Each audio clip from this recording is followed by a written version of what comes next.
Good morning from the heart of Hammertown at the 20th anniversary King of the Hammers in beautiful Johnson Valley, California.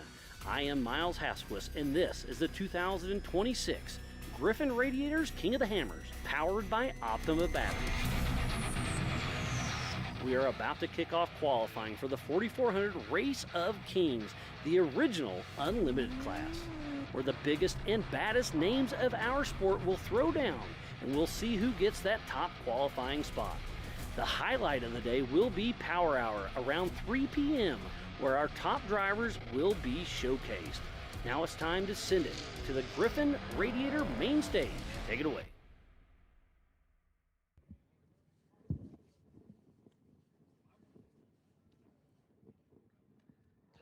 Good morning and welcome to Johnson Valley, California. What a beautiful day here. We've got blue skies, we've got sunshine, and most importantly, we've got some of the greatest race cars in the world lining up for qualifying here at the Griffin Radiators King of the Hammer powered by Optimus Battery qualifying. I'm Jim Marsden, and in the booth with me today is none other than Ian Johnson. Ian, how are you? I'm doing great, Jim. You know, this is going to be another great day of qualifying. Today we're qualifying all day long for the 4400. This is the big dogs. These are the unlimited cars that we're going to see out in the desert coming this Saturday, and everyone's qualifying for position. We've seen our UTVs qualifying, our Everyman Challenge cars qualifying, but these are the cars we've been waiting all week to see take on this qualifying course. Some of them have been out pre-running this morning. Some of them were out pre-running last night, but this is going to be a show for sure, Jim. Oh, it is indeed. Now, I'm just looking down the list. Now, we're breaking this down into hourly sections for different groups of cars that are going out there.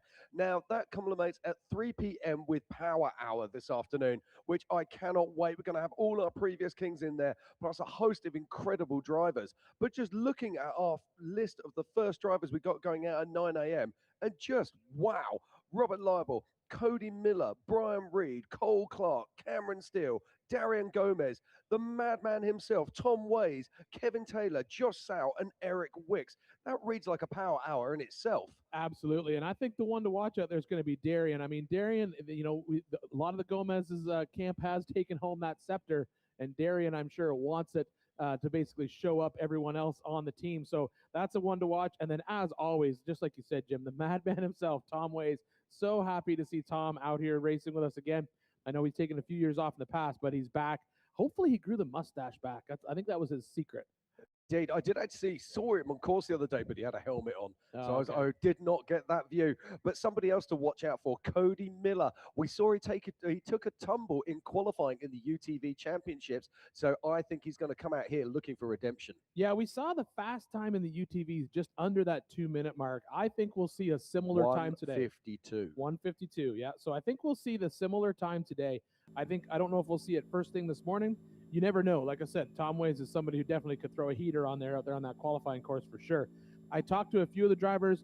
We've been speculating all week long. We've been watching one section of the course. There's a section where there's 3 lines. There's a left line where you go around this big sandy sort of like climb, and there's a waterfall climb you can shoot right up the middle. I was talking to a couple drivers last night. They said they were quite confident that the fast line was up the rocks, up the middle, and that's where they were going to go, and that's what they were going to hit. So they think it's faster. They said their plan was to pre-run it this morning, so hopefully we'll see lots of action out there. Yeah, now yesterday we saw Randy Slauson as our fastest qualifier with a 2:05. And the day before in the UTVs, of course, we saw Brock Hager laying that down, that astonishing 1:52. Now the question is, can these big cars go faster than Brock Hager? Well, the tricky thing is, you know, this qualifying course, it did change from the live feed when the course was first originally released. Originally, we were talking about a lot longer qualifying lap, but now we're into this shorter 2.3 mile lap. The short qualifying courses definitely do benefit the lighter, smaller UTVs. But I think that we've got some guys who are definitely going to want to put on a show. I don't know if they'll get into that 1:56, Jim, but I definitely think they're going to be sub 2 minutes. Yeah, absolutely. Now, that 1:52 was something very special indeed. But and we've been talking about this off air and saying, you know, who's got what it takes? Is it possible for these big cars to come out here? But let's not also forget, we've got other UTV-based vehicles out here as well. So I'm actually going to say this. I'm going to put it on the line here, and I'm going to say we're going to see a 151, and it's going to be one of the big trucks. It could very well be. Yeah, I think you're right. We'll get to our official times in a minute, Jim. We'll get our official guess. But if you're going to stick with the 151 right now, do I need to give you mine before I see anybody run? Is that the rules here? Yep, you got to go for it blind. I'm going to go with a 153.2. Ooh.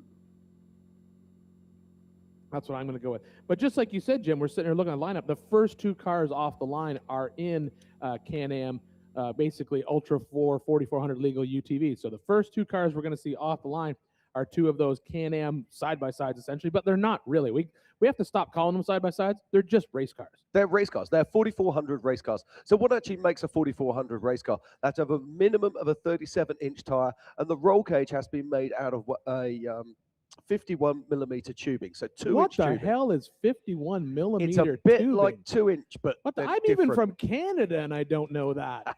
Are you trying to say 2-inch tubing, Jim? It's very similar to that, but slightly different. 51 millimeters. Goodness. The only time I measure in millimeters, Jim, is when I'm in the bedroom. Sounds so much more impressive. But anyway, as Jim was saying, he needs that 51 millimeter or 2-inch roll cage. And then there are some other subtle differences. But essentially, the 4400 car, it's an unlimited car, which is what we love about this class. If you want to build it and you think it's fast, bring it out here and show up on race day, which is one of the coolest things to me about the 4400 class is we see so many different vehicles out there. Okay, we are live on course right now, and our first off the line is Robert Liebel. Let's see what he can do. Now, if you saw his social media feeds the other day, he was having some issues trying to get the drive shafts out the back of that car. So it's great to see him here on track right now. So this is the 441 out of Texas with Liebel Racing. It's a Can-Am X3 with a rigid excavation, CT Raceworks, UTV Race Shop, and the Obar tires. He was a KOH rookie in 2023. Yeah, and we're watching him make quick work of that Yokohama Geolander gauntlet. That's that first section of rough terrain. And look at this, Jim. All day yesterday, we were saying come out the top of this at that 40 to 45 second mark, and you got a fast time. And he crossed it at 40 flat. Yeah, absolutely. So now we are going to see some really fast times today as these guys start turning up the heat here in Hammertown. Looks like he's checking up a little bit of speed through this section. Now, this is the part that we were talking about earlier. We've been watching this spot all week. There's a left-hand line, which Robert is taking. This is sort of what we would traditionally term a bypass, because originally when we started qualifying, it was pretty wadded in with sand. There wasn't a lot of ledges uncovered, but you can see how rough it's getting from that in-car view right now. Yeah, so he's making his way up onto the top of the hillside here, and it'll be dropping down through the Gates Gauntlet. And you can see right here, this is a great perspective from inside the car. And we've been plugging this all week. If you want to have access to all of this stuff during race day, make sure you subscribe to that KOH premium feed. Make sure you subscribe to that KOH premium feed. You'll have access to all those cameras at any time, and it's definitely worth getting early, because if you get it now, you can play around with it during qualifying. Make sure you get it working, because those basically in-car feeds are one of my favorites. But Robert's making two big turns inside our Monster Energy short course, and he's got to go over this last Yukon launch and then through the chicane, and he's going to be back in. Jim, this is a good run. Yeah, this is looking very tidy indeed. Now, I'm just getting some information coming through on my PCI race radio, and we've got Fish from Fishgistics here. He's saying that no one is going to beat Brock Hager's time. I don't. The Fish, is Fish on the lake bed? I don't think he is today. Then Fish don't count right now. Sorry, Fish.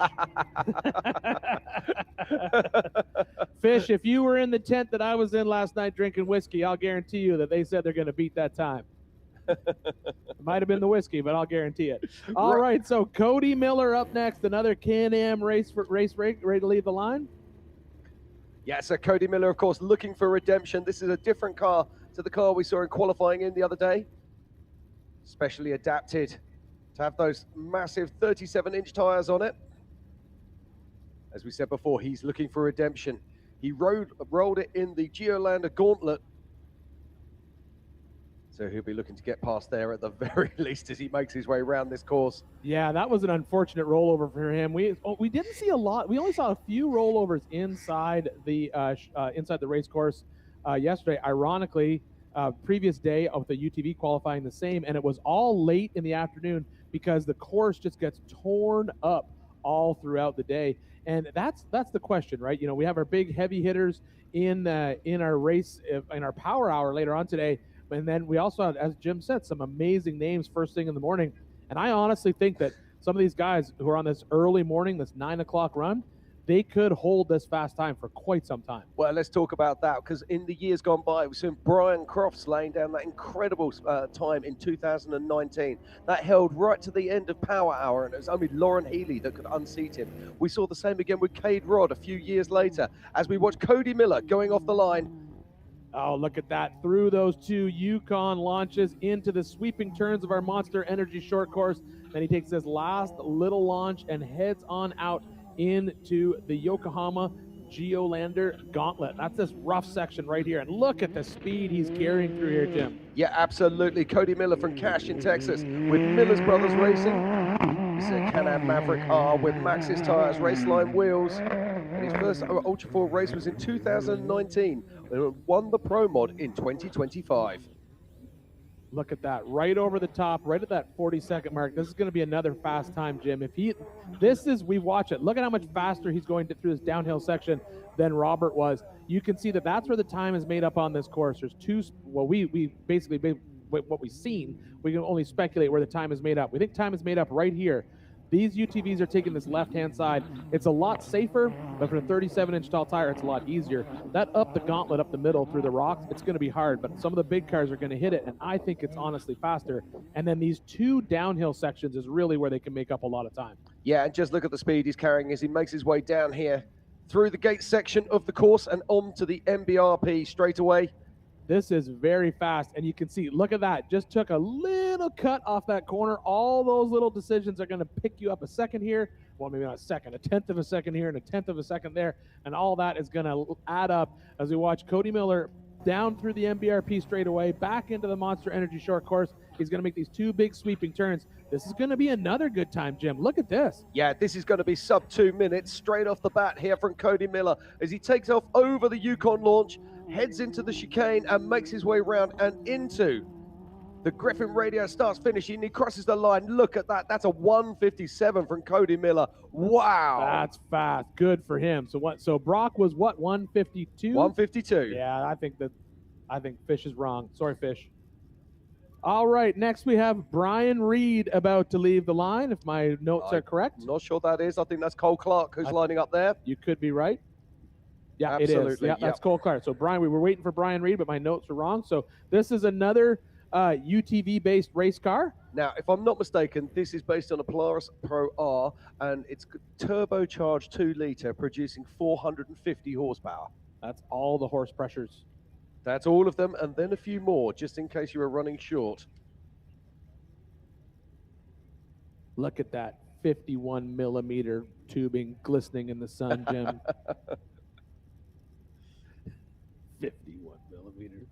Hey, I'm gonna keep that. I'm putting that. I'm just gonna. The only way you're gonna be happy put that in my back pocket. The only way you're gonna be happy is if we turn that into a caliber. Isn't that right? Oh, that was not that Polaris on the line. But yes, as Jim was saying, after this, we got some huge names. Right after this, we should see Cameron Steele, Darian Gomez, Tom Ways.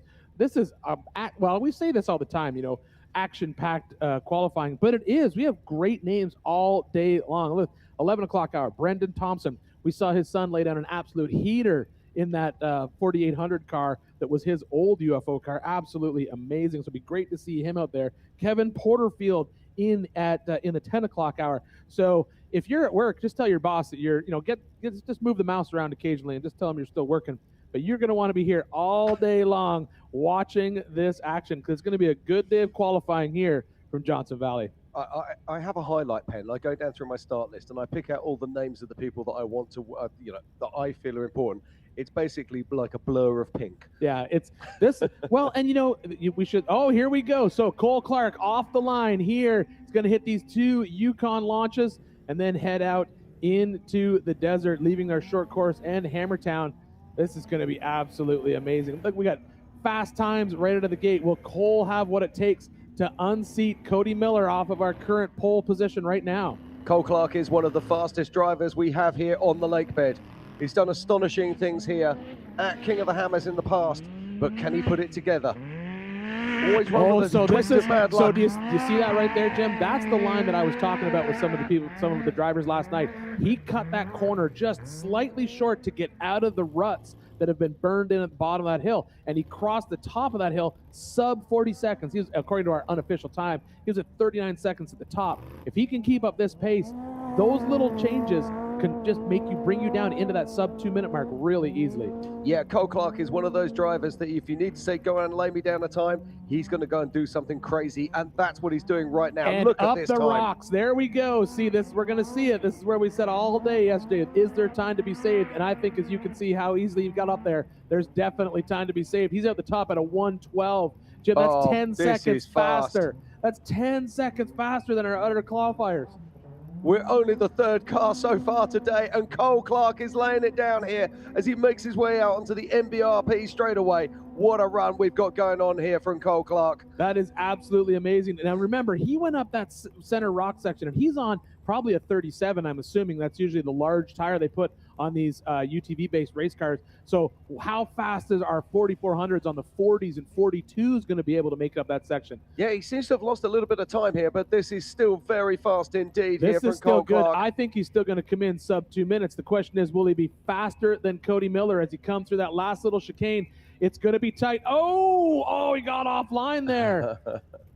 So Cole Clark crosses the line, and it's a 1:58 going into second position. Oh, 1 second. Now, this is incredible because I could have sworn that he was faster than Cody Miller when he reached the top of the mountain. He was. He lost time on that downhill section. He not that he checked up, but he did not attack that second downhill section with the same speed that Cody Miller did. And that's where we're seeing people pick up a lot of time. That downhill section, it's scary. If you've ever ridden it, or if you jump into our KOH premium feed, you get an in-car feed, you can see inside the car. You can see how steep it is. But here's somebody you want to watch right now. This is, we call him the West. Oh, if only Matt was up here, he'd be so happy if I said this word. He gets excited whenever I say it. These we call these guys, call the Gomez brothers our West Coast rock bouncers, because they don't mess around.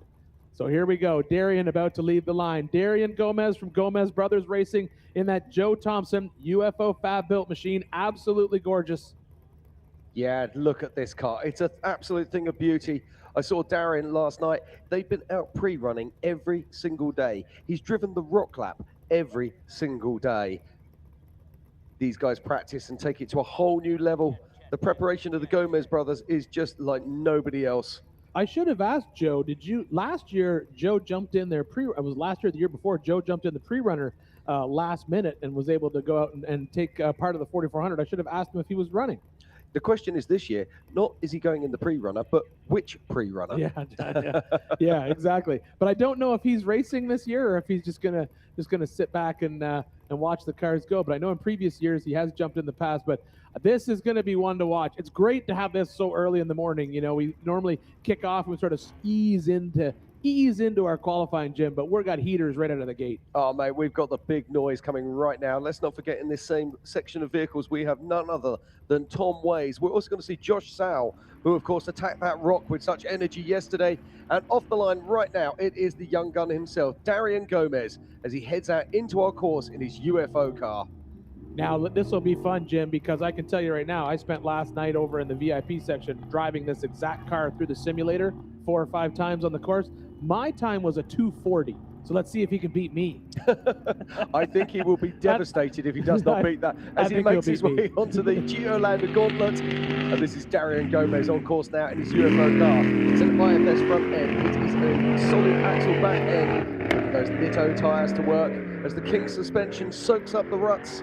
Now that is interesting. You see, he actually waited until he got into those ruts to make that turn. I think that cost him a little bit of time. But the one good thing, these big cars will be able to tackle these downhill sections a lot faster. You can see him dropping off there, checking up a little bit before the turn. And now he's going to tear across this section of desert. Let's see. I'll guarantee you he's going to go right up the gut. I would be shocked if he did not. Yeah, let's have a look. And here we go, straight onto the rocks. Yep, right up into the rocks. So easy for them. Look at that. Bing, bang. As Jim would say, bish, bash, bosh, out the top at a 108. Beautiful. I did that just for you. I've been practicing. We will finally get you speaking English. Okay, Darian Gomez coming down through the gate section of this course. This is fast qualifier, Jim. This is fast qualifier right here. Unless something happens in the in that short course, He is about 3 seconds ahead of Cody at the bottom of that hill right now. So we may see a 155, 154 out of him, depending on what happens here in this short course. But that was fast. Yeah, this is really quick indeed. Darian Gomez putting it all on the track. Now, this track, a few people have said to me, oh, it's a little bit short. This track is a driver's track. There you have to make subtle changes all around it to be quick. And I'm loving this run here from Darian Gomez. 155 to beat. What's he got as he comes around the corner? He'll take the checkered flag. Oh, he's going to commit it at 153, 154. Oh, my word. Darian Gomez crosses the line with a 152.99. Ah, take that, Fish. In your face, Fish. In your face. In fairness, I just have to say this because it's a point what? Yeah, it's going to be a few hundredths behind Brock. When Fish gets out here, he owes me a donut. Yeah, Brock Hager, 152.2. Look at that absolute. I speculated that we were going to see Darian throw down hard, and he did exactly that. 152. That's an absolute amazing. That's going to sit for, well, I say it's going to sit for a while, and then I look down and I see Tom Ways on my screen. So it might sit for 2 minutes. We'll see. But that is an absolute amazing qualifying time to come out of the first 4 cars to leave the line this morning, to sit there and pull in the top spot at a 152. That's absolutely amazing. Good job, Darian. Congratulations to the entire Gomez Brothers racing team. I'm sure they'll all be happy. And the best part is now the rest of them will not want to let him have the top spot. Oh, yeah. We've got an incredible day of action here. Thank you very much, Darian, for setting this up. But it's none other than the Mustachio one himself. It is Mr. Tom Way sitting on the start line now. But I've got a feeling we're going to see a different drive here from Tom. If this was 2014 and he was there in that little IFS car, I'd say watch out for fireworks. I think we're going to see fireworks, but I also think we're going to see a very mature drive here from Tom as well. I think he'll want to sit back and he'll want to be on that sort of like 10th row of the grid. That's what I'm going for. So I'm reckon it's going to be quick, but not devastatingly quick. I think you're right. You know, this becomes a question. We talk about it all the time, and it's definitely going to come up during race day. Is going to be corrected time. And it's funny you say that because that's exactly the conversation I had with Amber and Randy Slauson last night. Randy, I knew he was going to throw down a heater. He said, I want pole no matter what. Amber told me, she goes, I want 15 to 30. She goes, that's where I want to be in the race day. I want to be between 15 and 30th leaving the line, and I'm just going to work my way through the pack all day long, and I'm going to beat Randy on corrected time. That's what she told me. You do realize I've said all this about Tom. If I've got that wrong, he will walk up here and crack me one. Well, but it'll be good, though. Great video. Rightio, so here we go. This is the 20th anniversary of King of the Hammers. So this is the 2026 Griffin Radiators King of the Hammers, powered by Optima batteries. And we are here for the Race of Kings qualifying, and that is none other than Mr. Tom Ways sitting on the start line right now. Who doesn't go weak at the knees when they see Valley of the Kings or Return of the Kings? This man stars in both of those videos. His heroics, throwing his car around these valleys here at King of the Hammers, are known to so many and loved by everyone. This car was built by Get Bent Fab, Keith Beam, putting his genius into this vehicle. And looks like it's going to be go time any second now. There's the flag, and Tom Ways is off the line here at the 20th anniversary of the Griffin Radiators King of the Hammers, powered by Optima batteries. All right, Tom making his way through the Monster Energy short course, going to head out into that Yokohama Geolander Gauntlet. Jim, I think you might be right. He's fast, but I think he's just a little bit off pace from where Darian was. We'll know, as we said before, at the top of this climb. And we saw, I think it was Cody Miller took this little extra cut on the top of this hill. We'll see what happens if Tom does the same or if he stays in the ruts. And he stays in the ruts. So you can see that section of the course is just getting torn up so hard. Yeah, so Tom made the switch to King on this car. All right, Tom comes up the top right at that 40-second mark. So definitely a fast time, but I mean, Darian was out through the top of that 39 seconds. I think this is going to be, I think that time's going to sit there for a while. Yeah, we're just watching this right now. My guess is this is going to be probably somewhere around that sort of 203 mark, something like that. I'm going to guess he's going to be top 5, Jim, no matter what. Oh, and look at this. He takes the left-hand line around the side. So the question is, does this end up being any faster? And it is quick. He made quick work of that coming across the top of that section at that 116, 117 mark. So I think right now we're splitting hairs as to which side of that qualifying course is faster. I think it just depends what you're set up for when you go in. But look at that beautiful jump off the bottom through the gates gate. Now he's down into the MBRP straightaway, and he's going to head back in to the Monster Energy short course. Tom Way's putting this car to work. Of course, we were used to all those years ago him in a single-seat vehicle. He made the switch a few years ago to this Get Bent Fab car, and it's worked very well for him indeed. But he still wants to win this event. He's still hungry for the top step. He still wants to pick up that scepter and be king. But there's a lot of people out there who want to deny him as Tom Ways makes his way round the chicane and crosses through the Griffin Radiator start-finish arch. And Tom Ways crosses the line with a 2:05. Nailed it. Yeah, 2:05. That's still a really good time. So him sitting in 4th spot right now, I think he's secured that spot for a while. We still have a lot of people to qualify today, but I mean, in that 2:04, I think we're going to see in the top 20, it's going to be anywhere in that 150 mark to the 210 mark. That's probably going to fit all 20 cars in there. Do you think Randy's going to walk over to him later, just lean in gently and go, "Hey, I did that in my 48." He might, yeah. You never know. Okie dokie, we've got another car on the line here, and this is none other than Kevin Taylor in the 911. Oh, this is a fun car to watch all week long. I absolutely love the look of this car. And he's back again, out for another year here in Johnson Valley. Yeah, he is indeed. Comes out of Texas with .1 Racing. Days Fabrication. This is his Porsche 911 LS3 powered with 600 horsepower. It's got a 4L80 in there, Ori struts, and ball joint eliminators. First race with us in 2021. Now, this is interesting. We talked about this yesterday. We had different types of suspension package. Obviously, we've got King. Obviously, we've got Fox. We've got ADS. We've got all of those. But these are Ori struts. So these don't use springs on the struts themselves. These are using air pressure to keep the car on track. Yeah, I think you're trying to say ORIs there. Yeah, that's what I was All right, so yeah, so the ORI strut is essentially an air-assisted strut, is what it is. So not only is it's not like an air shock when we think about an air shock, if you're familiar with that, where you have air just on the top of the piston that acts as a spring.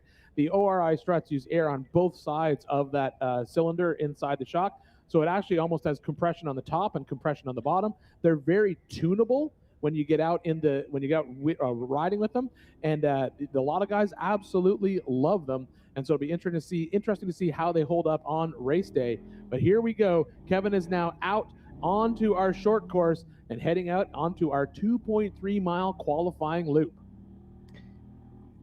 It's a Heath Day built vehicle, and Kevin just putting it down nice and easy here. I've got to say, I feel a little bit sorry for him going out in this group. This is but Jim, as you said, as you look down through this list, there's not an hour today that doesn't have someone that's going to be putting on a show, which is all the more reason to be here all day long with us here live from Johnson Valley, the 20th anniversary. This is the 2026 Griffin King of the Hammers, powered by Optima batteries. We are coming to you live from Johnson Valley all week long. Today we're qualifying for the 4400 Race of Kings. And what a day of action it's already been today.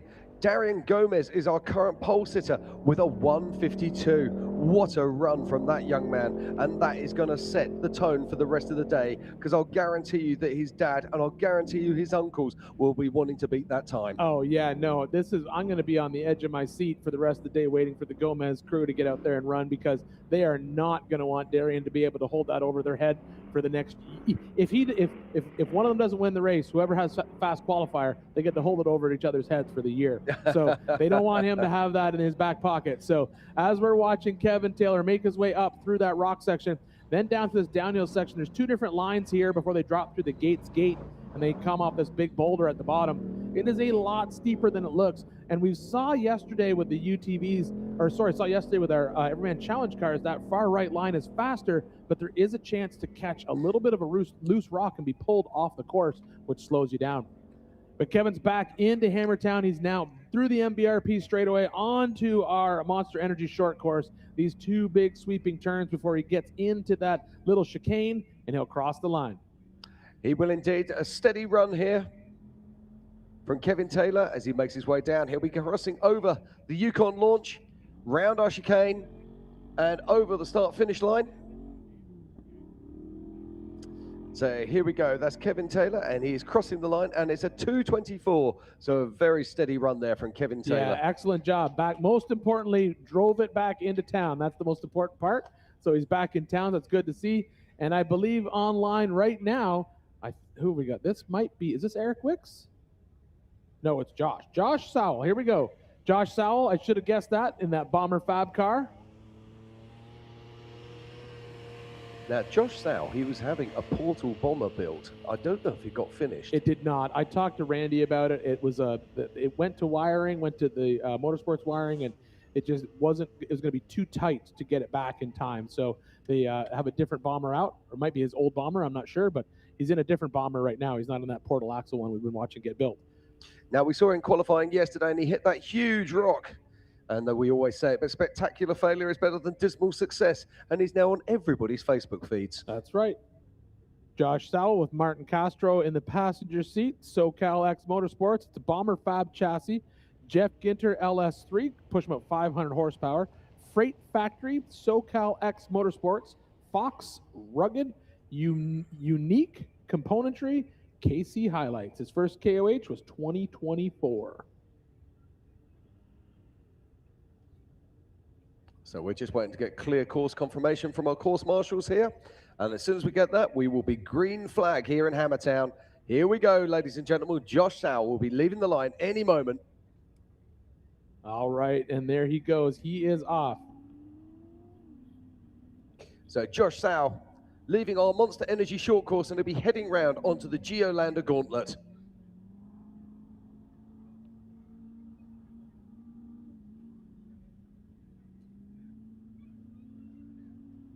Yes, Josh making quick work of our short course heading into the Yokohama Geolander Gauntlet. As Jim just said, this is this rough terrain section right outside of town. And then they have two little spots to turn here. You can stay in the wash and basically come across into this ruts, or you can take that little cut across that we saw one of our side-by-sides do earlier. I honestly think it cleans it up a little bit if you get out of that wash. But Josh making the top of this climb right at that 44-second mark. This is a good time. We'll make a lot of time up on the downhill sections on both sides. Yeah, yesterday we saw fast cars crossing over there at just below 50 seconds. Today, you're going to see our fastest cars going across there in around about 40 seconds. That is the big difference between the EMC class vehicles and, of course, our big guns here at the Racer Kings qualifying. Yeah, it's going to be a great day of qualifying all day. All right, so Josh took that hard left. You can see that he tagged that rock on the driver's side rear, or the left-hand side rear of the car when he made it. That was one thing we saw happen a lot yesterday, especially in the solid axle cars. It seems to be that the preferred line ends up getting that left rear tire caught up on that rock, but it doesn't seem to have caused any issues for Josh here. He's made it across the top, coming down through the Gates gate. Then he'll be back down on the desert floor. Now, is he going to avoid his rock today? Yes, he does. Well, in his defense, I think that rock may have been moved by him yesterday. I think it got pushed well out of the way. But he's now back down on the course, making quick work of the MBRP straight, headed into the Monster Energy short course. Now, we saw this turn catch out a few people yesterday. We had a few rollovers. We had a few people cutting course as well as they tried to recover. But they're giving 100% out there, aren't they, Ian? Yeah, I think the nice thing is this morning those berms have been packed down really well. I know the course workers were out there basically prepping the short course. They prep it every day before we start qualifying. But the problem is, as the day goes on, every car that makes it around that big Talladega turn is going to throw a little bit of dirt up there and soften it up just a little bit. Indeed. And that's what ends up getting into. But all right, Josh comes in with a 2:13.6. Solid run there from Josh, and he'll be very pleased to get round. Now this is Eric Wicks. It is indeed. There we go. So this is number 59 out of California with Wicks Family Racing. It's a Get Bent Fab IFS chassis with a Schofield Performance engine, King Shots, Battleborn wheels, Baja design lights, Warn Racing winch, and rugged radios. His first Ultra 4 race was KOH in the EMC in 2018. As he puts it here, racing is a hobby afforded by hard work and support of his wife. Now, that was a smart move, wasn't it? Yeah, brilliant. I like that. Very good, very good. Yep, Eric on the line right now. We're just going to get him lined up and ready to go.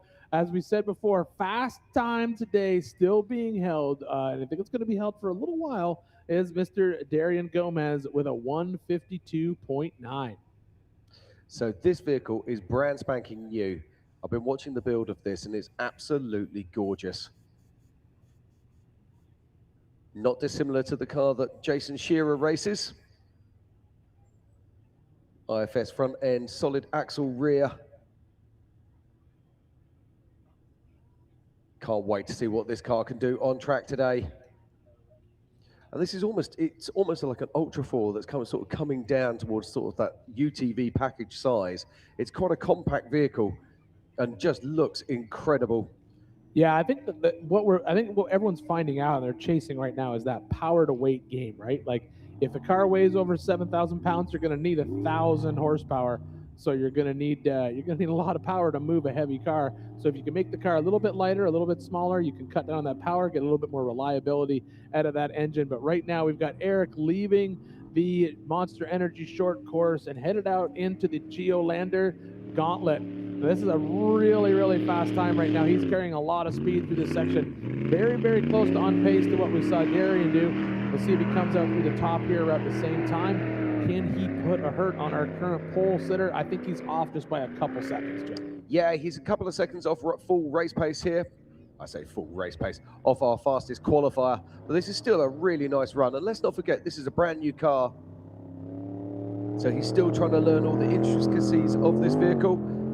He'll still be tuning, playing, tuning, and tuning again, trying to get the very best out of it. And that's the thing, you can't just turn up at King of the Hammers these days with a car that's half ready. It's got to be 100% ready. And so have you, as we watch him make his way up the cliff. Work through those rocks, look at that. So this is where he just made up any time that he was off pace. So if he can attack this downhill section quick, he can make up the time that he was off from our current pole sitter. But I don't think he's going to get on the desert floor as fast. But look at that jump on there.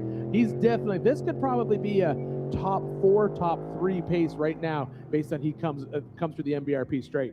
Yeah, we saw Cole Clark earlier today. He was absolutely flying through those rocks, but he seemed to lose time as he was coming around into our Monster Energy short course. Yeah, we watched it yesterday with some of the 4800 cars, and even more importantly, previous day qualifying with the UTV. You can actually make up time in this short course if you set yourself up right, specifically right here for this jump. Getting this jump right to line yourself up for the chicane is where you save a lot of time, but this is a very good run for Eric. I think he's probably going to end up in that 4th spot, which he did with a 2:02. Yeah, solid run there from Eric Wicks. He will be super happy with that. And I have to admit, I'm going to go down and perv at his car later. I spent all my time here. I'm still perving over that Joe Thompson, Phil McGilton car.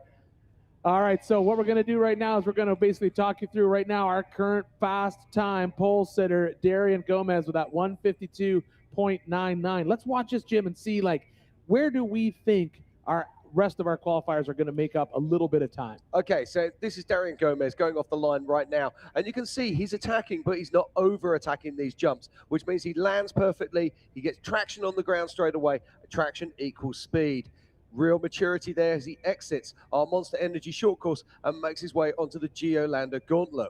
Now, this is where I think that there's probably maybe a couple tenths to make up. And this is where we saw, I think it was Clark come in. When you see him come across through this wash right here, you see him checking up on the brakes. There's a line right there. He just passed it. I think if you get out of the ruts and go up, you can save a couple tenths right there getting out of that cross grain. But here we made quick to the top, and he was right out of the top. I was wrong. He was over the top of the 40-second mark. I thought he was before that.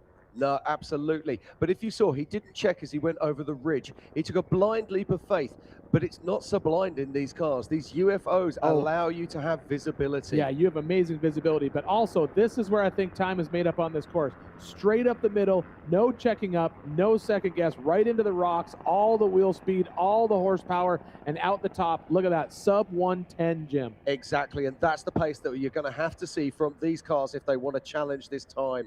Now, watch him through here again. Again, it's not a suicide run. It's very controlled indeed. A maturity here from Darian Gomez that we haven't seen before. This man is dangerous. Yeah, he's obviously on a prowl. What's funny, Jim, is I've noticed it looks like they put one heck of a bull bar on the front of that car. But based on this time right here, I don't think he's going to need it. He should be out in front of everybody else. I don't think he's going to be nerfing anybody on race day if he can hold this for the rest of the day. Now, this is also where I think he may have lost a little bit of time. Really high up in that berm, gets into that soft. but set up perfectly for this chicane. Did you see that? Well, I was actually going to argue that and say that he could have been further over to the right. I think there was 2/10 to be found in that chicane there. But what a fantastic run there from Darian Gomez, Absolutely who is amazing. our pace sitter right now with a 152.9. So here we go. If you're just joining us, this is the 20th anniversary of the Griffin Radiators King of the Hammers powered by Optima batteries. We are here today for the qualifying for the 4400 Race of Kings. And we're going to be going out in 1 hour sessions today. We've just completed our 9 o'clock session and the qualifying will be starting again at 10 a.m. But while we're waiting for this, we'll be looking at some highlights, but also meeting some of our drivers. And earlier this week, some of our crew caught up with Bailey Campbell. Campbell, you just threw down a 2:39. You're second in your class right now for your qualifying run, but going into race day, you're sitting pretty good for your class. You have this amazing smile. Yeah, no, this car's been doing great all week. I've had it in the rocks for the first time ever in a 4600 car, and the qualifying course it's meant for this car, you know, and I absolutely love every bit of it. The guys at the shop and Triton Off-Road have just done an amazing job with this build, and I can't wait to see how it does on race day. Well, I can't wait to see you, like you just said, on race day into your Ford Bronco here, so good luck. Thank you. Oh, it's always great to catch up with all those drivers. Thank you, Mrs. Pam Hall, for being out there taking advantage of that. We also have Tiffany Stone out there doing as well. It's great to hear what everyone's got planned for race day out there. It was good to see Bailey with a race suit on.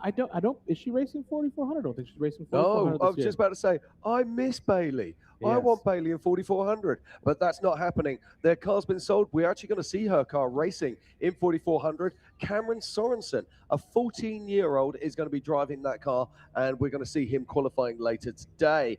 But just imagine that. You're lining up in your 4600 car, and you see one of the greatest drivers in Bailey Campbell lining up alongside you. That's going to be scary. Well, I think there's going to be there's a lot of heavy hitters in that stock class this year, like always, ever since the Bronco came in.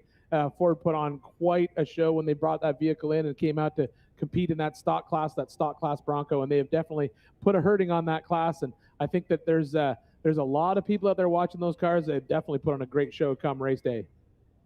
Yeah, absolutely. I mean, let's not remember Brad Lovell sitting in first place in that class at the moment, but in second place, I do believe that it is Alex Fleming, and then in third it was Bailey Campbell. So a great qualifying run there from Bailey Campbell yesterday. Yeah, absolutely. It's going to be a great show, but today is all about the Race of Kings, and we're qualifying all day today.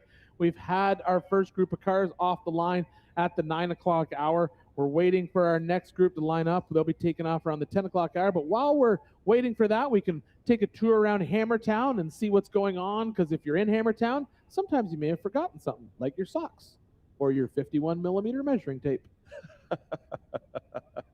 Actually, I'd make a fortune selling those. You could, yeah. I could do a metric. Anyway, we won't go there. What's up, everybody? So you're on the lake bed, but you realize that you forgot something. Don't worry. Head over to the KOH General Store presented by AccuAir Suspension. They've got you covered. You need snacks? We've got them. You need some toiletries? We've got them. Hey, you need some ice on the lake bed? They've got that as well. Come on inside. We're going to show you what you can get into in the KOH General Store. All right, so now you're inside of the KOH General Store. Tons of vendors in here. You need some services, we've got Diamond in here. You need to find some maps, we've got Onyx. You want to learn how to be a driver, there's sim racing. Say you guys forgot some merch, don't worry. There's merch right behind me, all of the greatest for the 20 years here at Hammertown. Now I'm going to get some ice. I'm going to go over to the fire. Hope you guys do the same.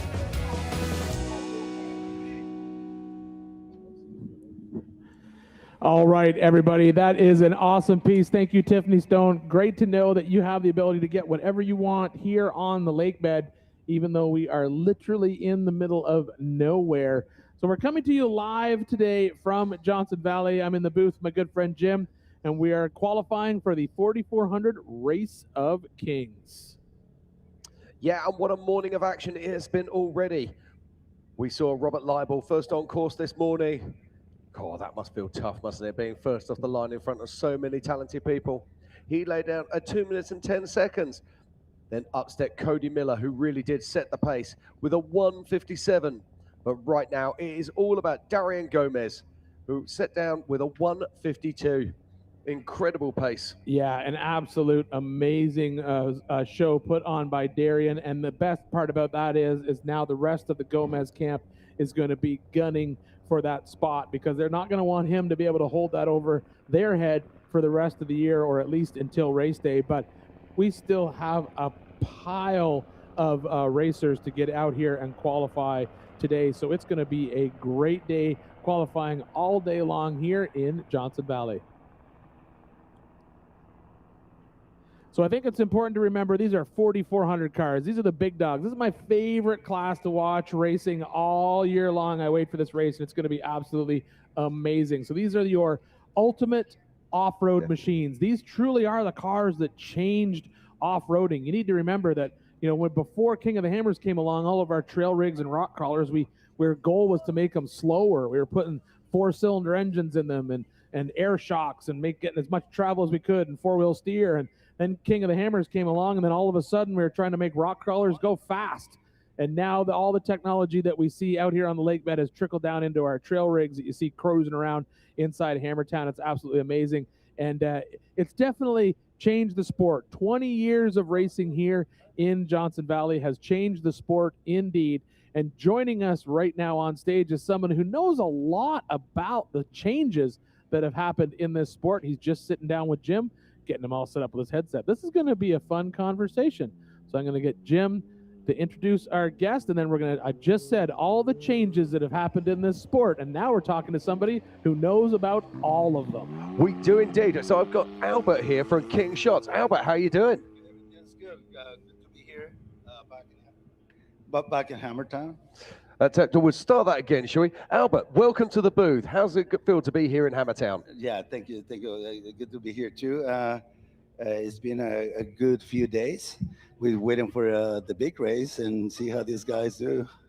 Now, you've been at the forefront of shock absorber technology for so many years. How has KOH helped you to develop these shock absorbers? I've been coming to KOH for about 12, 13 years. When we came in here, it was a totally different thing than what we used to, like Baja racing and stuff. So we adjust and we make a lot of changes, and we were able to put our guys on the top for the last few years. So that's a good turnout for us. Yeah, absolutely. Now, I remember speaking to Randy Slauson way back in the day, and he was saying that the biggest problem that shock absorber manufacturers, were having is that these cars, the body itself is lighter than the axle package. So there's nothing for the shock absorbers to work against. So you were having to almost reinvent the wheel to be able to make these shock absorbers work with these, let's be honest, what they were back then was rock donkeys. Yeah, definitely.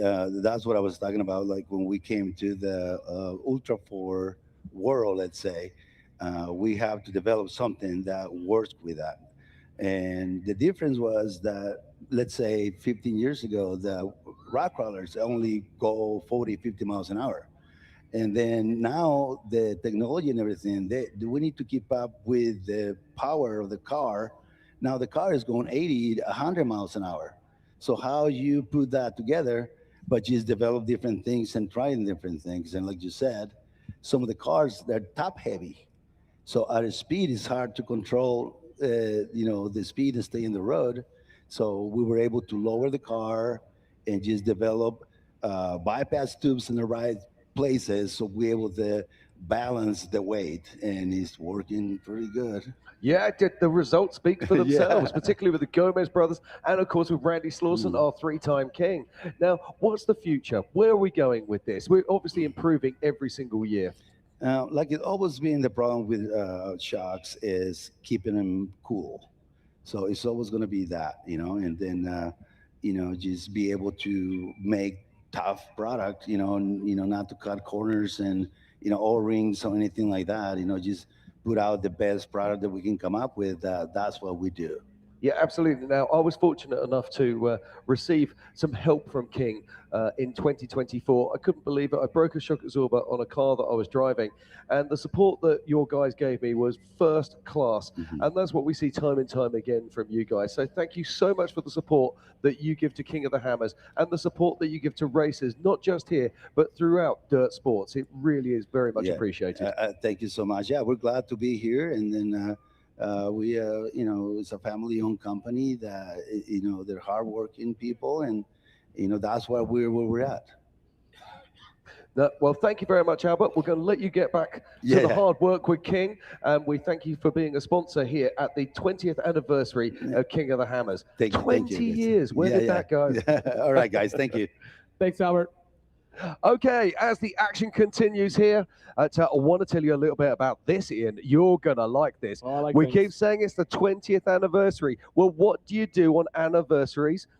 You have a party. Okay. So at 5 o'clock and 7 o'clock tonight, here on stage, it will be the Yukon Gear and Axle KOH 20th anniversary party. Please do not miss it. If you're in Hammertown, be at the main stage between 5 and 7 o'clock tonight for the Yukon Gear and Axle KOH 20th anniversary party.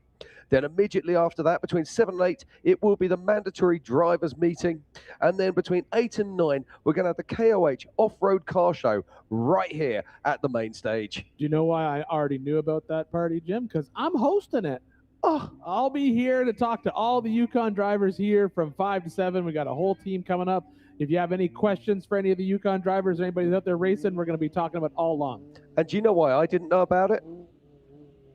Because I never get invited to parties. Well, you're invited to this. It's an open invite, Jim. It's like, as you would say, it's the royal invite. It's we are all here. All right. So while we wait for our next round of qualifiers to get lined up, we're gonna take a quick break and check back on some of the highlights from desert racing that just happened this past weekend.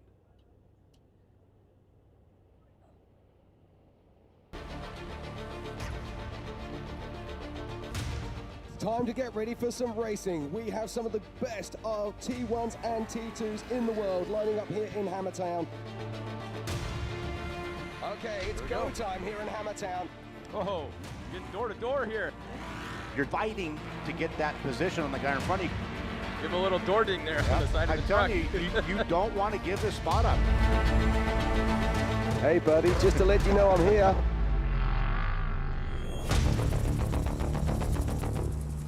This is a young man on a mission right now. He's won this twice before. Can he do that three-peat? This is going to be a fast race. Attrition is going to play a big role in it as well. We're going to see high mile per hour average. You can't make mistakes today. Christopher Bouvardi is 0.7 of a second right now behind RJ Anderson. That's RJ. He's got a problem. And there it is. There's a pass for the overall lead physically right there. Christopher's taking full control over this race. Look at the speed, 126, 127. This is Luke McMillan. So Luke is on the gas trying to run down Christopher Bouvardi. Hold on. Now, Luke McMillan got something going on the right. Sounds like he's out with engine issues. That's a bummer. This is Ray Griffith. This is our #1 place T2, and he's sitting in 2nd place overall. What a race this man is having. And that is our race leader, Christopher Bouvardi. Now it's his race to lose. And it's going to be a three-peat here for Christopher Bouvardi, your race winner. Pretty excited to be out here. I love this event, love the people, and yeah, three-peat, baby.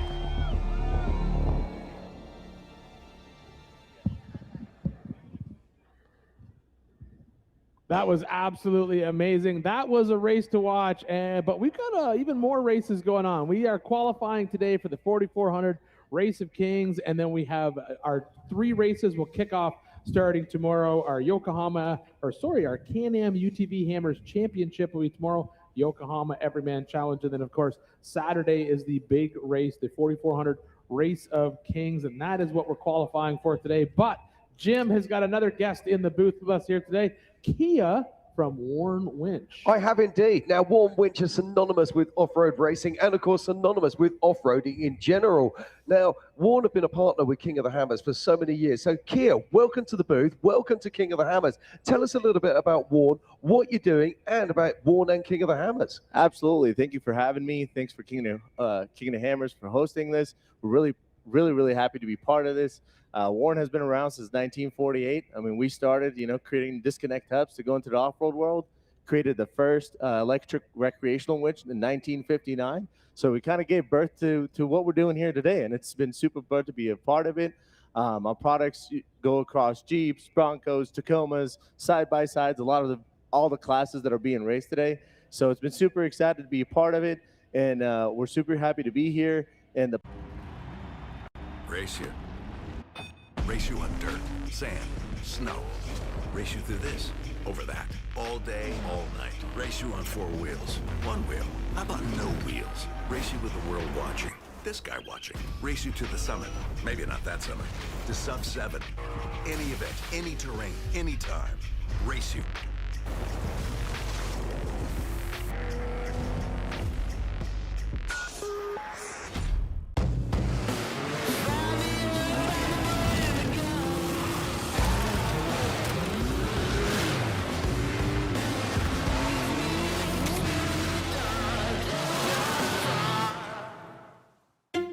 Whenever someone asks, "How was your weekend?"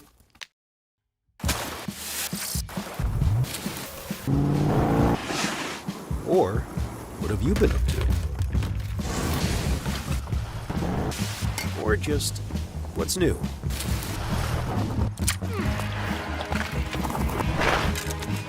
Have a good answer. Just do what you love. Toyo Tires.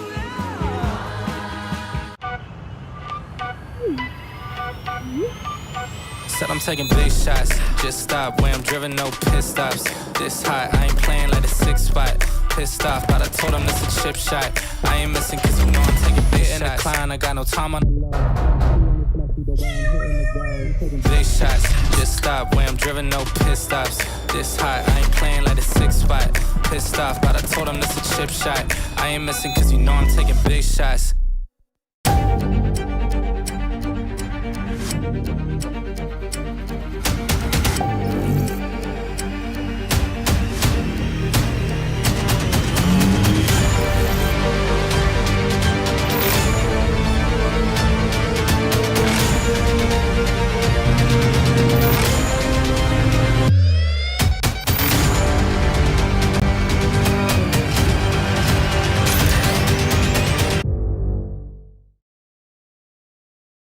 Personally wild when someone builds a $500,000 car and then goes to put a winch on it from Harbor Freight. You know? Exactly. And that's why it's so fantastic that we're seeing companies like Vaughn driving innovation and bringing that innovation here to King of the Hammers. But most importantly, coming to King of the Hammers to actually help work with innovation, you know, to speaking to the drivers, speaking to the teams. What is it they're looking for? How can they improve? How can they make things better? How can they make things safer? And that's what Vaughn's doing incredibly well. We're proud to partner with you. We're proud to have you here in the late bed, and we look forward to the future with Vaughn and King of the Hammers. We do too. Thank you so much for having us, and we're super excited to be this partner, long-term partner with KOH, and we're going to be continuing to using this platform and using the terrain out here to continue to innovate and make the winch the forefront of this sport that we all love. Fantastic. Thank you very much, Kia. We look forward to seeing more Vaughn products out on our racetracks very soon. Absolutely. Thanks for having me. Thanks, Kia. Great to stop by the booth. Jim, I know Jim loved that interview talking about winch. We could have filled 3 hours with Jim talking about winch in there probably. I'm going to say this. I've made a career out of working with Vaughn products and developing upgrades for existing Vaughn products, etc., etc. Vaughn has a massive place in my heart, and I love what they do, and I'm just so pleased to see what they're doing right now. It's epic. Thank you. Absolutely. Always great to have Warren out here on the lake bed, and as Jim said, to see all the new products that are coming out. But we are getting close to our 10 o'clock hour for qualifying. So while we're getting these cars lined up on the line, let's just take a quick look back at our top few vehicles that went out and laid down absolute amazing qualifying times today. So currently sitting right now, top of the box, #1 qualifier, Darian Gomez, went out there and laid down an absolute clinic with a 1 minute 52 seconds, 153 we'll call it. No, I'm going to give him 152.9 because then I can show up fish. So I'm going to call it a 152 for Darian Gomez. Cody Miller right behind him with a 157. Cole Clark with a 158. Eric Wicks, 202. And then round out that top 5, that's Tom Ways, the 205. The fact that those are our qualifying times right now this morning after our 9 o'clock hour of qualifying tells me that we are going to see way more action all day today, because we've gone through some of the heavy hitters in the sport, but we have a lot of the who's who to watch yet to take on this qualifying course. And we saw it play out during the desert race of the fact that we had all the dust on the course And this is a long race. So these guys are going to want to be out at the sharp, as Jim says, the pointy edge of the spear for these guys on race day. Yeah, absolutely. And we're just starting to see them lining up now, getting ready for the next segment of qualifying, which will be starting at 10 a.m. today. And here we go. We're just getting some highlights right now from the previous. And this is Cole Clark on course. This is that single seat Polaris R. Yeah, I think Cole is the one that made the one little shortcut at right in the middle of our Yokohama Geolandar Gauntlet. Now, it's not a shortcut. It's actually a different line. So watch when that's Darian. Yeah, tricked me there with that cut. But Darian stayed in that wash. But Cole took a little different line and kind of got in there a little bit faster. I think these big cars have the power to basically stay out of that wash and get into that climb a little bit sooner. And here's our number 5 slot right here. Good old Tom Ways coming down the backside. This is another section where we've seen a lot of drivers make up a lot of time. Yeah, Tom's going to be super happy with that time. He's going to put him roughly where he wants to be, because I know he doesn't want to be on the pole anymore. Yeah, Tom has been a driver who has fallen victim in the past to corrected time. So I'm sure he's going to want to play it to his strength today. He's also been a driver who's fallen victim to that, hey, I'm almost to Hammertown and leading this race curse. Well, let's not forget we saw JP Gomez rolling qualifying a couple of years ago. And what did he do? He went out and won this thing. Yeah, absolutely amazing. Good to see him basically get that monkey off his back. So now he currently right now is our number 1 qualifier. But as I said a second ago, we've only had, what was it, 9 cars, Jim, off the line, 8 cars off the line this morning, and we have over 100. Yeah, now we had some notable missing from the first batch, notably Brian Reed and Cameron Steele. So it'll be interesting to see if they get pulled forward into qualifying later today.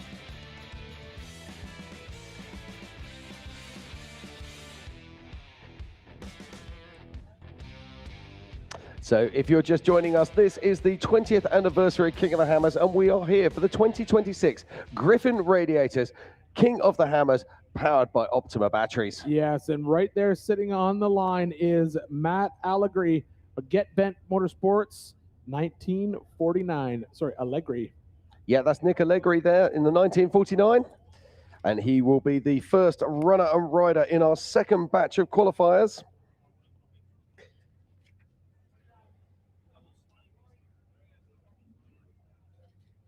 .3-mile loop that they're doing out there in this desert section. Really not a lot of hard rocks in this qualifying course. It's kind of just like a sprint to the finish. That's why we're seeing these 2-minute times. They just spent a little bit of time on our short course on the start of the qualifying lap, a little bit of time in the short course on the back of the qualifying lap, and then 2 hill climbs in the middle. We've seen a lot of our drivers so far take that center line that we were waiting for any of our Everyman Challenge cars yesterday to hit. We only saw a couple attempt it, but I think we're going to see a lot of these 4,400 cars make that center rock climb. Yeah, we're waiting for Nick Allegri to go off the line out of Scotts Valley, California with Allegri Racing. It's a Get Bent Fab IFS chassis with a Grome Racing 588 big block, producing nearly 1,000 horsepower. Can't wait to see this. Fox IBPs, Maxxis tires, Battleborn wheels, Chevy Militia, Aguilera Electrical, Cowboys and Kilos, Rugged Radio, and he first raced in King of the Hammers in 2023.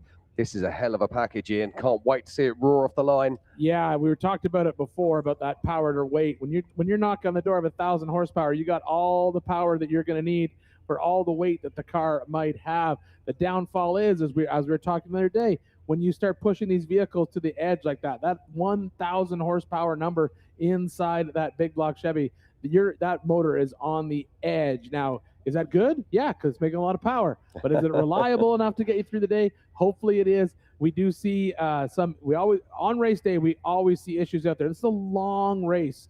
We got 3 laps for these cars on Saturday.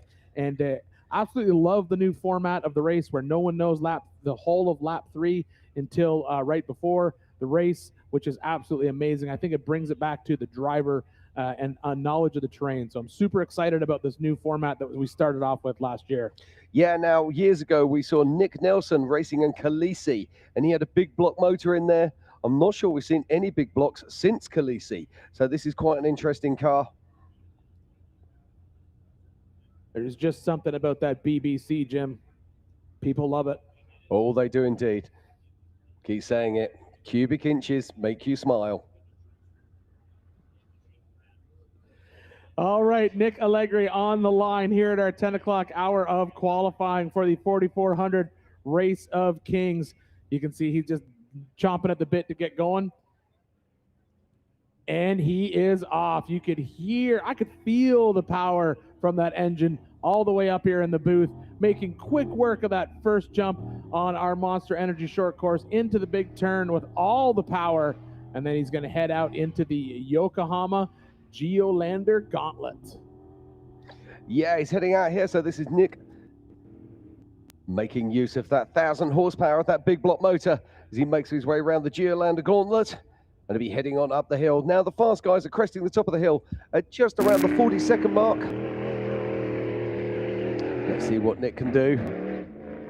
As Nick Allegri makes his way up over the top of the hill in around about 41 seconds. So this is a good pace that we're seeing here. Absolutely, yeah. Nick made quick work of that climb and out the top, so he is on pace to be in that top 5 spot right now. We'll see how well he handles this rock section and then that second downhill climb, where we also see a lot of time being made up here. He's coming in the middle. Let's see. No, he's taking that left-hand side, so let's see. He had good pace on that first section. See, Jim, I honestly think at this point that is so washed out and rutted out, it slows you down a lot. Yeah, I mean, just look at the time difference here. He's dropped away at least 3 or 4 seconds, but this still is a quick time. It's a very good time. I still think he's got on pace right now. If he keeps this up, picks up a little bit of time on this downhill section, which it looks like he has. He's come through the Gates Gate. He's headed down into the MBRP straightaway. Going to come into the Monster Energy short course, and I do think he's going to probably land in that top 5 spot. He may be a little bit quicker than Tom, but I'm not sure. We'll know after he gets through these first turns. Yeah, I think he's running ahead of Tom at the moment. Whoa, no, we jinxed him. Turn 19. Turn 19 takes him down. Oh, we jinxed him, Jim. Now I feel bad. I'm sorry. He was way slow. I should have said that. We jinxed him. Oh, we saw this yesterday, but you know what? We saw this yesterday much later in the day, Jim. So the fact that this corner's eating up cars right away early, that tells me we might see a lot of action in this short course. Yeah, they don't call it the infamous turn 19 for nothing. We've seen T1s roll here. We've seen EMC cars roll here. And today, it's just claimed a 4,400 class victim. I can tell you from experience in the simulator, Jim, that corner's really easy to roll on. I may have rolled Darian's car on the simulator 9 or 10 times in that corner, just trying to figure out how to take it. I still want, I'm going to shout this out. If Brendan Thompson can hear me right now, I still want to know if your son's simulator time was the same as his actual time, because we were speculating that yesterday. So if he's out in the crowd, if he wants to come up here and fill me in on how that played out. I know he's got to qualify later today. Maybe after he qualifies, he'll have time to come up here and talk to me, but I do want to know, because we always like to speculate that. But you can see right now, Nick is on his side in our Monster Energy short course. Our recovery crew is out there. They've got that Factor 55 toe strap out. It's been putting in a lot of work this week, getting our racers back on their wheels. Looks like the safety crew's out there keeping an eye on everybody, making sure everyone's safe.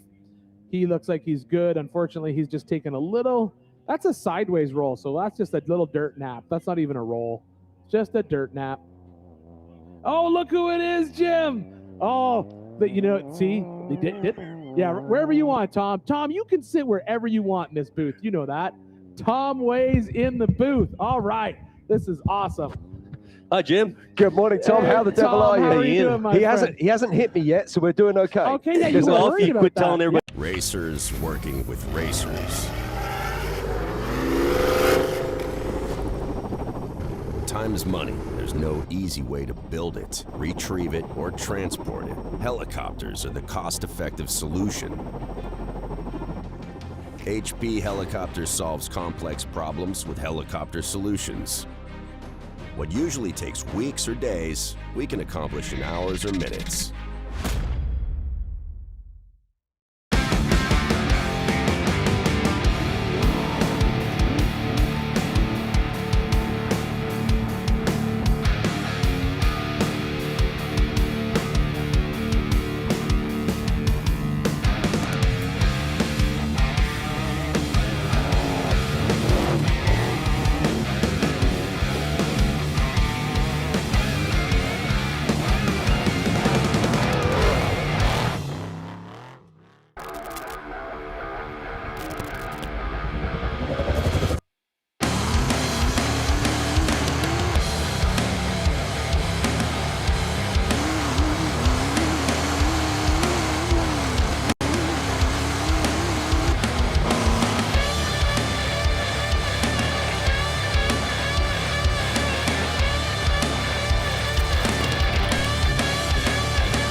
road racing dominance.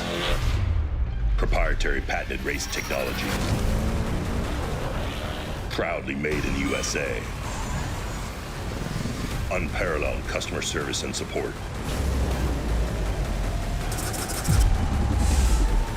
The choice of champions. King Shocks. The leader in off-road shock technology.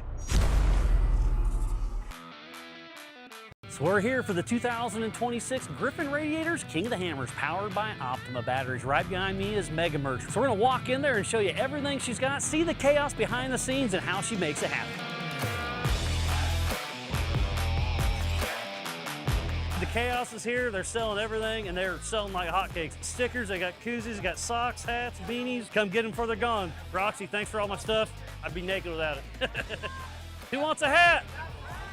All right. And look at this. We got hoodies for days. We've got shirts. They're still printing stuff and bringing it back out here, but we got a great inventory, so make sure you come out and get some of the 20th annual King of the Hammer swag.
Every winter, Johnson Valley becomes the ultimate test bed, where man and machine are pushed to their limits.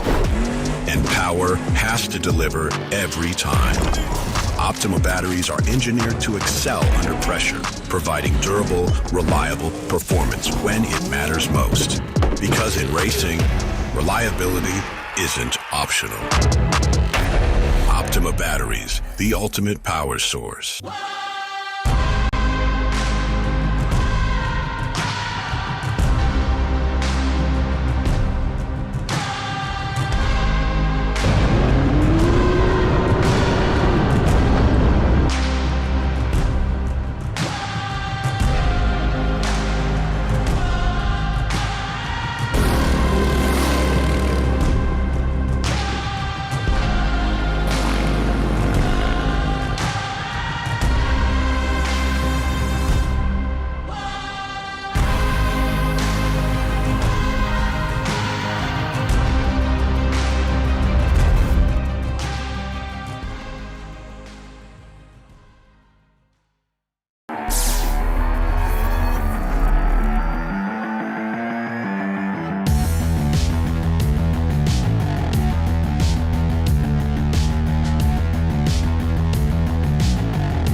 But before you roll over, you might want to check up on that turn. That was, I mean, honestly, looking at that thing from the rock shelf to there, I was speculating if you could hit 80 by the jump, and I think you probably could. I'd be curious if we had a speed gun there. That'd be a neat fact. How do you feel about this new little chicane that we got in here on this section of the race course? Because this is kind of a new feel for everybody. Well, I don't want to do a Brett Harrell and hit the water barriers, but So I think it's nice for ops, that the fact that you can't roll into the ops container. I think that would be bad. So Craig Allen crossing the line there in 6th position with a 2:10. So a steady and solid run there from Craig Allen. I think he'll be happy with that. I mean, he's really been trying hard to get ready to try to get a good finish in, because he's been on the struggle bus. Last year he had a tool bag come loose and it caught him on fire. Yeah. So I gave him a hard time about where he puts his tool bag. All right, so on the line right now is the 4475 of Edwin Abb. Edwin, another racer who's been out with us for a long, long time. Fishmouth Fabworks car there. So Fishmouse Fab cars, of course. We used to see Jason Shearer's old car was built by Fishmouse Fab. And I believe your car was also originally, yeah, before Keith got his hands on it.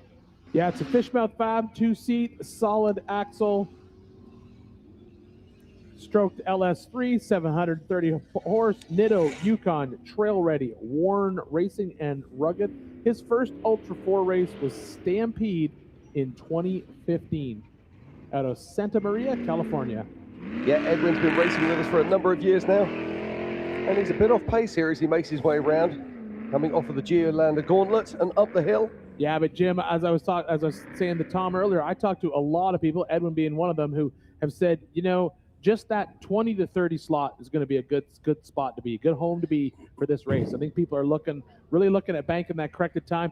And, you know, Tom, you can speak to this, that mystery lap 3. I think that's where corrected time is definitely where you want to have it. Well, it comes down to, like, on lap 3, you don't want to be leading into that stuff. If you have any time where you don't have to navigate and you can look and see burned in marks, it's an advantage to not be the first one there. If last year was an example of how lap 3 is going to play out, you're absolutely With right. Josh yeah, you do not and want Cheney. one wrong line choice, and then you're into a spot where you're just in huge trouble.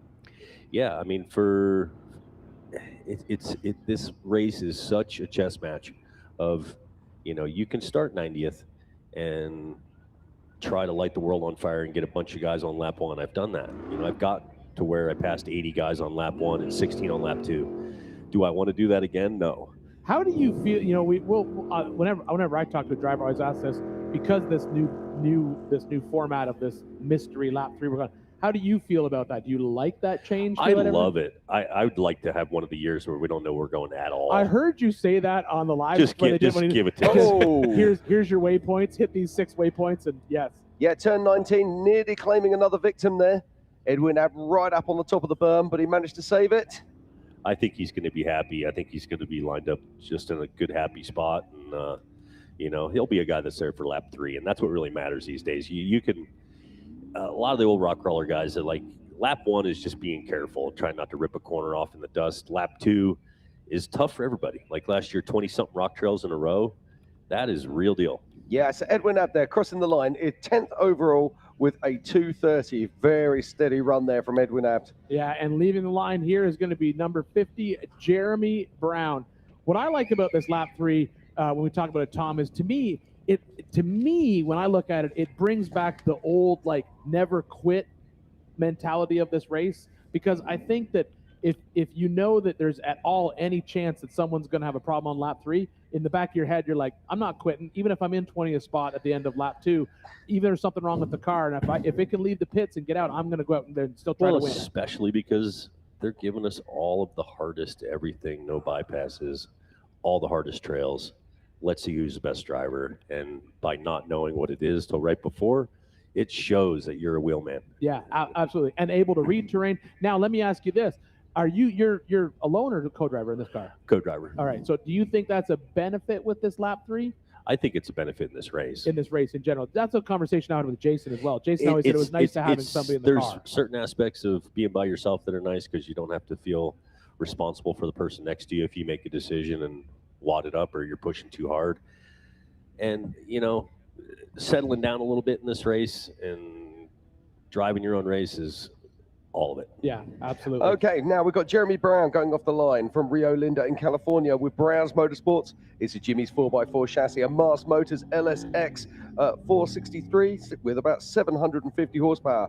Sierra gear and axle. Grateful One's MB Club, Rock and Roll Performance, Maxxis tires and Bilstein shocks. His first race at KOH was in 2017 as he makes his way around the Geolander Gauntlet. All right, Jim, I'm going to step out of the booth for a minute, but my good friend Matt Holt is going to come in here and fill in for me. I'll see you shortly. And Tom, always good talking to you, my Appreciate friend. you, Ian. Thank you very much, Ian. Always good to have you here in the booth, and welcome to the booth, Matt. He'll be in a minute. So, Tom, great to see you here, mate. What are your expectations for this race? I mean, we've just been talking about that mystery lap 3. That mystery lap 3 last year was absolutely fantastic, wasn't it? Yeah, I really enjoyed last year's race. I mean, I knew 2 was going to be a really tough lap, but we just kept working away, and and I think we were second or third on the road on halfway through lap 3, and I'm looking forward to trying to pick up where we left off. And fantastic. Jeremy Brown here, though, laying down a great time. Oh, comes to a bit of a stop there, but gets it back together. This will be a steady run. I'm guessing somewhere around about that 2:07 mark as he makes his way down the Gates Gate. He went right over the bush right there. Yeah. That's a tough line, and I moved left. Ooh, he went right. Again, I love this in-car from Jeremy Brown here. Right before him was Evan Abe. His son won second place last night in the youth section. Very, very cool. But Jeremy Brown out there on course right now. Yeah, putting that IFS to work as he comes on round into our Monster Energy short course. And we've seen turn 19 grab a few victims this morning, but he's made it round there. As he comes on round, he'll be going over the Yukon launch, round the chicane, and over and through the Griffin Radiators start-finish. We've got none other than Mr. Tom Ways in the booth at the moment, giving us his insights, having just qualified earlier today. And there we go. Jeremy Brown crossing the line, and that is a very solid time indeed, with a 2:03, putting him into 4th position. That's incredible. So, Tom, what do you think will be our fastest qualifying time today in that 4400 class?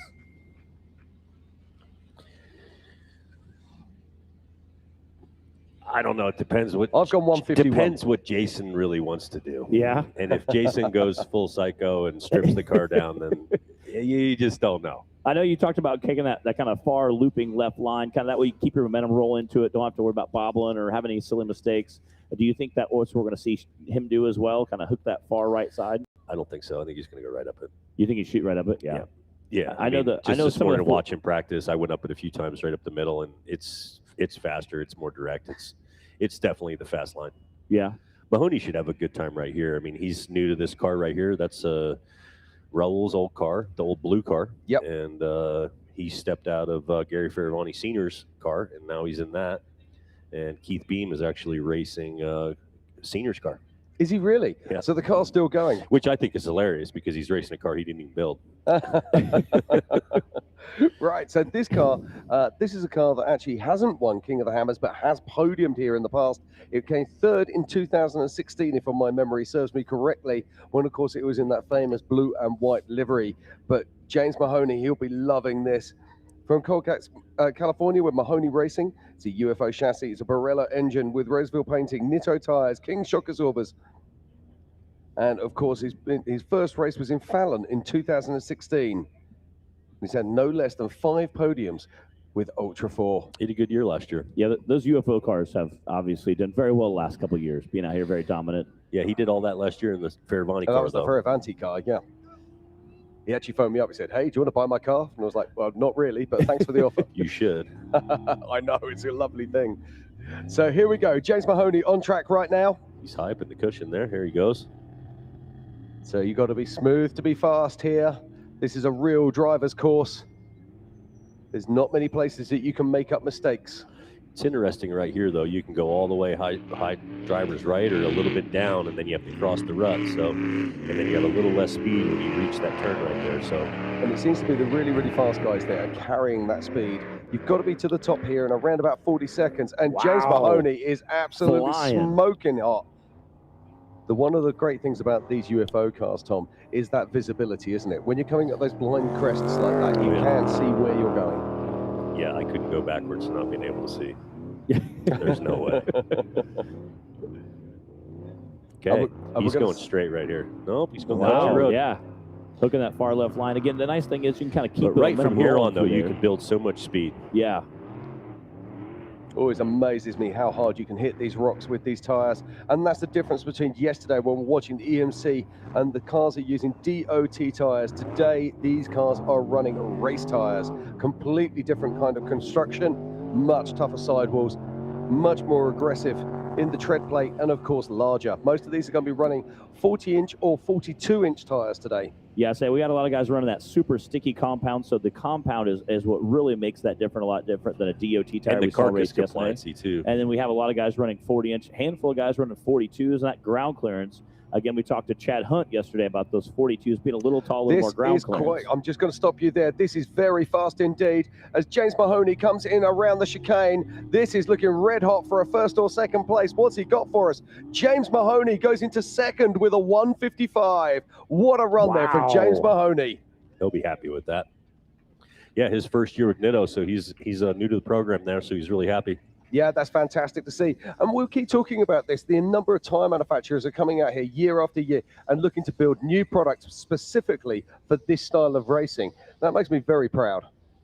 Yeah, I mean, he's a local guy to the Stampede track, so for him, you know, doing the NorCal Rock races and all that, I mean, that's a good fit for him. Yeah, and again, this Monster Energy short course was obviously super fast on. Tom, you talked to Ian a little bit about that mystery lap 3. Yes, sir. Again, if it is a lot of rough rocks, what's your kind of plan going into that? Well, I think be safe as possible. Try not to make any bad decisions on lap 1. Lap 2 is just let the rocks evolve, and then try not to vandalize the car. And then lap 3 is all bets are off, send it. I like that. That makes fun for the spectators. And if you're not winning, you better put on a crowd show and finish for your crew. Exactly. I'll start again. Spectacular failure is better than dismal success, as we watch Jeff Wagner heading off the line now in car 53 out of Nebraska. This is Wagner Motorsports. This is a Triton engine, 2-seat IFS and IRS car. Yeah, so he was driving a Jimmy's car last year, if that's the same guy. That was Nick Nelson's old car. Now that's an IRS car. Yeah, now isn't this, I believe, wasn't this Lauren Healy's car? I'm not sure who's got what these days, but I just saw that this morning because I recognized the panels, and he was driving Nick's car, I believe, last year. And do you know how I know this is Lauren's car? Because it's got a Ford Performance 460 D3 and Jiff Gunter engine in there, producing 780 horsepower. So this is definitely that vehicle. It's an old school rock roll that returned to Ultra 4 in 2020. Yeah, he's flying through there right now. Yeah, solid pace here from Jeff Wagner. So he's got that rock jock livery on the side there, and he takes on the rocks. Straight up. Yeah, straight. Got to bounce, though. Got to bounce and saved it. Man. That's what I was talking about. Like, it's the fast line, but if you get one bounce, the country road is... Again, and you hate to see it kind of bobble up like that. Just, you know, unfortunately, it's a great save. Great save, though. Yeah, incredible way to throw it in reverse, and again, be able to book that save up. But that little bobble, even if you were able to bring the front end down quickly, it's still going to cost you a few seconds there. Yeah, no, this is completely blowing his time now. He's going to be very lucky to come in sub 215, possibly even 220 now. But he's got to put his focus back in, just get it to the end. As you keep saying, Tom, this race can be won from anywhere on this racetrack. No, it really can. I mean, start 45th, start 90th. The thing that's great about it is if you're in that position, when you catch those guys in the front third, you don't have to pass that many people on lap 1. Yeah. Like my strategy is I'm 40th off the line and I pass 10 guys on the first lap. You're really in a good spot. Yeah. And then let the rocks evolve, and then just let things keep falling away, and then be ready for lap 3, because you have to have a car for lap 3. If you don't have a car for lap 3, you're not going to be in contention. And when we talked to, like I said, Chad Hunt was in the booth with us yesterday. He kind of said that. He goes, I don't like to be the first guy off the line. I like to be a little bit farther back, you know, top 20, top 25. He said, because those guys in front of you aren't going to make bonehead mistakes. And every time you pass one, you know it's a true pass. You're picking up a position. So definitely kind of a great way to play it. Yeah, so Jeff Wagner crossing the line there in 12th position at the moment with a 226, but he is going to be near the back end of our field once we get more cars on the track. All right, we got Kevin Porterfield in the 44-26 pulling up. These guys are coming out of Ohio. They're running wide open design chassis. There's a handful of them back there in that area. Them and the Kryptonite Custom guys coming out of Shreveport, Louisiana. So that's the first Woodley IFS car that was built. Heck yeah. I say Woodley's out here rolling around. We got to hang out with them last night. It's a couple that nights ago. damn big. Yeah. They have their camp. There's about 10 or 12 of them all in that camp. Tuesday night they had Will Ferrell night, so everyone had to dress up like a Will Ferrell movie character, and it was a very interesting time in the camp for sure. How long's Kevin been racing with us now? Quite a while.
BRP straight away.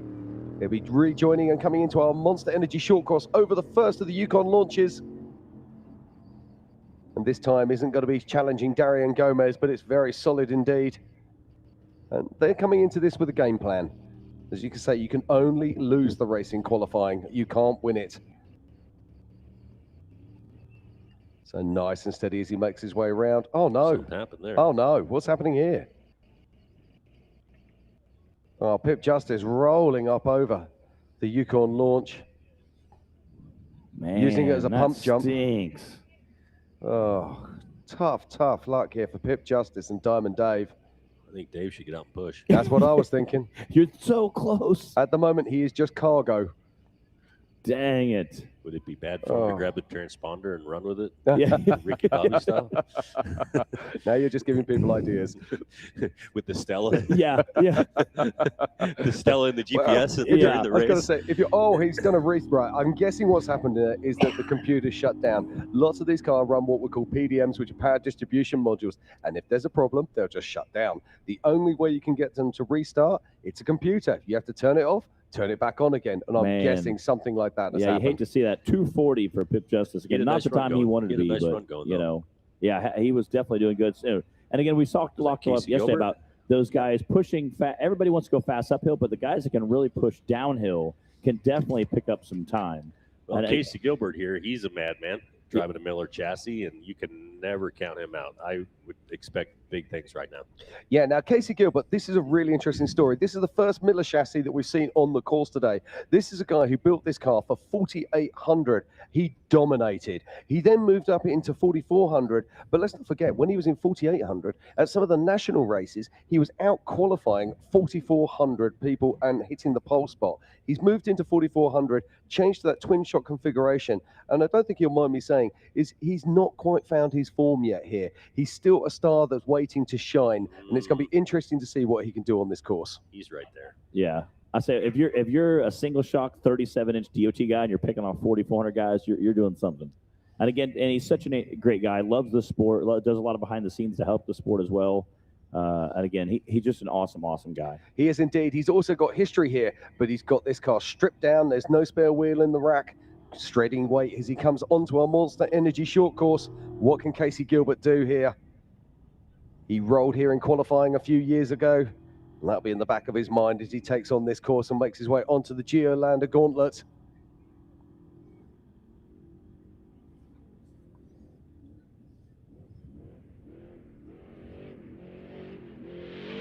We were talking yesterday, those Miller chassis, like at the Rush races, the Rush Off-Road Park in Rush, Kentucky, those guys in that tight wood section, those Miller chassis just shine. Again, Eric just, it's just a monster in the woods, just does such a great job.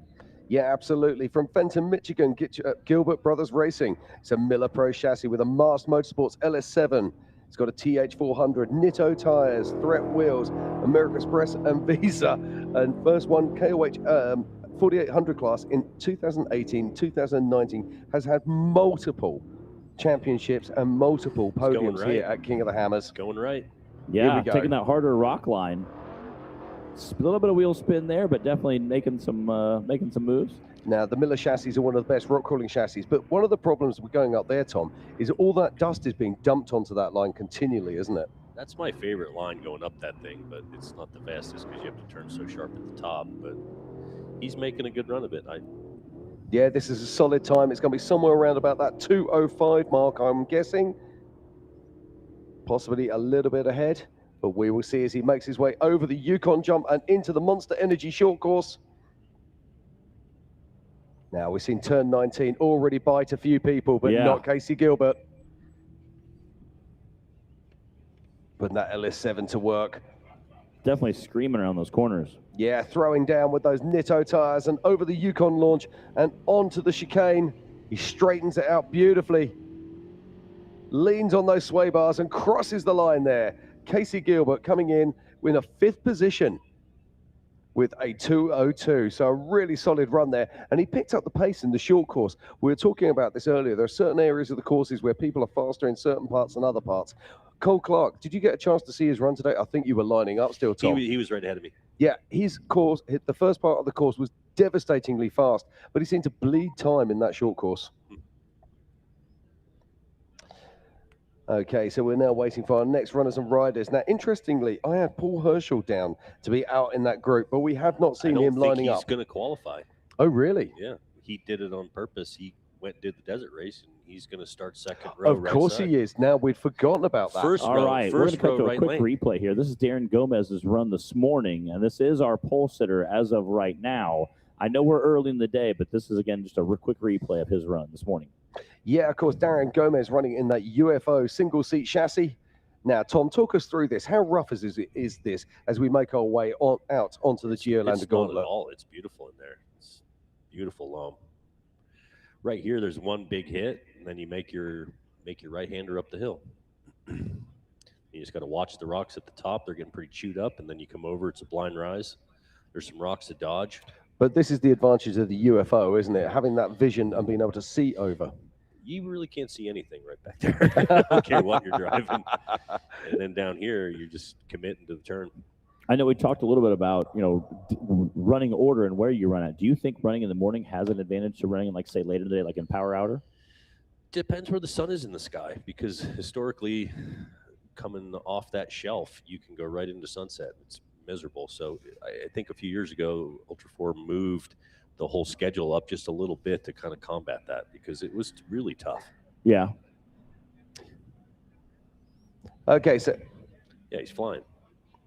Yeah, so Darian Gomez here. I mean, he really did lay it down in every single section.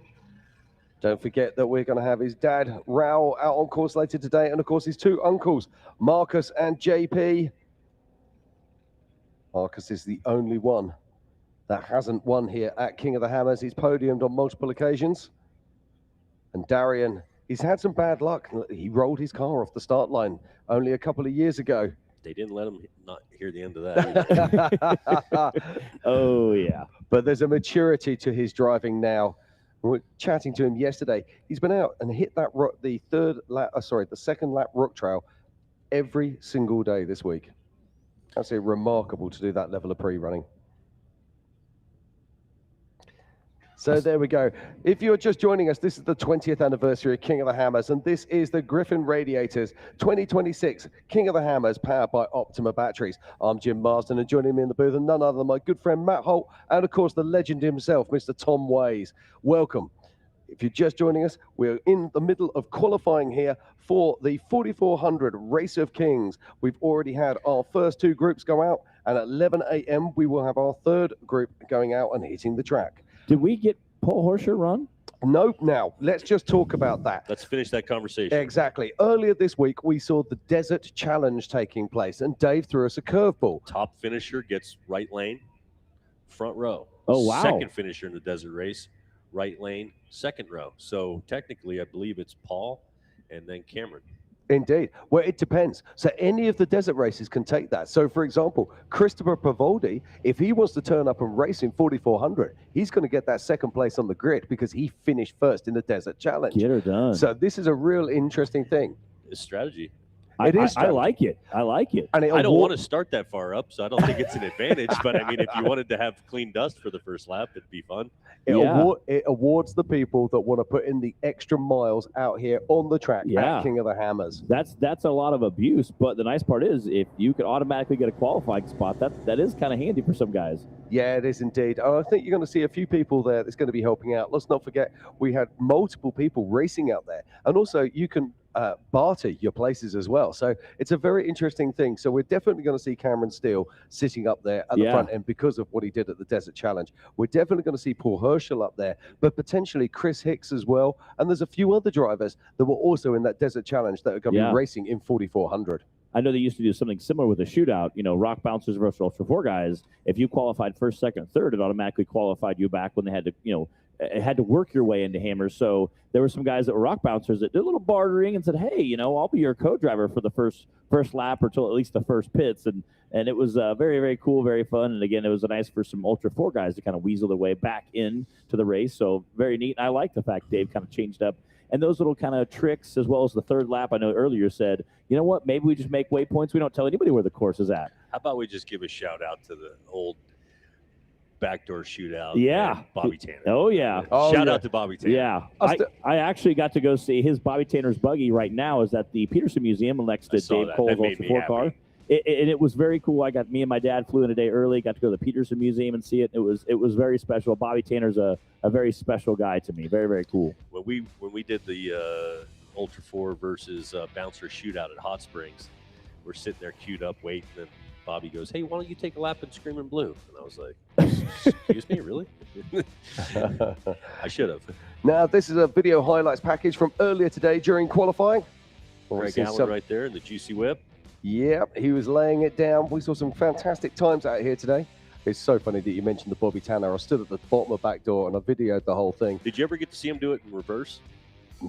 No, I don't think I did. Oh, yeah, he was doing laps in reverse. Putting the back end up on it, full slack, and he was getting it in rear-wheel drive. Yeah. I've driven off of it backwards a lot in the old days. I used to drive off of it all the time backwards, just for fun. And go look mono hands and just stick it in reverse and drive off of it. We used to drive up the right, the middle. I mean, we drove up that thing 6 ways from Sunday. Now, of course, a lot of people are talking about the fact that Backdoor isn't in the race course this year. So we we'll don't have know. to wait and see. We don't know. Well, this is true. And We've it's got that speculation. myth- And if we want to speculate Allegedly. we might go over there. But this is all said rumors. allegedly. This is all rumor. That's what I love about this lap 3. There's so many rumors about what's going to be. Oh, look at Jeff Wagner Such a here. good save he But had. that save was epic, wasn't it? Amazing.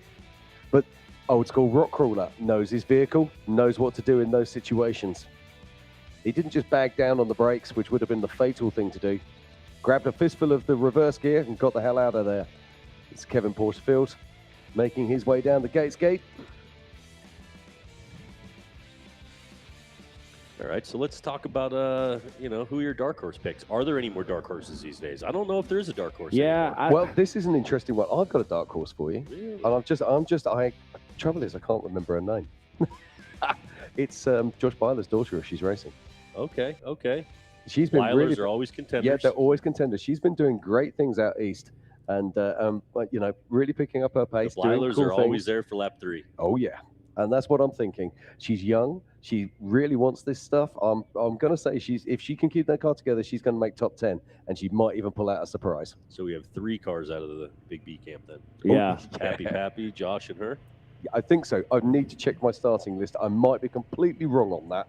But that's what I'd like to I'm a guess. big Shannon Campbell fan, and that he has a great co-driver. I It's feel not like a the car, dark the horse. car is It's not a dark horse. I know.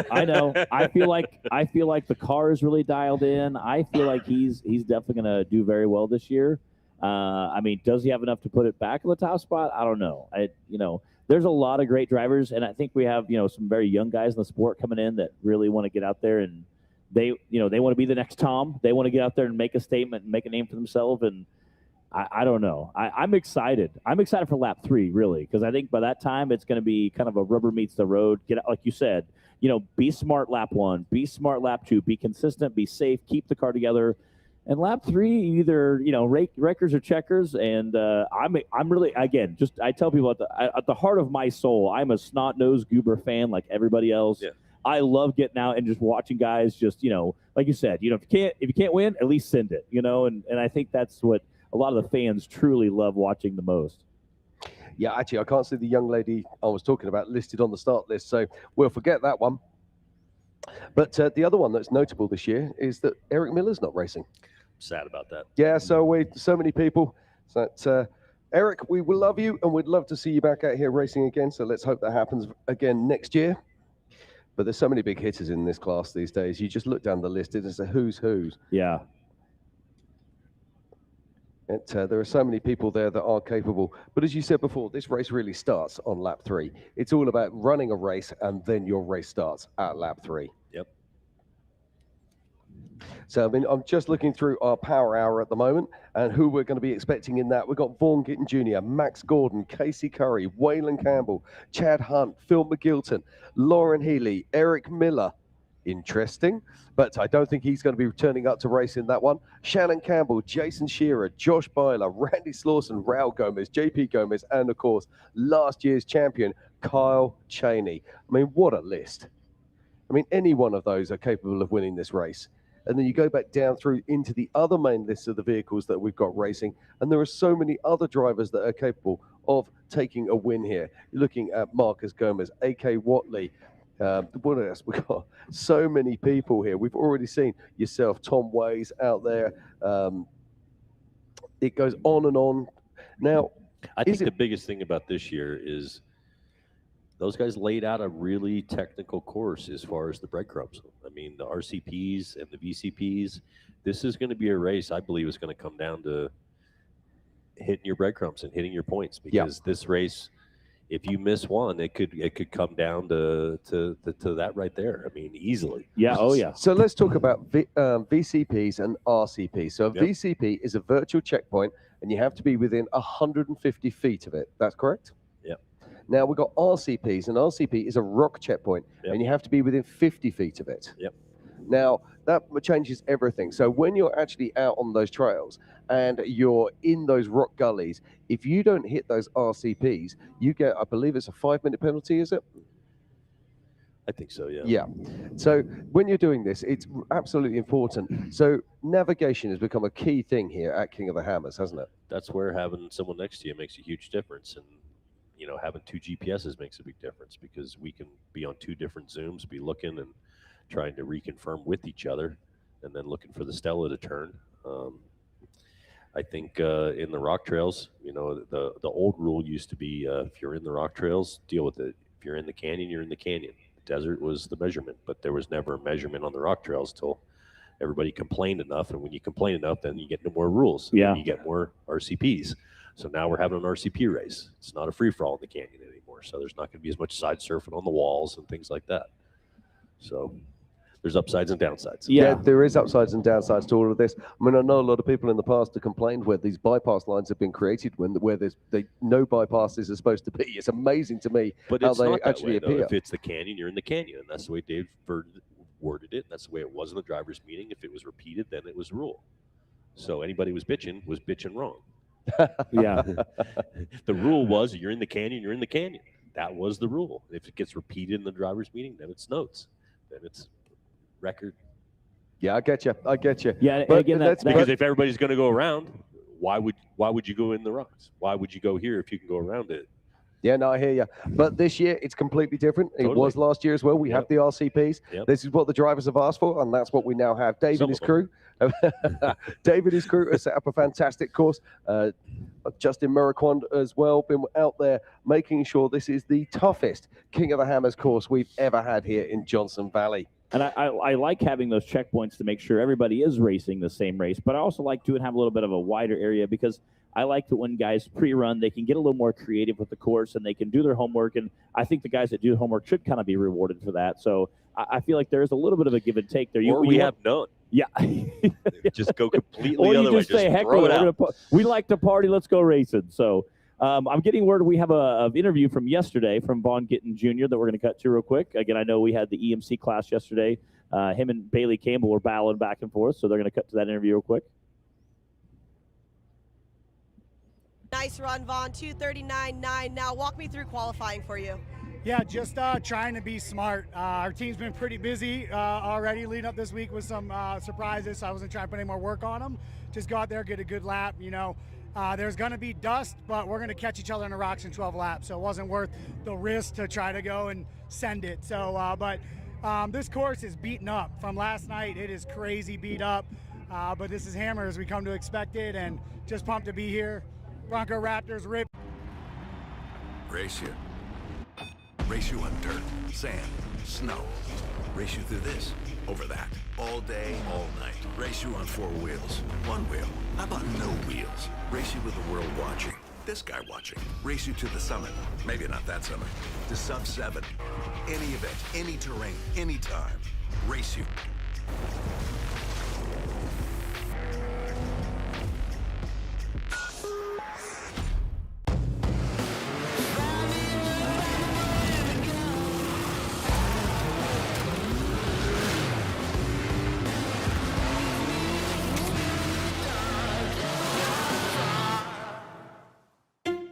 Whenever someone asks, "How was your weekend?"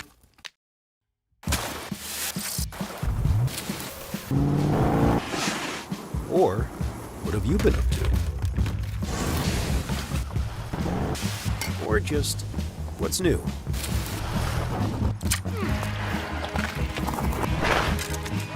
have a good answer. Just do what you love. Toyo Tires.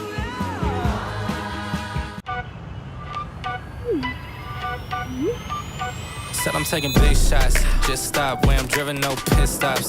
This hot, I ain't playing like a 6 spot. Pissed off, but I told him this a chip shot. I ain't missing cause you know I'm taking big shots. In the climb, I got no time on big shots, just stop where I'm driven, no pit stops. This hot, I ain't playing like a 6 spot. Pissed off, but I told him this a chip shot. I ain't missing cause you know I'm taking big shots.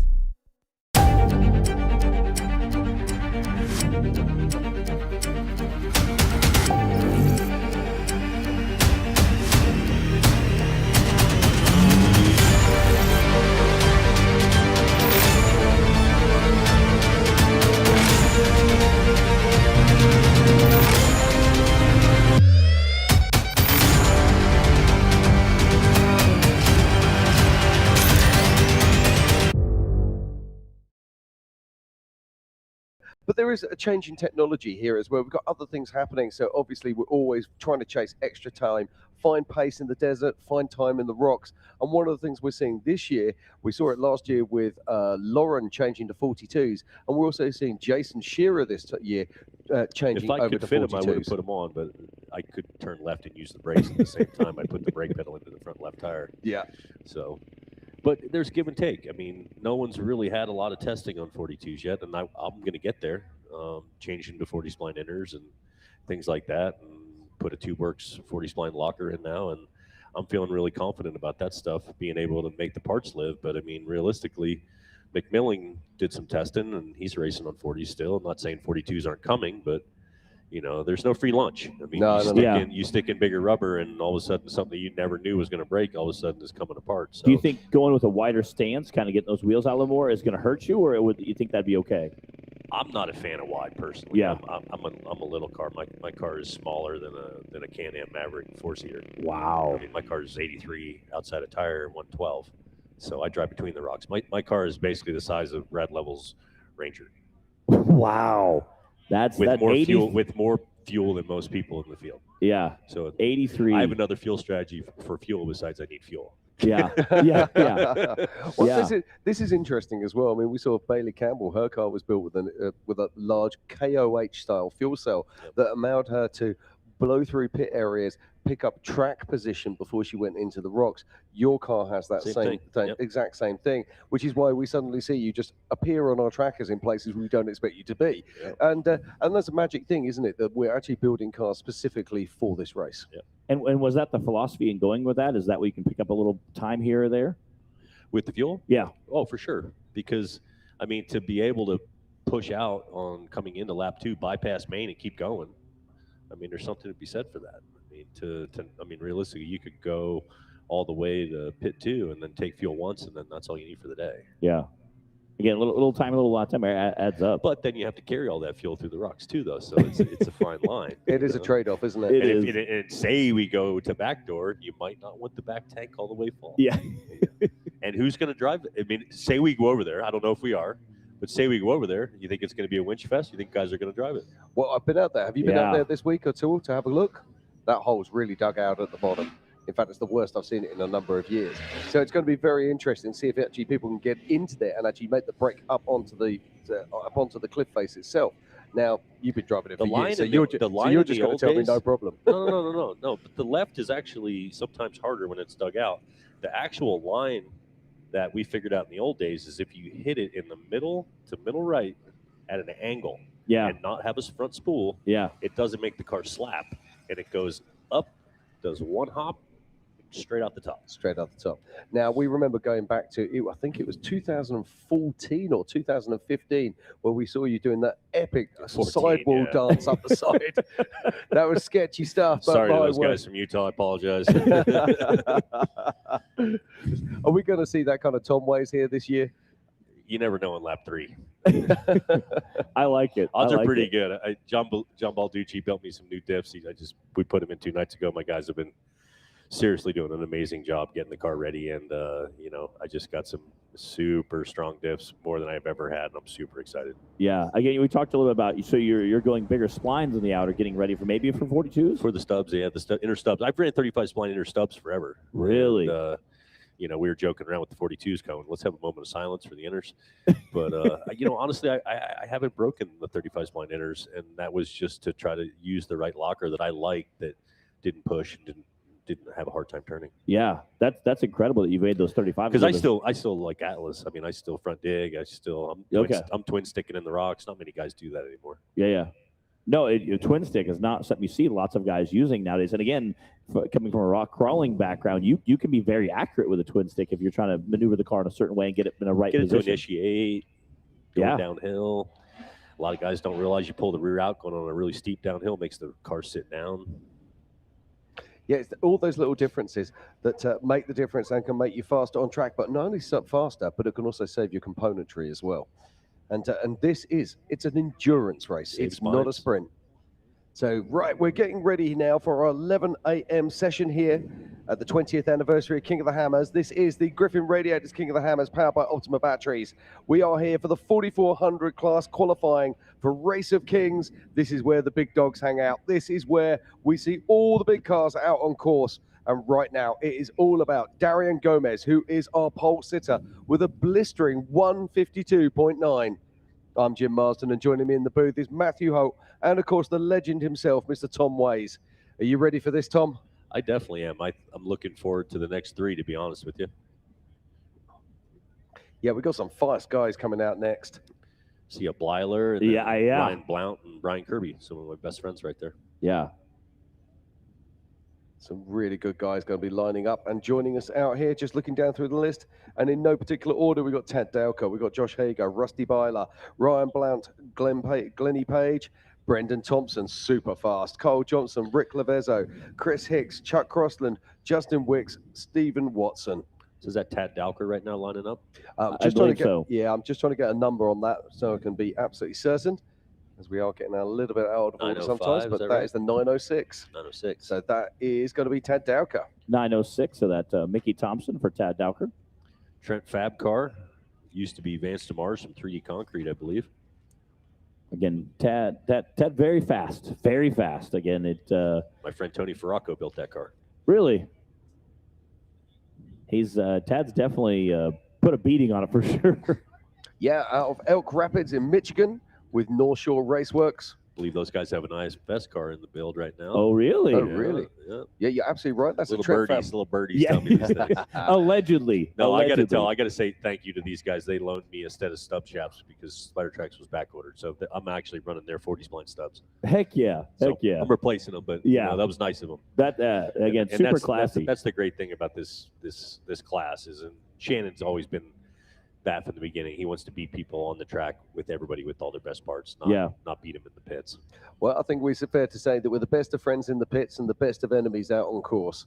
I can't remember. I think Tad was one of our guys running the 42s last year. I know him and Chad, I think, are the two Mickey Thompson drivers that ran the 42s. I know that we had several guys, Paul Wolf being one of the first guys that him and Healy kind of jumped on that 42 bandwagon. Now we've seen a couple of guys jump over there. But the 20-inch wheel, though, I think was really challenging to keep alive, where, you know, the BFG is going to an 18, and I think that's a better compromise of where the actual thing's going to turn right. You're not just... You think the 18 is a little more durable than the 20? Oh, I guarantee. Yeah. The 20 is too much wheel. Absolutely. Right, Tad Dalker out on course right now. It's a Trent Fab solid axle running a billet block, producing over 1,000 horsepower. This is a big car indeed, putting down a lot of ponies. What can he put down on our track right now? Solid axle rear, solid axle front. And I think he's actually one of our first solid axle cars on the course today. Crosses the line. Yeah. This is a very solid time. This is looking around that 2-minute mark right now. Yes, a 40-ish coming over the top of that hill, definitely making quick time there. I know a lot of guys, Tom, talk about kind of stripping the car down to just for qualifying. What's your thoughts on leaving the spare tire and the oil and everything in there versus you kind of stripping it down? I take a little bit off. I have in the past got really neurotic and stripped the car like crazy, but I don't know. I just took the spare off and put a little more fuel in the back. Only had about 10 gallons in the back and called that pretty good. So Tad Dowker taking that right-hand line now, reaching the top in a 1:15. But as you said before, Tom, you've got to make that turn at the right. You've already lost your speed, and you've got to refine it again as you make your way down the Gates Gate. Whoa, there we go. So if you guys have realized, there's kind of a rock on the left. If you hit it with your front left tire, it sends you perfect right over because there's this big hole. Yeah. That if you go too far right, you end up hitting that Dipping hole if you're down not there. jumping out far enough. So here we go. Tad Dowker coming on into the Monster Energy short course. Round turn 19. Nice and clean, looking good. Roost coming off those tires. Oh, he's right up on the top of that berm. Over the Yukon launch and into our chicane. Yeah, it took a little bit of stuff off. Took the high lift, took the drive shaft, and I only have one Starlink. Big so we bicycle took that there off from too. Tad Dowker. Yeah, you probably don't need a Starlink for qualifying. I figured if we lost that, we'd be sad for the Yeah. Saturday. Tad Dowker comes sixth in class with a 2:02. So that's a fantastic run there. And this is what we're talking about. You Heck can yeah. find time in that short course if you go looking for it. You'll love this, Tom. Definitely smoking in we that lost top a 10. a Awesome. Starlink racing out in Portugal last year. We had some guys bring it back to us. They've been run over by multiple cars, and they'd used it as a chopping board for their picnic. They still had salami on it, gave it back to us. We plugged it in, and it still worked. Who knew? So which Blyler we have here? Okie dokie. This is going to be Rusty Byler coming off of onto the track right now. I know we have a handful of them out here. So Rusty Byler, number 46, of course, the happy pappy, as Mars would say. And this is a gentleman who's been racing with us for a very long time at Klingenstown in Pennsylvania with Big B Motorsports, Miller Motorsports Pro Chassis, as an LS7, Spider Tracks axles, Nitto tires, Big B Manufacturing, Dynamic Motorsports, and Radial Dynamic Steering. One of my favorite moments of watching Rusty race, we were at the Wild West track still, and him and JP Gomez had a race across the top of the power line, and Rusty beat him in a drag race. Ooh. Now, he was Rookie of the Year in 2018. He was a long-time line of mountain racers and champions, and was the Dirt Right Series champion in 2019, and has multiple podiums. And he's been here for many years, a firm crowd favorite. He's rolled me over a few times pre-running when I ended up on my roof. He'll show up. He's always good to give you a little He's tug. like, hey, how's it going? How you doing? He had a nice line off the top right there. He moved left really early. That was nice. Missing that rock on that notch coming down the hill, and then we're coming into the big left-hand berm turn. I think a lot of the fast guys are going to blow that turn just a little bit on purpose to try to carry more speed through that big hole at the bottom. So he's working towards the hill here. What do you think prediction-wise? He's going to go up the face or around the way? I think he's going to go up the hill. You think? But like, Nope, straight out the country road. You kind of set that trend this morning. I think we've seen a lot of guys kind of follow that. I think Brock Hager set the tone. Yeah. Now, this is actually very fast indeed. He's doing a nice job here. Again, I think it's going to be around about that sort of 205 mark. Again, those injector dynamic steering systems, I know a handful of guys are out there running, and he's done a ton of work with tuning and trying to get that stuff dialed in, and just did an awesome job. Yeah, Eric from Radio Dynamics is doing great things with the steering world at the moment. And this car is so iconic out here at King of the Hammers. If you Those ever get Miller a chance, chassis. look under the hood, check out the plumbing, the way they do it. There's Yeah. no 90s, there's no 45s. It's Yeah. all straights. The reservoir's positioned where it's well thought out. Those guys don't take any. They're deliberate. Yeah. Oh, yeah. Yeah. The craftsmanship is very top tier. So this is Rusty Byler as he makes his way around the Monster Energy short course over the Yukon launch, going around the chicane and through our Griffin Radio to start finish. So Rusty Byler laying down a time there. See And he what goes his time's into gonna be. 10th position with a 2:08. Wow. So a solid run there from Rusty Byler. And he is the first of the Bylers. Don't forget, we are going to be seeing his son Josh, who's Okay, also we a have king. Ryan Blount here and Brian Kirby.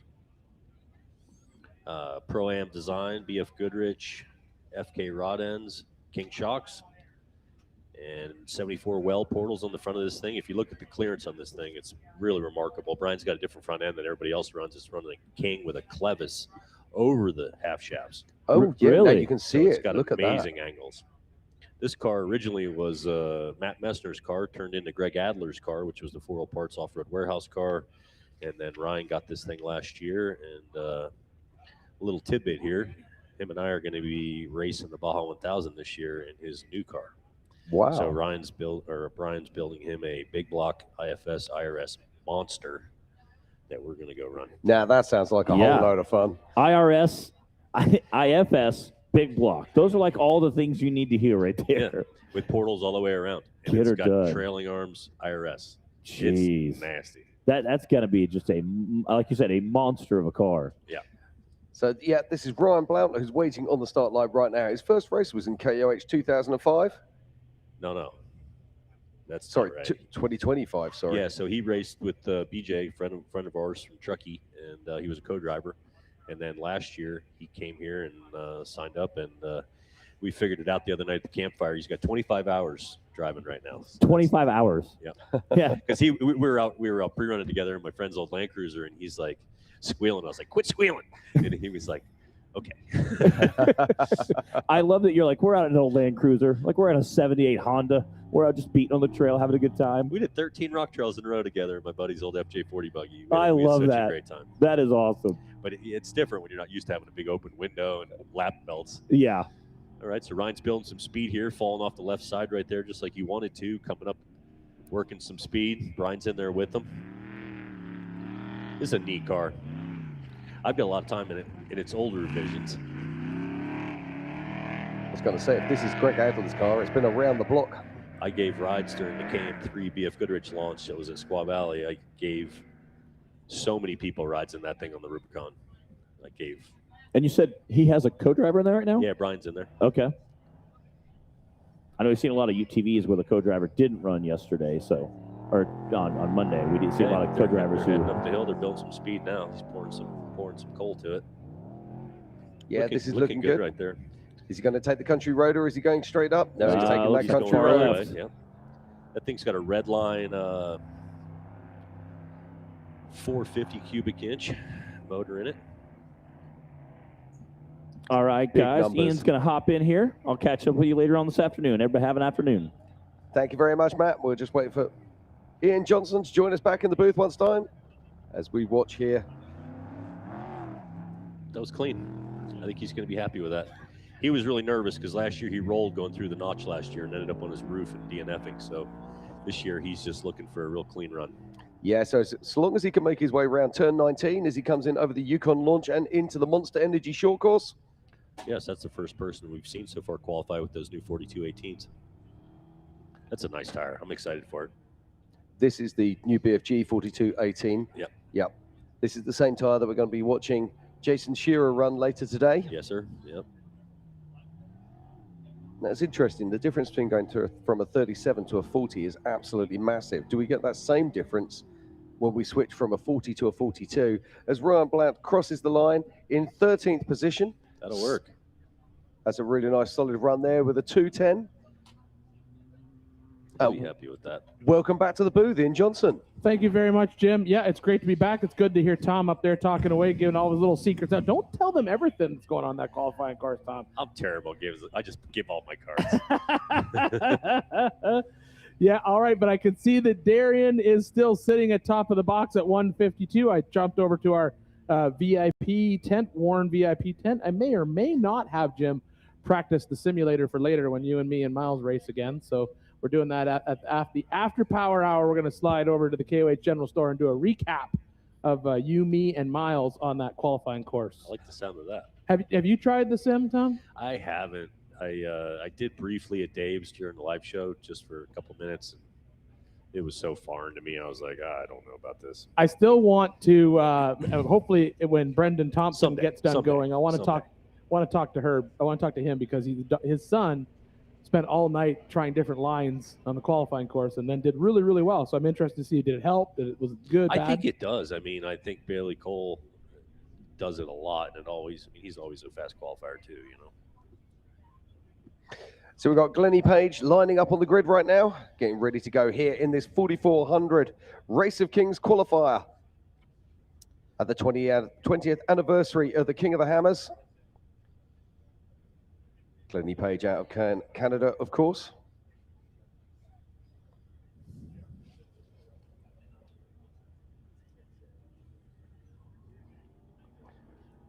Number 464 with Northern Force Racing, Get Penfab solid axle chassis built by Keith Beam. LS3, Maximum Transmissions, North Force Hydraulics. His first race here in Ultra 4 USA was Visions 2023 and was a KOH rookie in 2024. Yeah, we just saw Glennie leave our Monster Energy short course, head out through the Yokohama Geolander Gauntlet, making good pace through that section. I'm required by contract, Jim, to mention that he has secured his Tim Hortons and ketchup chips and his coffee crisps. Now you've got to explain bars. that because some of us don't know what that means. Man, if you're not, if you haven't been to Canada and had ketchup chips, you don't know what's good. But all right, so Glennie's made good work up that top, come over the top, and he is now down on that floor. He's got a good pace going on, huh, Tom? I think so. He's looking smooth. Yeah, he's getting on it here as he makes his way. And where's he going to go? Is he going to take the Tom Ways Country Road, or is he going to go up the rocks? He's straight onto that country road. It's a nice guarantee, especially if you work right there at that shelf. Now it was getting very torn out. The only yesterday problem in with the it is there's EMC. 2 rocks on the driver's side. Like this morning, I don't know if you guys saw it. Shannon was practicing, came back in with 2 flats on the driver's side. Oh, really? And there's definitely 2 rocks right there that you definitely have to be careful. What I was seeing yesterday, Tom, is on the entrance. If you don't set yourself up right for the entrance, Get it's high and tagging then that back. left. It's tag, High and then left. yeah, and it's tagging that left rear. Yeah. And I think especially, like Shannon's car, this is a wide car. So getting that rear end around is tough for that. And him and I were actually talking about that last night about whether or not, because I did say, hey, we saw a lot of tagging that left rear, and it can be tricky. So Glennie Page making his way round the Monster Energy short course. They'll be coming onto that Yukon launch any moment now. This is our solid axle car. Becoming a rare beast in 4400 as most switch away to IFS and IRS. Set up really well for that chicane as he comes through with a 2:10.7. So that's going to put him at 13th spot. I think he'll be happy with that. Yeah, that's a really good run indeed. I'm just looking now, our highest placed. Brendan Thompson lining up. Yeah, this is Brendan Thompson, and we were just talking about his son. His son was in his old car, the OG UFO, that rear-engined car, the solid axle version. His son was in it yesterday. He laid down a great time. So we'll see if Brendan can beat his son in his qualifying run today. I think that's an absolute certainty as we watch Brendan Thompson. This man is a wheelman. He knows how to drive, and he is. He won Moab last year, didn't he? He did, I believe, yeah. Yeah, Brendan's a TV personality as well. West Coast Choppers, chopper builder. NorCal, as always, bringing the heat. Yeah, Austin came through at a 2:09.2 is what he laid down yesterday in that original Joe Thompson built solid axle UFO car. So let's see what Dad can do now. I'm expecting Brendan to be challenging for that top spot here. I'm expecting him to be about around that 155. Racers working with racers. Time is money. There's no easy way to build it, retrieve it, or transport it. Helicopters are the cost-effective solution. HP Helicopter solves complex problems with helicopter solutions. What usually takes weeks or days, we can accomplish in hours or minutes.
Of off-road racing dominance. Proprietary patented race technology.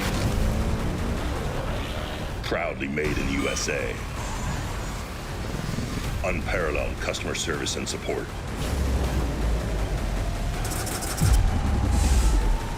The choice of champions.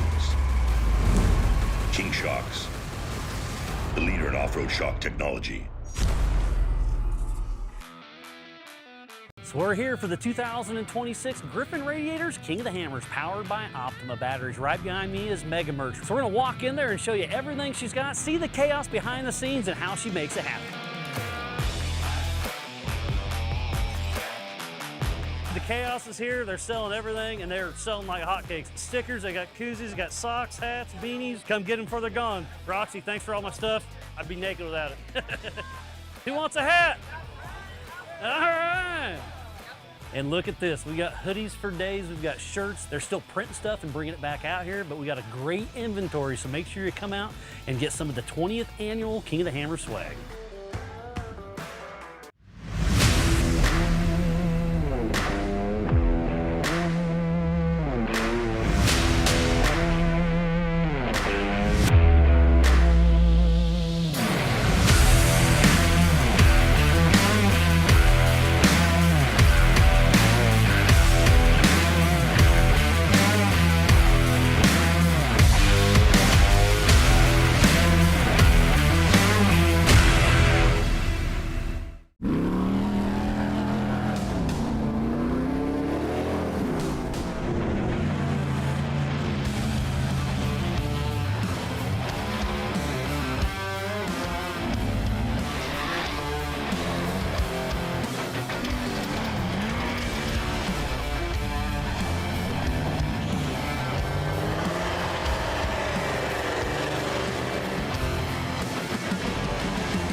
Every winter, Johnson Valley becomes the ultimate test bed, where man and machine are pushed to their limits. And power has to deliver every time. Optima batteries are engineered to excel under pressure, providing durable, reliable performance when it matters most. Because in racing, reliability isn't optional. Optima batteries, the ultimate power source.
Anything left of it?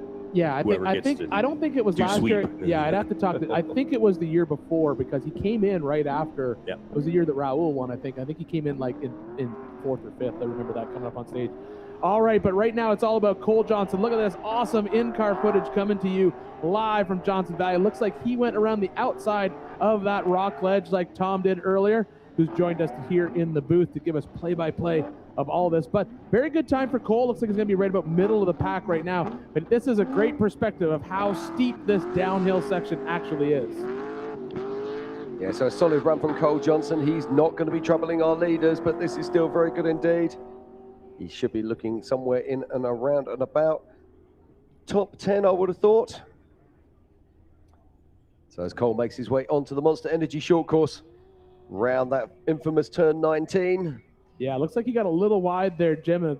Playing a little fast and loose at the top of that berm.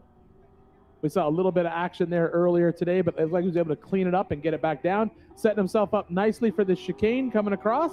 And he'll be coming round to cross the finish line. Any moment now, we'll be getting the time for Cole Johnson. And Cole Johnson crosses the line in 12th position with a 2:10. So a solid run there from Cole Johnson. And so we continue now with our qualifying here at the 2026 Race of Kings. And this is Rick Levezzo. Yeah, it's in that 44.49. Now, this is a very interesting car. Right the way back in 2014, our race director, Ben Napier, turned up out here with a panel-built IFS race car. He had custom built it, custom designed it, just for King of the Hammers. When he built that car, another vehicle, another person, Alex Wacker, loved it so much that he went and had another one built. This is that car. And Rick Levezzo now has it. And ended up in Horschel's camp for a while as well. It did, yes. Yeah, it's 2-seat IFS Bronco Pepe body, CBM LS7 Yokohama Raceline wheels, King Willwood Obstacle R² Racing. First Ultra 4 race was KOH 2017. First at Visions 2022. First at Sturgis 2022. 2022 National and East Champion 4500 class. Yeah, I was just about to say he's moved on up from the 4500s. And I said to him, why are you making that transition? He said, well, I've won everything there is to win in 4500. Oh, that's a sassy thing to say. He said, I want to get up there with the big dogs. I want to hang out and see how fast I really am. So here is Rick right now. As we look at these IFS cars, I know now, Tom, your car, you're still running the car that you had built that's a little bit narrower in the IFS world, correct? Yep. Do you still see that's a huge benefit out there in the rocks? I think it is, for sure. I mean, the portals kind of negate that a little bit more now, but I like driving between the rocks instead of having to go over every one of them. Yeah, because if you look at your car, it's just a little bit pulled in. I remember when you first built it, we were talking about a lot about how the offset of the wheels had pulled that outer track width in really well as well. Yeah, 83 outside of tire versus like some of these guys are 90, 91. Yeah, and that's what we were talking about earlier. That little goat path, turning the goat path, that'll catch that rear tire when you're 91 inches wide. So Rick Levezzo on course now, making his way around the Geolander Gauntlet and onto our hill. That's a good looking car. That's a beautiful car. That Bronco body definitely sort of brings that car across. As he makes the turn and heads up the climb, he made quick work of that Geolander Gauntlet, and he's coming up over the top, just over that 40-second mark. Yeah, this is a solid run, looking like he's going to be around that sort of top 10 area at the moment. So let's see what Rick Levezzo has as he makes his way into the cross grain. Is he going to shoot the rocks, or is he going to take the country road to the left? Yeah, we've seen a good mix of competitors. Yesterday during qualifying for the Everyman Challenge, looks like he's taking that left. Yep. So he's taking the left into that little bypass section that we're calling it, but you can see just how dug out it is. Picking Moving your line right through there there where he just tricky. went is the key to that. That shelf's been deteriorating. Staying like doing that left, then right, get over to the right-hand side. Yeah, you got to get back right. That shelf's going away. We saw that yesterday, kicking a lot of cars up. Pick that right line coming down that downhill section, headed on down through the Gates Gate. So Rick Levezzo is really putting it down here as he makes his way towards the Monster Energy short course and the first of our Yukon launches. He's going to head into that first sweeping turn after he gets through the MBRP straightaway where we saw a little bit of action earlier. Hopefully he gets through it clean. It looks like he does. What time's Power Hour today? Power Hour is going to be at 3 o'clock this afternoon, and do not miss that. As we watch Rick Levezzo coming on round to complete his lap, he'll be going over the second of our Yukon launches round our chicane and in and through the Griffin finish arch. What time do we have here? We're about to tick it off here, Jim. It looks like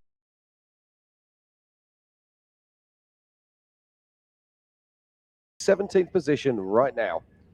Now, Power Hour this afternoon. Do not go anywhere at 3 p.m. Make sure you're in front of your TVs or at the fire pit here in Hammertown. We are going to be seeing Vaughn Gittin Jr., Max Gordon, Casey Curry, Wayland Campbell, Chad Hunt, Phil McGilton, Lauren Healy, Shannon Campbell, Jason Shearer, Josh Byler, Randy Slauson, Raul Gomez, JP Gomez, and of course, last year's king, Kyle Cheney, all taking to the track. How many people in Power Hour this year? This year we're going to be doing, I'm going to have to do quick math now, aren't I? I think it's an hour and a half it's about long, 14. so, yeah.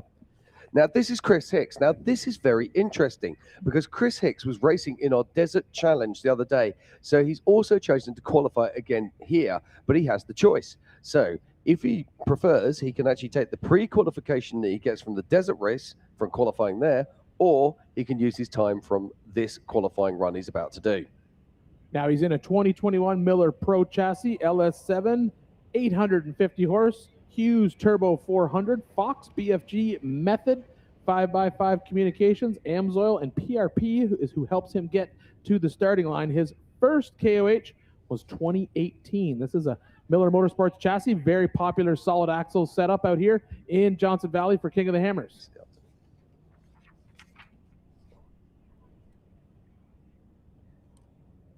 Yeah, so Crit 6, was, as I said before, he was in our Desert Challenge the other day in a T2 car, which is a spec class T1. Let's see what he's got for us right here, right now. All right, looks like he's about to leave the line. He leaves the line here in our Monster Energy short course, heads out into the first set of our Yukon launch jumps. And Casey Gilbert is our highest placed solid axle car right now in a sister car to this, another Miller Motorsports Pro chassis. We have a lot of good heavy hitters and solid axles still to come though, Jim. We do indeed. And it's always that age-old battle, IFS versus solid axle. Ask the guy who's sitting beside you. Well, he went from solid axle to IFS, so I know what his answer's going to be. Yeah, he's going to say it's the... but what about the prep? More with, obviously it's more with the IFS. I don't know anymore. I think you just got to build a good race car, and there's no new car blues anymore because everybody's tearing their junk down. Not so much new car blues. I just mean the race prep. Like prepping an IFS car is obviously more work than prep. In my opinion, I think having done both, I feel that doing the IFS prep does take a lot more time to get it prepped. But now all these guys put in portals, they're getting less stress too, though. That is true. So, yeah, that's a good point. You can downsize. You don't need a 1480 front drive shaft going up to those parts anymore. You can get away with a 1350, less rotating weight. Yep. Here we go. Chris Hicks is in the rocks, but it looks like he's gone out that sort of medium line where it brings you out sort of halfway through the country road. We saw a couple people hit that yesterday. Morning. It's pretty straight. It's not bad. I think the only thing we noticed yesterday watching a few of the people, it's still super loose in there. Like it's tough because you get thrown in there and it's that classic hammers, just the ground's falling out from underneath your tires, right? No, watching this morning, let's call it the straight up way Darian went. Paul Wolf was hitting that a few times this morning with purpose. And he was blasting that thing because we all kind of were hesitating a little bit just to let the front settle, and he just smashed it up there. And it'll be something to see. Yeah, I think so. He's been working really hard on his suspension. So it'd be great to see. And people have said to us, why is Paul Wolf not in Power Hour? Well, you can choose not to be. Equally, he didn't actually do anything of note last year, so he's at KOH. Oh, you're talking about people wanting to come up and punch you. At KOH, which is why Paul Wolf will be running in the 1 p.m. slot. So do not miss that. Yeah, it'll be great to watch Paul out there. Paul always puts on a great show out here. Always a dark horse that you can always plan on seeing some excitement from. I'm not sure he's a dark horse. We all know he's quick. He is quick, but he's always had just that unlucky hammers run. Yeah, he was front row of the grid last year, don't forget. And we just saw Chris Hicks crossing the line there. Well, guys, I think I'm going to go grab a quick bite to eat. I'm going to let you guys. Tom, thank you so much for joining us here in the booth. I love having you up here. Super appreciate it. Always. Absolutely. Come up anytime you want. If you want to come back up later on, feel free to stop back up. We love having you up here. I'll see you guys later this afternoon. Thanks, Tom. Thank you. Thank you. All right, now on the line is none other than Chuck Crossland. Yes, Chuck Crossland, no stranger to King of the Hammers, of course. He's in that Jimmy's IFS car, I believe. Yes, Chuck Crossland from Crossland Off-Road Racing out of California. This is a Jimmy's 4x4 two-seat Red Dragon IFS. It's got a Brian Tooley. You're going to love this. Oh, twin turbo LS 6.2. Oh, twin engine eaters. Oh, that's mate, we exactly love what that. you need. This is producing 1,200 horsepower. This is why I love King of the Hammers. That's his. I noticed he didn't list his transmission because probably nobody wants to build one for him. But his transmission, I'll tell you, if he's got a 400 or 4L80 pushing 1,200 horsepower, thing, it's going to hate life all day today. It is indeed. But how much fun is this going to be to watch this car? Also, Chuck Crossland is one of the nicest people on our grid. Always up for a laugh. Always out for good fun. Chuck Crossland off the line right now and heading out of our Monster Energy short course. There he goes through the two different Yukon launches. as he sets up well for our first big sweeping corner, and then he's going to come through 2 corners. Oh, got a little western there, as we like to say. Looks like he got a picked up little bicycle, but was able to get it back under control. I think that's a factor of exactly what Tom was talking about earlier. You get those fresh tires on there, sometimes they get a little bit of a bite in that short course. Making quick work of our Yokohama Geolander gauntlet. And there's that first turn right there, up the hill. Let's see where he comes out the top.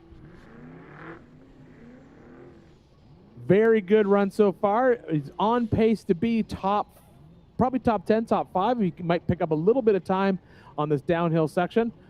Our current race leader on our unofficial split times at the top of that hill was at 39 seconds, and at the top of the rock ledge was at 109. So we'll see where Chuck comes up here. See if he takes the rocks or the goat trail, as we're calling it, or the country road, as Tom likes to call it. It's Tom Way's Country Road. I do love it. We got to name it like Ways Way. Ways Way. Ways Way. There we go. He's in Ways Way. Oh, man, that sounds like a really weird 90s movie. That's perfect. All right, so now he's making up the time on this downhill section. Great shot out of the hood thanks to his in-car camera feed. Oh, I think this came down there with a rough bounce. Looks like we missed a little bit of it, but he's able to clean it up, get it back on all 4s, and looks like he's coming through the MBRP straight and into our Monster Energy short course. Yeah, so here we go. It's Chuck Crossland making through turn 19. It's already claimed some victims today, but not Chuck Crossland. Pulls it round, heads on towards the Yukon launch. And this is going to be sitting somewhere between that sort of around about 13th position, I think, as Chuck Crossland makes his way into the chicane. Yeah, he's going to come through. I think he may pull off a top 10 here, Jim. We'll have to see where he lands. Oh, just on it, mate. In 10th position, Chuck Crossland with a 2:06. Yeah. He found some extra pace in that last part of the course. He did. I think he was able to straighten out that chicane pretty well. He set up well for it, and the corner before it, he stayed nice and low, was able to pull the car around. I think he shed a little bit of speed on that turn 19 that we're calling it, but yeah, that was an absolute great way to pick up a little bit of speed on the back half of that course. Yeah, so superb run there from Chuck Crossland. And still the action continues here.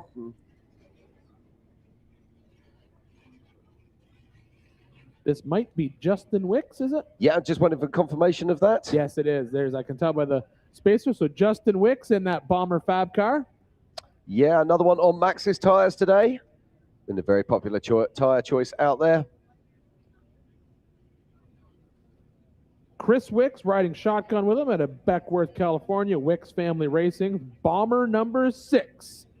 That's one of the OG Bomber chassis.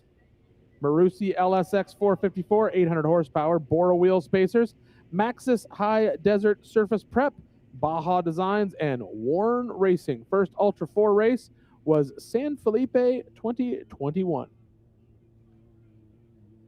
We keep saying it time and time again, but these Bomber chassis are synonymous with King of the Hammers. And we're going to see none other than 3-time King Randy Slauson out here later this afternoon, racing for pole position here. And at the moment, he is our EMC fastest pole sitter. Now that I'm back in here, Jim, we need to start thinking about our picks for race day. Because I said we're all going to come in here and we're all going to pick our winners, 4,400 King winners. And I said that this year you get 2 choices. Because it's the 20th anniversary, you can pick one former King and one non-King as a winner, and we'll see who picks right. I'm down for that. So you got to start thinking about who your choices are for that.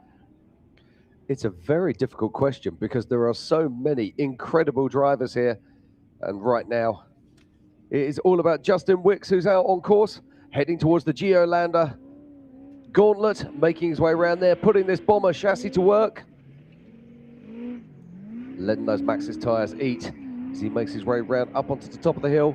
Now the fast cars are crossing the top of this hill around about the 40-second mark. And as you come over the top here, it's a completely blind. It's a leap of faith. That's a solid pace here from Justin Wicks. Another solid axle vehicle. And that's what I love about this type of races, Ian. You can dream it, you can think it. So long as it hits those safety margins, you can come out here and race it. Well, I think, we were talking about this a little bit earlier. There, he's made that turn onto Way's Way. We were talking about this earlier, Jim. That's the beauty of King of the Hammers, and not just King of the Hammers in general, but if you look at King of the Hammers over the 20 years that we've been here racing in the desert, the changes that this sport has made, not only to King of the Hammers Ultra 4 cars, trail rigs in general, wheeling in general, and then now it's also starting to bleed back over into basically T1 trucks and desert trucks, because now they're starting to slide back into that off-road life when they told us that all-wheel drive would never work in a desert racing truck. And now a lot of the technology they're using is very similar to what first came out here with Shannon Campbell on that early IFS car. Yeah, absolutely. And let's talk about portals. Obviously been around for a long time, but tested and perfected out here at King of the Hammers. So Justin Wicks coming in. He'll be going over the Yukon launch, around our chicane, and across the Griffin Radiators finish line. Very good time. You had our fastest solid axle car before, Jim. Who was it? That was Casey Gilbert. With a 2:02. I don't think he got him, did he? No, he didn't. Justin Wicks goes into 9th position, so a top 10 with a 2:04. That's a really good run there from Justin Wicks. Very good. Now, Jim, I got some sneaky info from this. This is Stephen Watson. Now, if you don't know who Stephen Watson is, that's because Stephen Watson hasn't raced with us. I don't know if he's honestly ever raced 4400. I'll have to ask him. But he is OG co-driver, been co-driver for a while, but that is Mr. Off-Road Design. So if you want to know anything about an NP205 transfer case, he's the guy to talk to. But he did text me earlier to let him know that they just put a new engine in the car last night, broke a valve spring Friday morning, and took the entire motor out of the car. His brother is back out here for crew chief, and they just got the vehicle back and on the lake bed this morning to come and qualify. Fantastic. I love the stories like this, but that's what makes Hammer special. That's why we come here every single year. Oh, he just texted. Well, he didn't just text me. He texted me before this, obviously. His last time driving Hammers was in 2013. Was the last time he was behind the wheel. Now, last year, you might I don't know if you recognize this car, but do you remember? The name's got on it was my pick for last year, my dark horse pick, Kevin Stearns. So Stephen bought this car last year to work as a pre-runner with Kevin Stearns. Kevin Stearns had the matching car of this, and Stephen brought this to be a pre-runner, but then he pre-ran once and said, okay, now that I have a race car, I have to go racing. And so now he's back racing with us this year. Yeah, it's good to see. My first year racing Hammers was in 2013. So it's nice to see him lining up on the grid right now in car 17. And he is off the line and heading out onto our Monster Energy short course. Yeah, it's a Titan chassis, LSX 454, 650 horsepower, off-road designs, Maxxis tires, Baja designs, and Seymour. Oh, no! That's what I get for saying all those nice things about him. And then he goes and stuffs it on the first corner. My fault. Well, the only good news is at least he'll get an early shower. And the car's not really that hurt to be out. So now he just has work to do on Saturday, unfortunately. Yeah, not too much work on the car, probably quite a bit of work on his ego. Yes, absolutely. He'll make the highlight reel, though, Jim. He will indeed. We keep saying it. Spectacular failure is better than dismal success.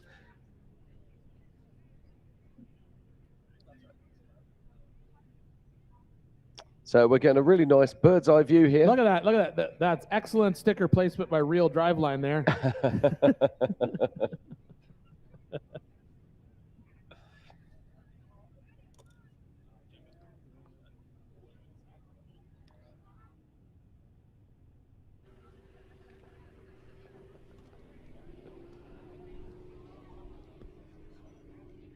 So if you're just joining us, this is the 2026 Griffin Radiators King of the Hammers, powered by Ultima Batteries, and we are here for the 20th anniversary of the Race of Kings. This is where the big guns hang out. This is the qualifying for the 4400 class.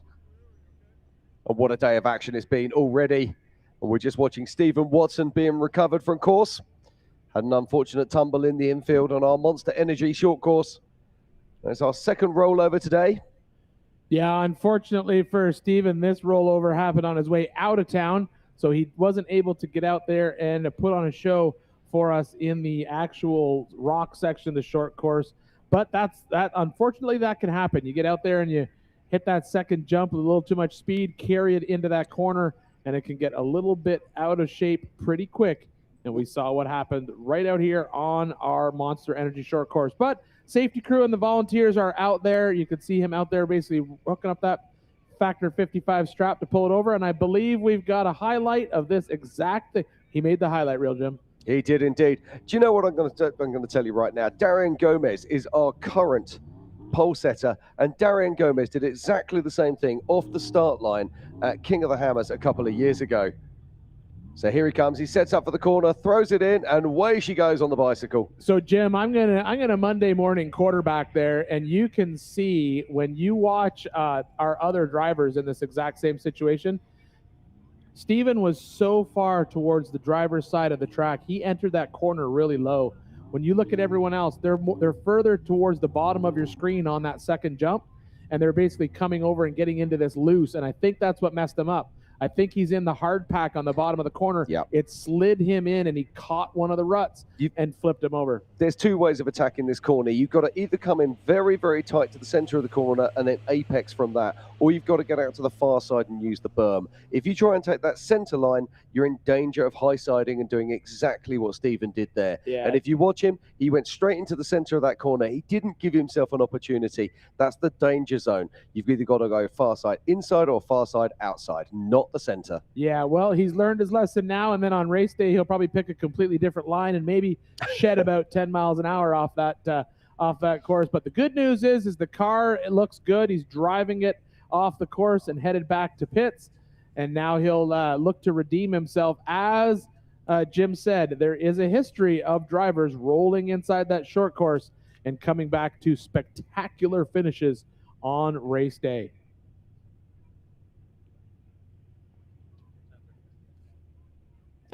Yeah, so as we continue, this is the end of our session for the 11 a.m. qualifying in the 4400 Race of Kings.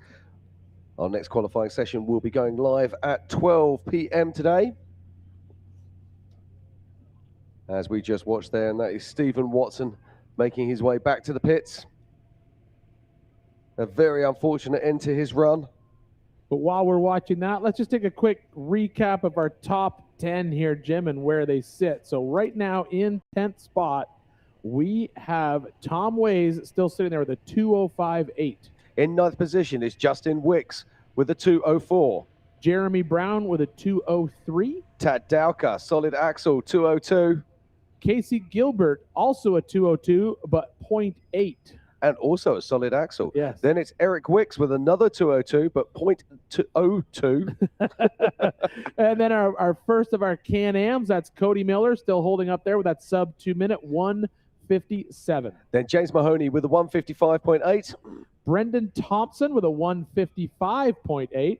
Yeah, get your head around this. There's only 100th of a second separating those two cars. But our pole sitter right now is none other than the young man himself, Darian Gomez in the UFO. He came out, he saw, he conquered, and he is our current pole sitter right now with a 1:52. But we still got lots of big hitters coming out today. I cannot wait for the next batch. We've got Hunter Sparrow. We've got the wild man himself, Christopher Branson. Then it's Harold Friedman, Bailey Cole, Cameron Sorenson, a 14-year-old who's going to be driving what was Bailey Cole's old car. Then Aaron Smith, Nacho Andro, Dan Fresh, who's going to be in that amazing Laser Nut IFS and IRS car. Yeah, he was able to get a finish in that car last year. And that's the first time that car had ever finished. So that'd be good to see. I'm sure he's looking to improve on that this year. Indeed, and that's a car that's nearly won this event many times. Then it's Dustin Robbins, John Webb, Jeff Bergman, Brett Harrell, Lane holding out on that 12 o'clock session. So some really big hitters to come very shortly.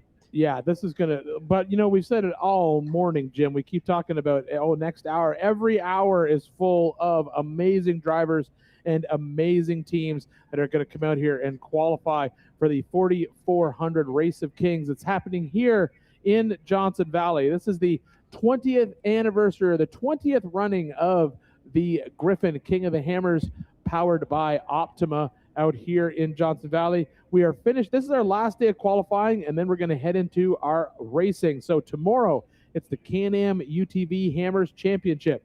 Day after that, Yokohama Everyman Challenge with 3 different classes racing. We have the Yukon Gear and Axle 4500 Modified class, Brannick Motorsports 4800 Legends class, and the Curry Enterprises 4600 Stock class. And then on Saturday, it will be time for what we're watching today, qualifying for the big race, the 4400 Race of Kings. Yeah, absolutely. Now, earlier on today, you asked me to pick a king and a non-king who could possibly win this event. I've been thinking about that. Oh, let me get my notes out. All right, what do you got for me? Hold on, I've got to make your note here. I got mine. I'll tell you mine as soon as you tell me yours. Here we go. Well, so the highlight package goes on here. We'll just go through this. I'm going to go for king at the moment. I'm going to go Josh Byler. So king is Josh Byler. Yep. Okay, and then? Now, the non-king, there's a little bit more difficult, isn't it? Because there are so many people to choose from. You look down that list, and it is just a loaded list of incredible drivers. And where do you sit there with it? Where do you go? Do you know what? I think it's a man who's in waiting. I'm going to go with Paul Wolf. Paul Wolf. See, he was my pick last year, so I'll tell you who mine were. He's checkers or wreckers, but yeah, my word. It's a safe pick. It's absolutely a safe pick. Jim, my picks were former king Shannon Campbell. That's who my former king is going to be. I'm going to pick him as the winner because I think he's got his car dialed in amazing this year. And then I'm going to go that Darian Gomez, our current fast pole sitter, is going to be my choice for non-king. I think that he has got a lot of pressure from the rest of the Gomez camp. And so I think he's looking to come out and put on a great show for everybody. So I'm looking forward to seeing him here. But we have a new guest joining us in the booth. Jim, who have we got? Yeah, we've got a very special guest joining us from Ford Performance. This is none other than Mike Levine. Mike, welcome to the booth and welcome to King of the Hammers. Hey, thanks, guys. I'm glad to be back at King of the Hammers.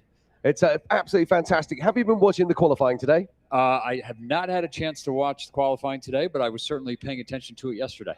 I wonder why. Tell me why you were paying attention to it yesterday. Oh, you know, we got a couple of Bronco Raptors that are running it in the 4600s. So yeah, paying close attention. But again, hey, I got to be paying close attention here to the 44s. Yeah. So yeah, we got some really cool stuff going in here as well. But as you said, those 4600 Broncos, they are much more. They're closer to the Bronco that you're going to see on the showroom floor than the 4400 Broncos we're going to see out there today. Yeah, absolutely. They all, you know, in the 4600s, because they're stock class, they all roll off the same assembly line at our Michigan assembly plant, just like the Bronco that I would drive would roll off the assembly line, which I think is pretty awesome. Now, there's a story going out there that you guys turned up out here one day and went, okay, what is it we need to do to be able to compete in this stock class? And that was how the Bronco that we see to this day was born.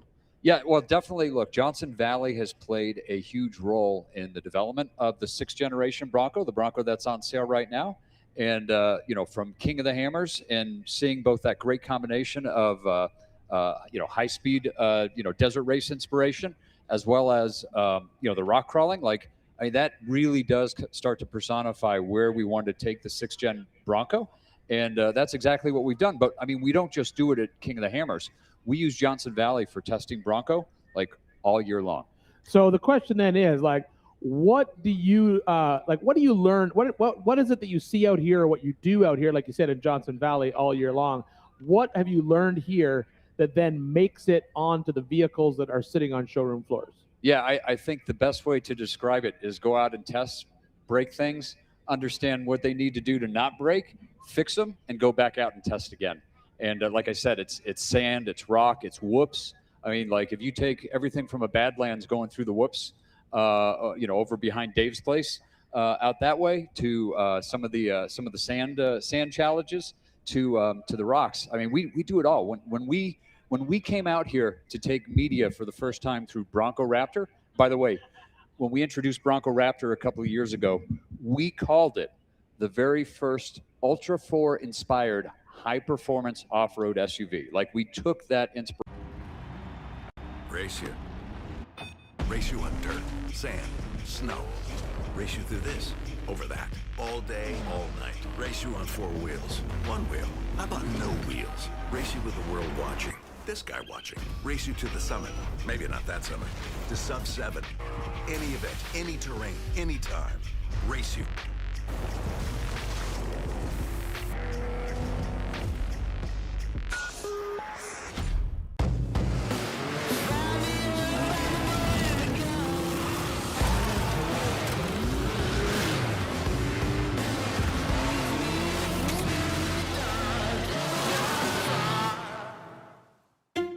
Whenever someone asks, "How was your weekend?"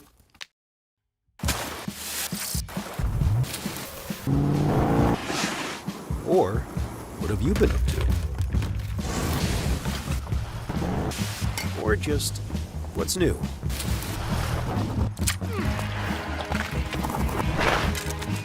Have a good answer. Just do what you love. Toyo Tires.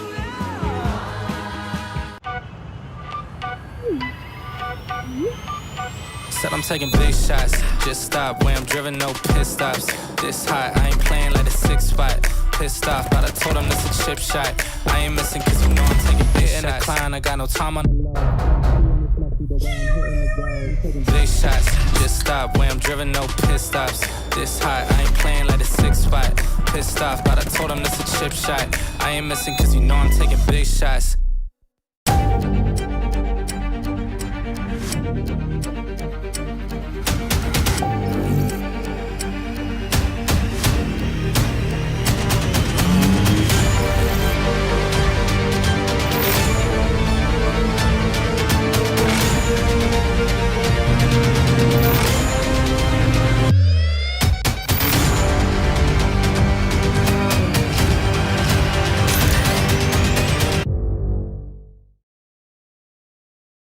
F-150 Raptor or the Ranger Raptor to those Fox live valve dampers that we have on the trucks, to the engines, the tunings, the calibrations.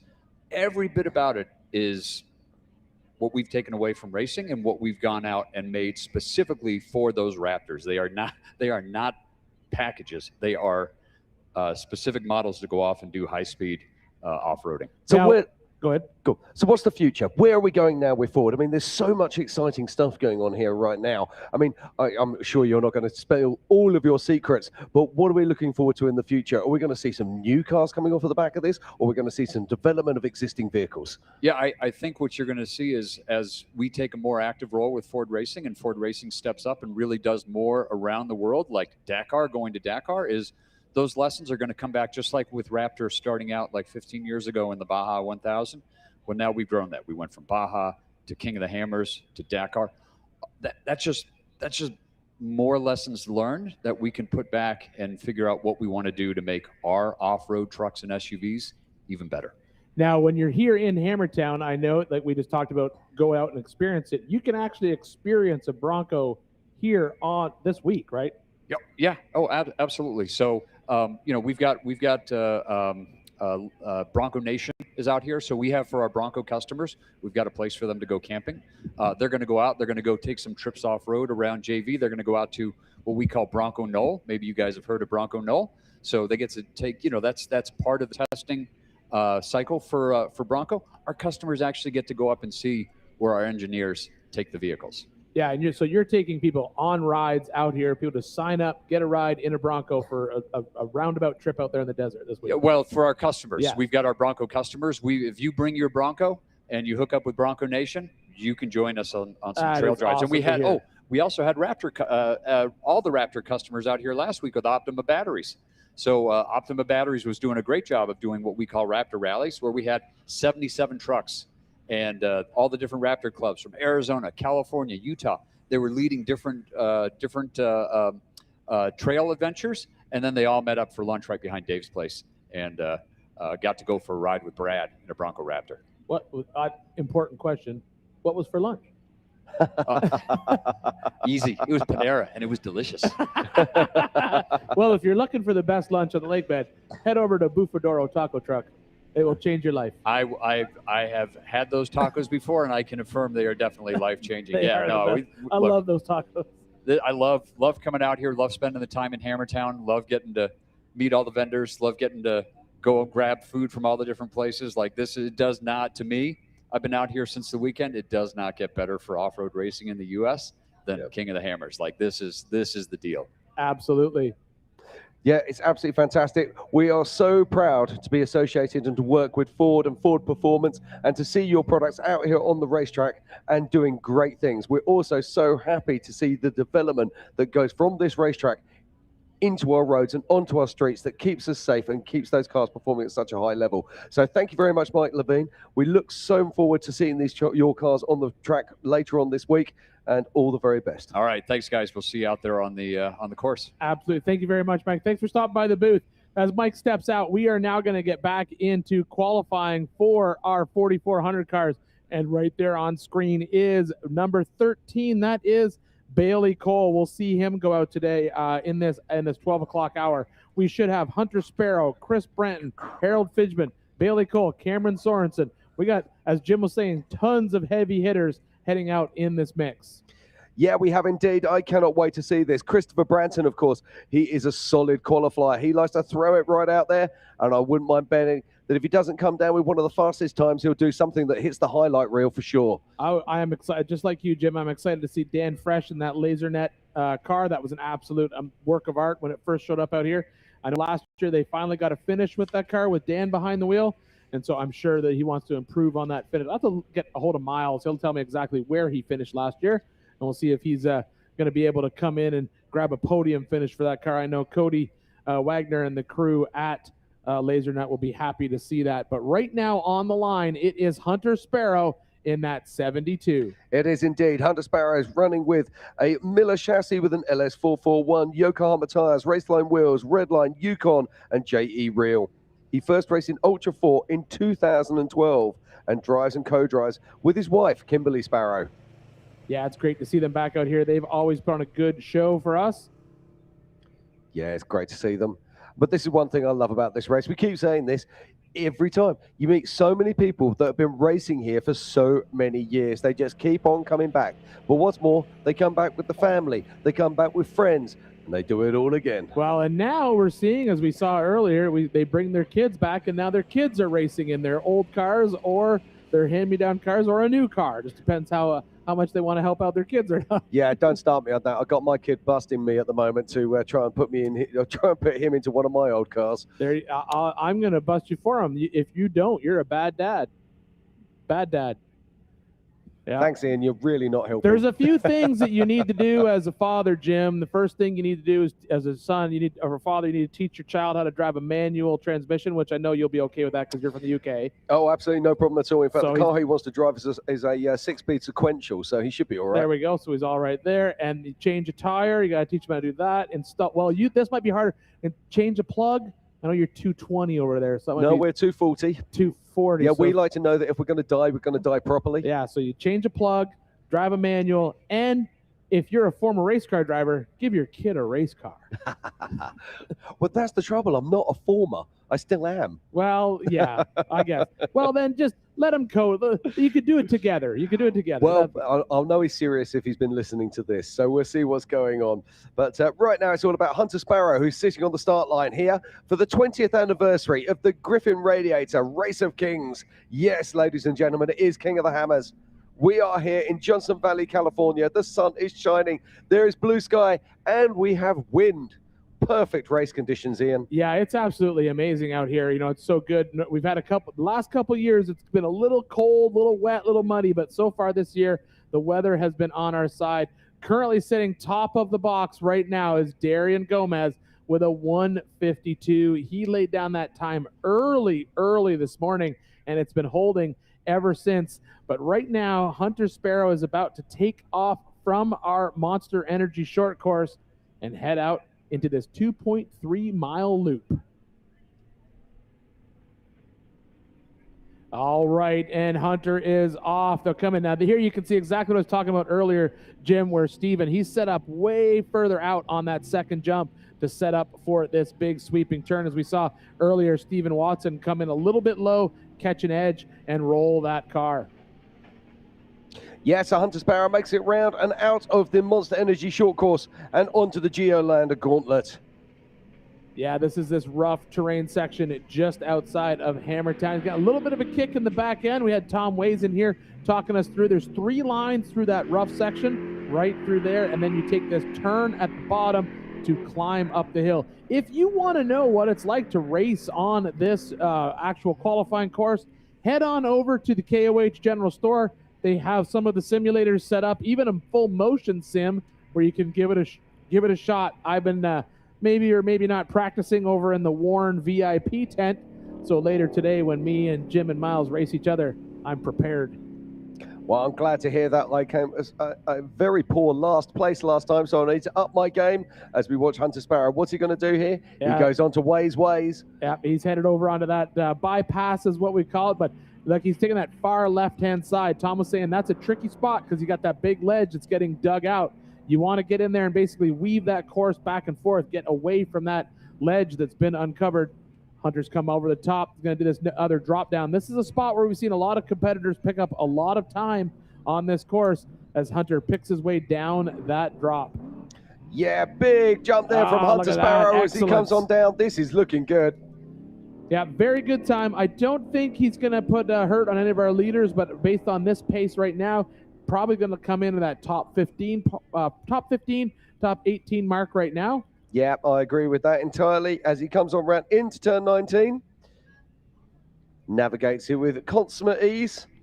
Yeah, we've seen a little bit of action so far today inside our short course. 2 rollovers, one on that turn, that infamous turn 19, and then one that we just cleaned up on that first turn out into the desert.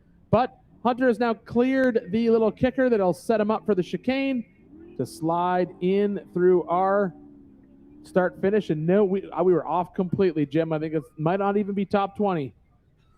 20 seconds. I think Hunter lost a little bit of speed inside that short course. Yeah, he did indeed. There can be so much speed won and lost. And Hunter Sparrow comes in 22nd position with a 2:21.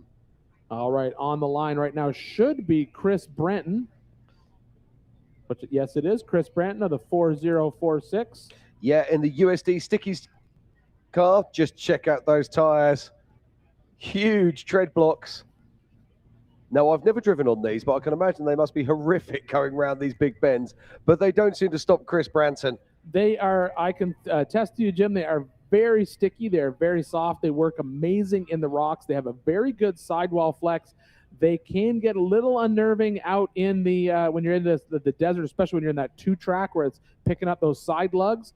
You can see right here the amount of the side lugs on that tire. It can grab the edge of those of that 2-track section, but certainly digs out of the hole like a paddle tire. Look at that launch out of there, and he's off into the Monster Energy short course. Yeah, so Christopher Branton, he's no stranger to being a fast qualifier. He put on a big show for us over at Chocolate Thunder a few years ago and actually came first in qualifying in Disney right the way back in 2023. Yeah, it's a 2024 2-seat IFS Jimmy's 4x4 chassis, LSX 446, maximum off-road turbo 400, SCS transfer case, Kryptonite Customs, Liquid Moly Raceline wheels, USD sticky real drive shaft, Whizzes suspension, and FAB. First Ultra 4 race was Nationals in 2020, and he has had 4 podiums in his career, and he's making very quick work of this course, Jim. Look at the rocks thrown by those tires as they dig their way through the desert. Absolutely amazing pace he's got going on. Let's see, does he go up the rocks? Now, I'm a little surprised at that, Jim. With those tires, I thought he'd take advantage of that rock ledge. Yeah, I was hoping to see him go up that rock ledge, but this is still very quick indeed. This is a very, very good time right here, Jim. Coming across the top right at that 110 mark. That gives, look at that. He's just bashing the rocks as he's coming down there. This is pure Christopher Branton. This is why we love Chris.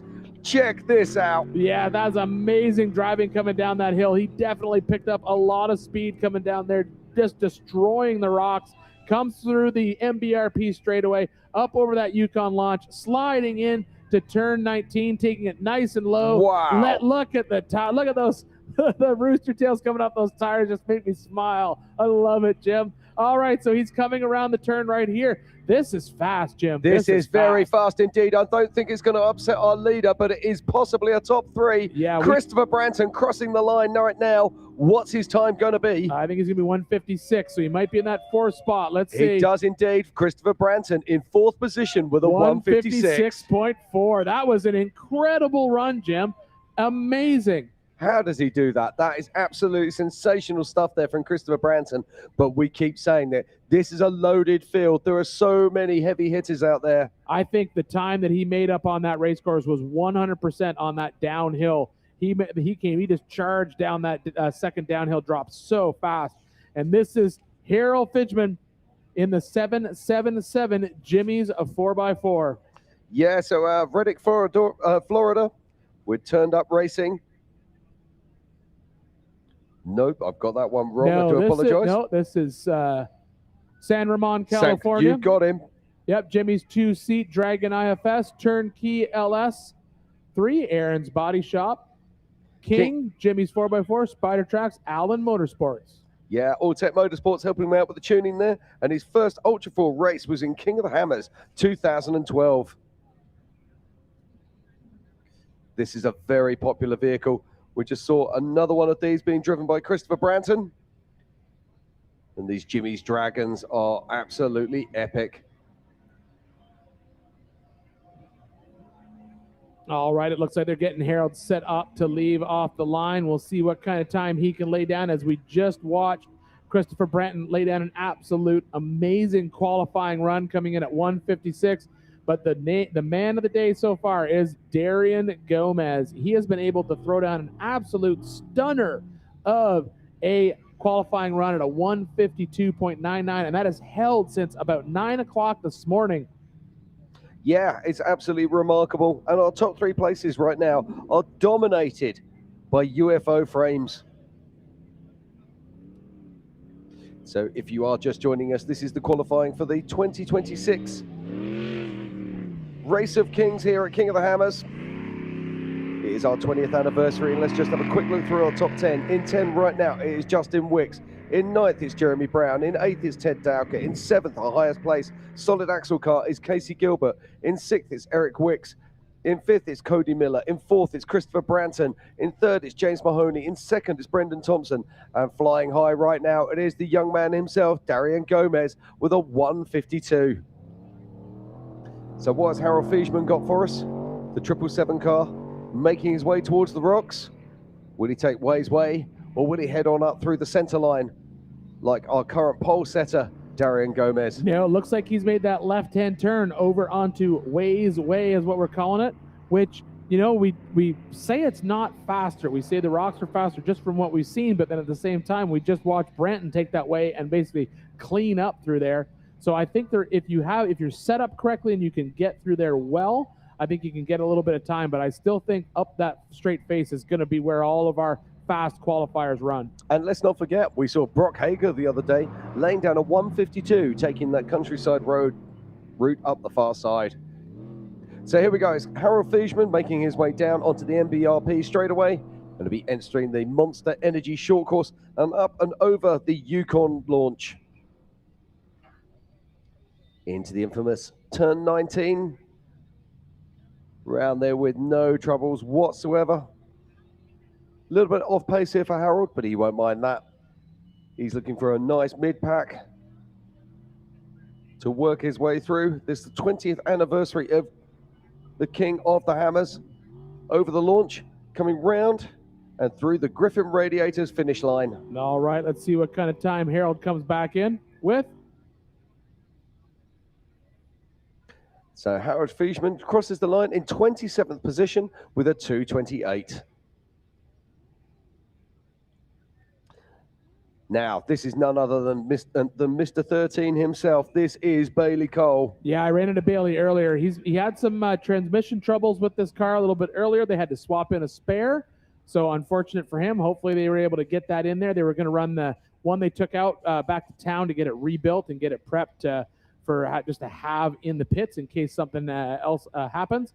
But hopefully they were able to get that spare transmission in there. And now let's see what kind of time he can lay down here in this car. Yeah, so Bailey Cole getting ready to head off the line. Now, this young man has been racing out here for so many years. Out of Temecula, California, Bailey Cole Racing. He's racing in his Trent Fab chassis, Yokohama tires, Yukon SoCal FR8 factory. First started racing stock car way back in 2013. He has so many podiums, so much history here. And who's he sponsored by? I'm so glad you left that for me. That was so nice of you, Jim. I was looking at it. He even wrote it out correctly. He's sponsored by Jake jigs. That's the have to say that. If I hadn't have given you that, I would have been. I was going to interrupt you if you had stepped on me on that one. Yes, Bailey out here in that bright yellow jigs sponsored Trent Fab car, and he is off the line here for his qualifying run for the Race of Kings that will happen on Saturday. So let's see, is Bailey going to try to lay down a heater and try to get in the top, or is he looking to have a little bit of corrected time in his pocket later on? It'd be interesting to possibly get some talk to him later on. Oh, interesting. He took the far side of that jump, keep the tires on the ground, keep moving dirt, which is, if tires aren't on the ground, Jim, you're not going forward. Yeah, now this guy, he is an absolute professional. He's been racing out here for so many years, as we already said, and he's able to find time in places that other people can't. Can he challenge Darian Gomez? Who can say? But let's see what he can do out here right now. This is a solid axle car, and it's on a charge. He's putting this Trent Fab car to work. Yeah, he is absolutely flying down here, Jim. He is off pace a little bit on the top, but now he's picked it up on the bottom. So he was a little bit behind Darian at the top of that first climb. But let's see what he does here. Oh, he's going right up the rocks, right up the middle. Oh, took a little bit of a bounce there, but let's see. Comes out of the top. Jim, this looks good. This looks real good. Really good. Yeah, this is very good indeed. I think he's a little bit off pace at the moment. He needs to pick it up as he comes down towards the Gates gate. I think this is where he's going to be able to make up a little bit of time coming down. We saw it before on that one. Yes, very good time coming through that Gates gate on that downward section. Now he is going down through the MBRP straightaway, headed into the Monster Energy short course. I don't know if he's got what it takes to unseat our leader, but I think we're definitely looking at a new top 5 finisher here in this qualifying run, Jim. Yeah, and if he does that, he will be our highest placed solid axle qualifier. So Bailey Cole making his way around the final 10. I love that turn. Oh, look at that. That's brilliant. That's speaking to exactly what you were talking about earlier, Jim, just finding seconds here and there, and I think he just found a bunch. Yeah, let's see what he can do here. Casey Gilbert's our highest placed solid axle at the moment, or was, as Bailey Cole crosses the line in 6th position with a 1:59. Oh, look at that. Sub 2 minutes in that solid axle car. Excellent work by Bailey Cole. Super happy for him. He'll be glad to get that underneath. He's had terrible luck all week out here. And like I said, when I ran into him earlier, he said, sooner or later, I'm going to have some good luck. I know it's coming my way. And I think it just happened. Hopefully his race day is just a mirror of what we just saw there. A good, flawless day in the dirt. Indeed. Now, this is a very interesting young man. This is Cameron Sorenson, and this is a car you might recognize because that is Bailey Cole's old car. Yes, and that car is the car that a few years ago was literally running away with this race, Jim, until they had a water pump failure out on track, and it ended ended Bailey's chance of becoming the queen of the hammers. But yes, this is Cameron Sorenson, number 514. Yeah, so let's see what this young man can do. What an opportunity. This is his first King of the Hammers. It's a Campbell chassis, Nitto tires, Optima batteries, VP fuels, and a few other sponsors. I never had any sponsors when I was 14. All right, so Cameron makes quick work of the short course, heading out into, oh, a little kicker there. Little offline. That's what Tom was talking about earlier. There are 3 lines through that section right there, and sometimes if you don't commit early, you can end up in a rough spot. And we just saw Cameron in that situation, but he was able to find his way through, get back on there, but still excellent time coming over the top of that ridge, Jim. Yeah, he found some time there. There are 3 lines down the bottom, and he used all 3 of them.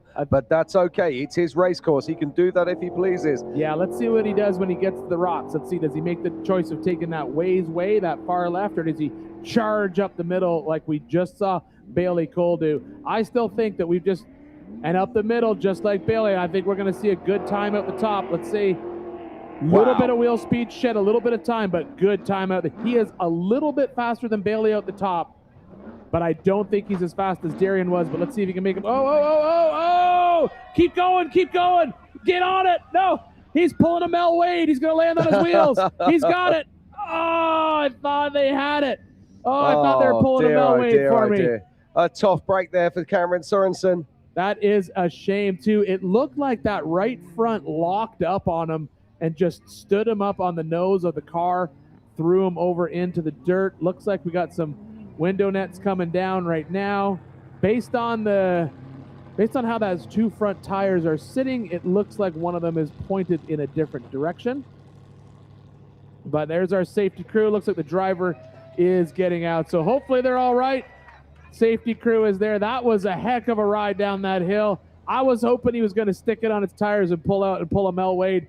And yes, Jim, I did check. That is the exact same hill where Mel Wade rolled his race car a few years ago, looped it back around and went back up. We're just going down it this year. Absolutely. So our safety crew are just checking him out right now, making sure that he is okay. Yeah, both driver, it looks like driver, yeah, driver and co-driver out of the car. And that was a heck of a tumble coming down there all through the rocks.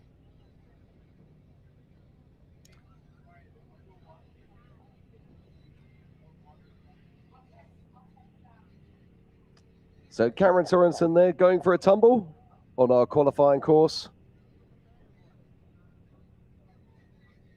So we'll get this car recovered and we will get back to the action. Yeah, it looks like we have our recovery crew out there, which is good. They've got all their Factor 55 gear hooked up. Oh, and a dog? Oh, that's just the greatest. That's living the perfect life right there. If that hasn't got a barrel of brandy around its neck, I'm not impressed. Oh, man. So, but this is why when we see accidents like this is why we have all the safety equipment. This is why we have high performance helmets. This is why we wear neck braces, why we have fireproof overalls and 5-point or more harnesses. All of this stuff is checked at Tech and Contingency. It's all date stamped. I love that you called them fireproof overalls, Jim. You mean a race suit? Race suits. There we go. So I got my fireproof undies on. All right, it looks like they were able to get that car back up over. They're calling in a few extra people, but I hear, Jim, we may have a replay. I hear we are going to have a replay, so let's just check this out. So he was going to watch that right front wheel. Watch what happens here, Jim. There she goes. Oh, that's what it was. Yep. Yep. So he came over that. It looks like we broke possibly a tie rod or something. Yep. That wheel went far right and just stopped him dead in his tracks. Such a shame. Just keep an eye on that right front tire. It's going to happen right there. Yep. Oh, Yep. Stuffed it. Right front tire stuffed it, and it just stopped moving. Yeah, tough break there for Cameron Sorenson. Oh, that is such a bummer. Let's hope they can get that car back up and running again for the main race. It will mean a rear start, but that's okay. We've seen miracles happen from the back. Let's not forget JP Gomez won from the back. Well, if a car that is known for coming from the back is a Campbell car. Oh yes. So there you have the right weapon in your arsenal right now. So yeah, that's just a shame for them to take that tumble like that. Just goes to show you, Jim, that's probably like a $70 bolt. Probably just, every part has its day out here, which is why prep is so important on these race cars. But it looks like he just took on that turn, you can watch that right front tire. You can just see the right front thing. It hucked hard right, just came off the steering linkage and ended up just stopping that car dead in its tracks and in a awful, awful position to do so. But our safety crew is in there checking everybody out, making sure everyone's okay. We'll get the car off the course, make sure the co-driver and the driver are taken care of and back into Hammertown. And hopefully we'll see Cameron Sorenson and his co-driver back on race day with this car, as Jim said, unfortunately with a rear start. Yeah, so we've got the front loader of shame coming in just to pick it up, move it out of the way to somewhere safe. Jim, I'm proud of you. Every Brit I know, when they see that, they say the JCB. It's a front loader. I always it's a JCB front loader. No, so if you see a JCB, you automatically think of a loader. So it's got a loading shovel at the front and a loader at the back. Oh, see, so that's not a JCB. Anyway, we digress. It's the front loader of shame for Cameron Sorenson, and they'll be moving that car to somewhere safe on the race course. But the most important thing is that he and his co-pilot are okay, and we can see them standing there right now. So that's great news.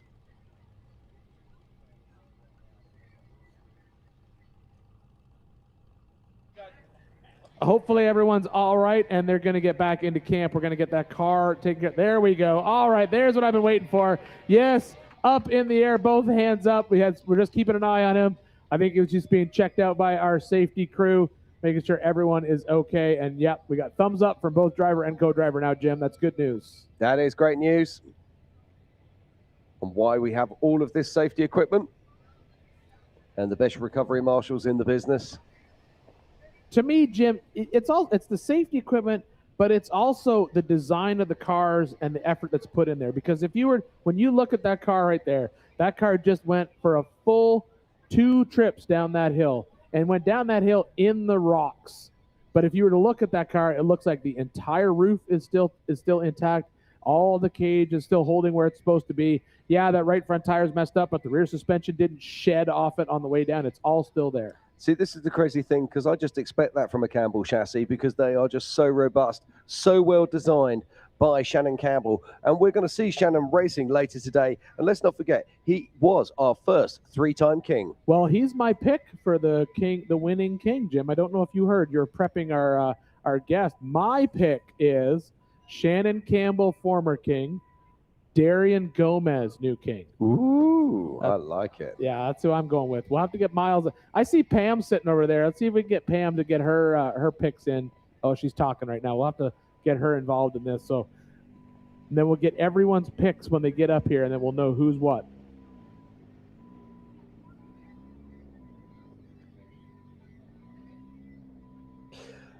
So this is the 2026 Griffin Radiators King of the Hammers, powered by Optima Batteries, and we are here for the 20th anniversary of King of the Hammers.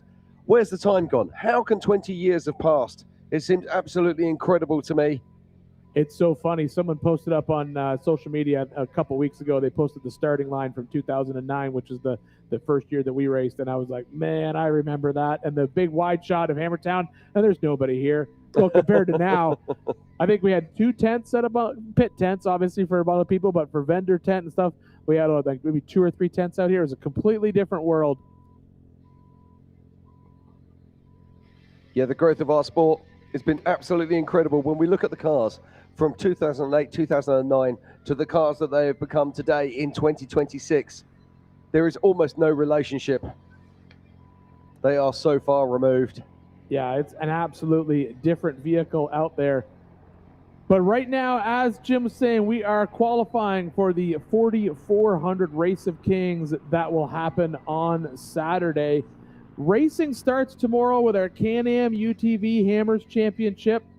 Then on Friday, we have the Yokohama Everyman Challenge. And then on Saturday, we'll be back for the 4,400 Race of Kings.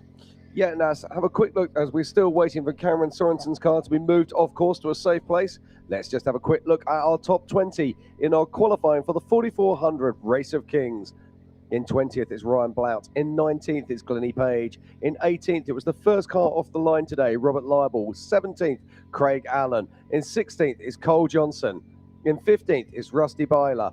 In 14th, is Cole Clark. In 13th, is Chuck Crossland. In 12th, the man himself, Mr. Tom Ways. 11th, Justin Wicks. 10th, Jeremy Brown. 9th, Tad Dowker. 8th, Casey Gilbert. In 7th is Eric Wicks. In 6th, our highest place solid axle car is none other than Bailey Cole. Then in 5th, it's Cody Miller. 4th, Christopher Branson. In 3rd is James Mahoney. In 2nd is Brendan Thompson. But right now, sitting top of the box, it's Darian Gomez, who threw down an incredible 1 minute and 52.9. Racers working with racers. Time is money. There's no easy way to build it, retrieve it, or transport it. Helicopters are the cost-effective solution. HP Helicopter solves complex problems with helicopter solutions. What usually takes weeks or days, we can accomplish in hours or minutes.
Proprietary patented race technology.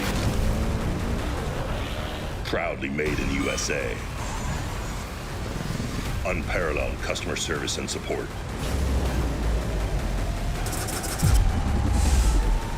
The choice of champions.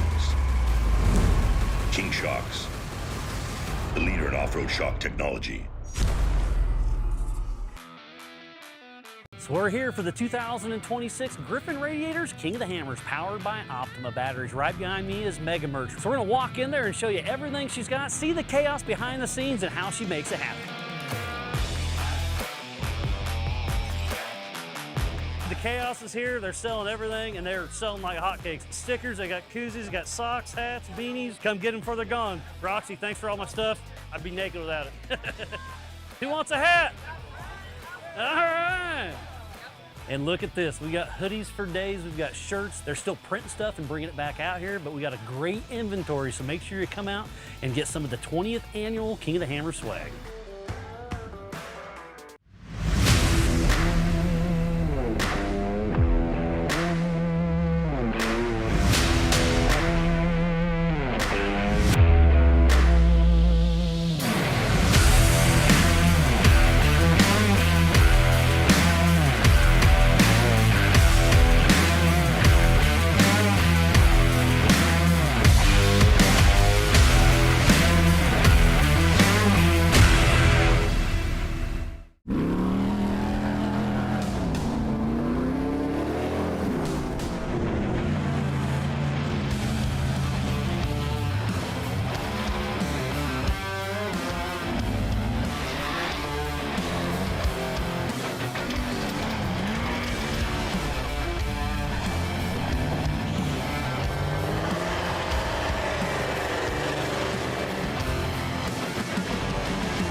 Every winter, Johnson Valley becomes the ultimate test bed, where man and machine are pushed to their limits. And power has to deliver every time. Optima batteries are engineered to excel under pressure, providing durable, reliable performance when it matters most. Because in racing, reliability isn't optional. Optima batteries, the ultimate power source.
Ought to be good to have Miles in here because Miles will get to give us his picks because I told him he had to have them when he came back.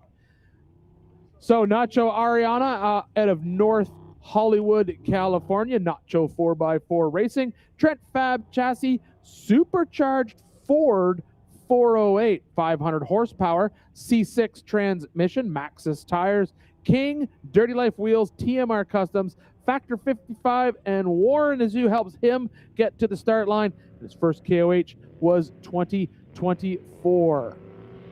All right, we're watching Nacho make his way through that Yokohama Geolander gauntlet.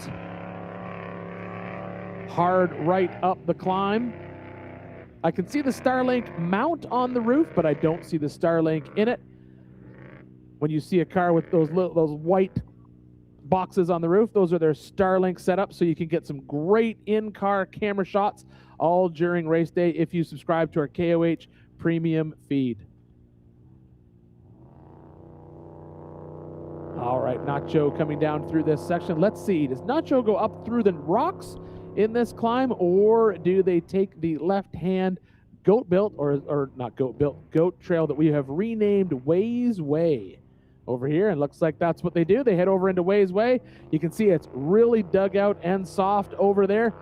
We're seeing a lot of competitors instead choose to take that rocky hill climb. And my good friend Miles is back in the booth. Miles, it's great to have you here. Oh, it's been a great day. I got up early this morning and tuned in at 8. We didn't start till 9, but you guys did a great job carrying the show, and it's been so much fun watching the 2026 Griffin Radiators King of the Hammers powered by Optima batteries. Right now, it's the Race of Kings qualifier, and we just saw Cameron Sorenson take a huge tumble through the Gates Gate, and lots of action so far today. Yeah, absolutely unfortunate. And when in the replay, you can see exactly what happened, Miles. He just coming off that ledge, stuffed that right front tire, and just broke a bolt on the tie rod. And that tire was not. That was it. It was done. There's nothing you can do. Up and over. And, He was along as for the as ride. he was going, I was hoping he could save it, but there was no saving it. You're just along for the ride at that point. So Miles, I don't know if you heard. I think we heard talked you. about it yesterday. So I need your note. You can pick two. You got to pick a former king and a new king. Have you thought about who it's going to be? I've thought of it quite a while. Okay. It's always tough. I hate being biased, but I I'm cheating a little bit. Okay. I'm going to say Gomez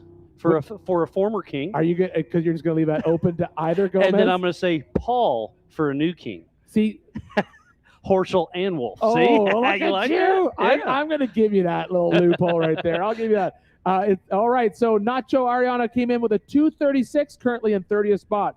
It's funny, Paul was also chosen by Jim. All Paul right, Wolf. which one? But Paul he Wolf, said Wolf. okay. He All drove right. down to a Wolf. So See, I'm reading between the lines like racers do. I see what you're doing. That was a very smart choice. I have Darian and Shin. All right. That's who I chose. Oh, Yep. Darian for a new king. New All right, king, so all yeah. the Gomez's. Well, I think he's probably been teased all year. Oh, for sure. I would love to sit in some of their Monday morning meetings when they Exactly. walk in with that scepter. That's what my gut tells me, that he's probably he's just been tired of being teased, so he's gonna definitely come out and put on a show. But right now, sitting or leaving the line is Dan Fresh in that Laser Nut Fab IFS IRS car that we've seen race out here for you. Now, Miles, you might remember this car its first finish was last year, but do you remember where it finished? Not off the top of my head. Yeah, we were trying to remember that. Maybe Cody will text me to keep me honest and remind me, but I know Dan was able to get that across the line. Do you think last Cody's year. watching right now? Oh, Absolutely. Absolutely, he's watching right now. So the number 48 of Dan Fresh and Mike Johnson out of San Juan Capistrano, California, with Dan Fresh Racing and Laser Nut. And that Laser Nut, Matt Taylor and Jamie Campbell redesigned IFS IRS with portals. Dugan's race engine with 750 horsepower. Wiseman, Raceline, BFG, Fox, Live Valves, and Baja Designs. Dan Fresh has won a lot in the desert, a lot in EMC. So we'll see what he can do with 8 wins and 13 podiums with Ultra 4 throughout a few classes. Now, now he made the transition last year into this car and got it across the line for the finish, which was great to see. I know Cody was super happy about that. Oh, it looks like Dan is taking that Ways Way. Ways Way, I like that taking one. that far left-hand line, and that's where. But he made quick work of it. I think that's where the portals are really coming in to help for him, because there's a lot of nuisance rocks in there. But this is a very good time so far, Miles. I don't know if he's got pace right now to upset Darian, but he's definitely on pace right now to be top 10, top 5. We'll see what he pulls out inside our short course. As he makes it through the Gates Gate, hitting the MBRP straightaway, Dan Fresh is on a mission, trying to put that Laser Nut car on top. Yeah, I know Cody will be watching for sure at home over at, I don't know if he's at his house, if he's at the house or in the city or at Laser Nut itself, or Laser Town, I should say, but I know he's watching for sure. As we're watching Dan Fresh sling that car through a Monster Energy short course, going to set himself up very well for this little chicane before he comes across the finish line. Looks like he's going to be just over the 2-minute mark. So he's going to be at the 11th spot, 203. Not bad. That's a great run for Dan Fresh and Mike Johnson. Yeah, very good. I'm sure he'll be happy with that. And like I said before, last year they were able to get that finish under their belt. So I'm sure this year they're going to be pushing for a podium. And as you see the timer on our left, or the timing over there, don't forget, we still have to add Cameron Steele, Brian Reed, and Paul Horschel to that list. They're working on it behind the scenes to get that in here, because they're going to be starting towards the top of the front as well. Why is that, Miles? They qualified during the Desert Challenge. Oh, those sneaky, Yeah. cheeky boys. Dave kind of playing threw that game. I like it. So Miles, I wasn't here for the Desert Challenge. Expand on that for those of us watching from home who don't understand what happened. So during the Toyo Tire Desert Challenge presented by Monster Energy, Dave threw it out there. If you entered your 4400 car, or if you entered as a 4400 racer, okay, you in the unlimited class, wherever you finish in that, get you a starting position for race day. So it was kind of a pre-qualifier. So it's not your qualifying time during the Desert Challenge; it's your finish. Yep. And obviously, there's only 3 or 4 that did it, so they're on the 2, 4, 6, 8. Those are the spots he gave them. Yep. Pretty wow, that's very. We always talk about how important. People talk about this all the time. This race is so. This race is won in so many different spots. This race is won in the garage when you do your prep.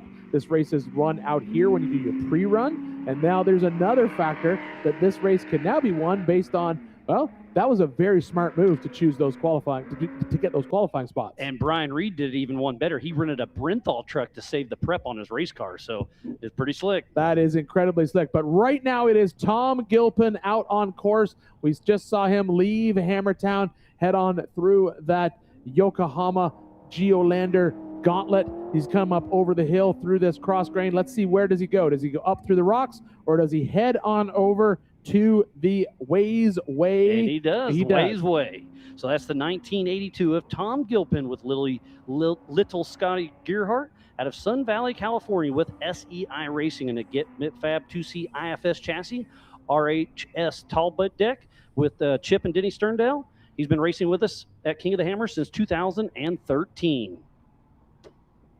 Making his way through the Gates Gate as we speak. That's where Cameron Sorenson just took a pretty good tumble, making the highlight reel for sure. Hopping on in and now hitting the MBRP straightaway. Yeah, he's done very, very. Oh, hey, guess what, Miles? Cody Wagner just texted me, and he said they've got a 19th finish last year. That's pretty solid. So I mean, that's very good considering we had very few finishers last year. So I'm sure that Dan will be wanting to get above that 19, but I know he's going to also be focused on that podium finish. That car definitely deserves a good finish. It's such an amazing vehicle. If you ever get a chance to go and look at it, when it first came out, I was overly impressed with it. Absolutely. And it has now been sort of prepped and redone and rethought and reimagined multiple times. And, Dan Fresh has proven that you can get that car from the start line to the finish line, which is the first step in finishing this race.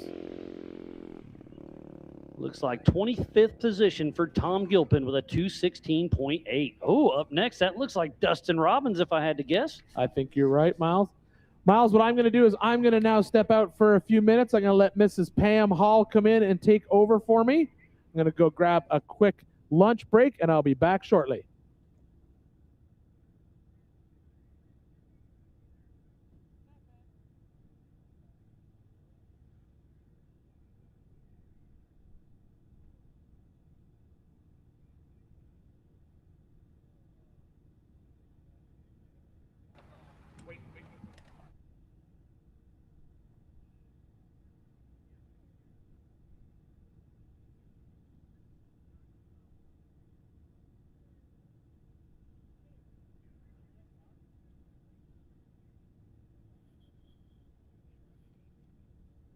Welcome to the booth, Pam. How you doing? I'm doing amazing, Miles. How are you doing today? Oh, it's been a lot of fun, and this action is kicking off right now, and that's the number 311 of Dustin Robbins and Bill Hilliard out of Decatur, Alabama, with All Things UTV, and that new Can-Am Mavar with All Things UTV, Vision Wheels, OBOR tires, Super ATV, CT Raceworks, and all geared up.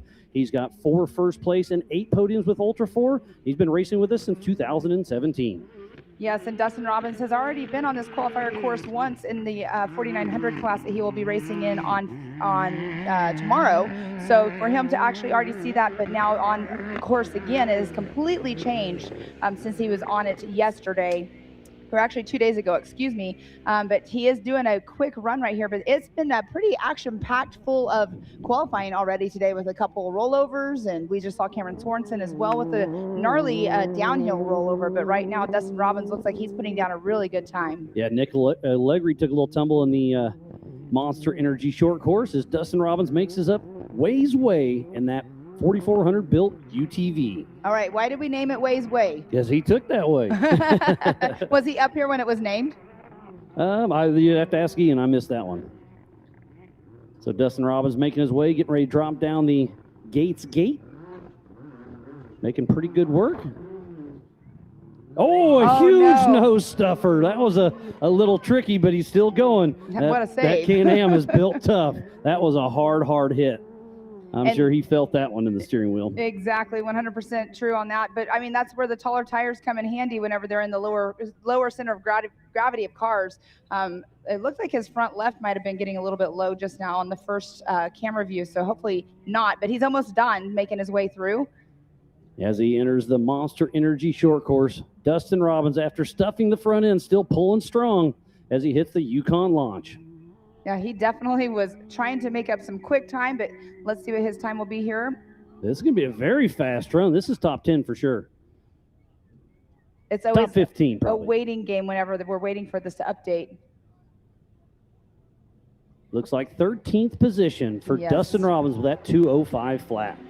Great run for him. Yes, and sitting there on the line is Mr. John Webb in that 4468. He's been over here waiting patiently to take his qualifying run with his music blaring. I love it. Those aren't light bars. No. Those are sound bars. Exactly. Always out here having fun. Last year, that car caught fire when he was in the trailer, and they had to rebuild the entire car. Jason Shear helped him and his whole crew, and glad to see him make the start last year, and hopefully he has a better start this year. Yes, for sure. I was just actually telling Haley, our stage manager, about that issue because she could hear the music in the background. I said, oh, yeah, he has 4 gigantic speakers on the top. I said, on the starting line last year, he was playing the Pink Panther theme song. He loves having fun. And then today he was playing some rock music. So that's the 4468 of John Webb and Tony Howard out of Concord, California with Hammerheads. That is a Fishmouth Fab 2C IFS car with an LS7, Dirty Life wheels, Poly Performance, Synergy, Diffs by Perry, Modify, Vision, Cliff at Diablo Off-Road. And he's got those ARC audio blaring. He's got a couple podiums with Ultra 4. He's been racing with us since 2023. That car has a lot of Jason Shear's old used race parts on it. Part of the Rage Forth community over there. Yes, he's making pretty good time. I mean, he was up at the top of that notch there at about 46 seconds. I'm not sure what everybody else has been making it up to today because that's kind of like a point of the faster qualifiers, how they get up there and at the top of that notch and how fast they're actually moving on course. So John Webb making quick work through the Yokohama Geolander Gauntlet. And will he take the left line like everybody else has been doing? Yes, he does. Oh, no, he turns early. Getting lined up. Great run by John Webb thus far. Right now he's at a 122. And of course, all this timing is unofficial till they make it official.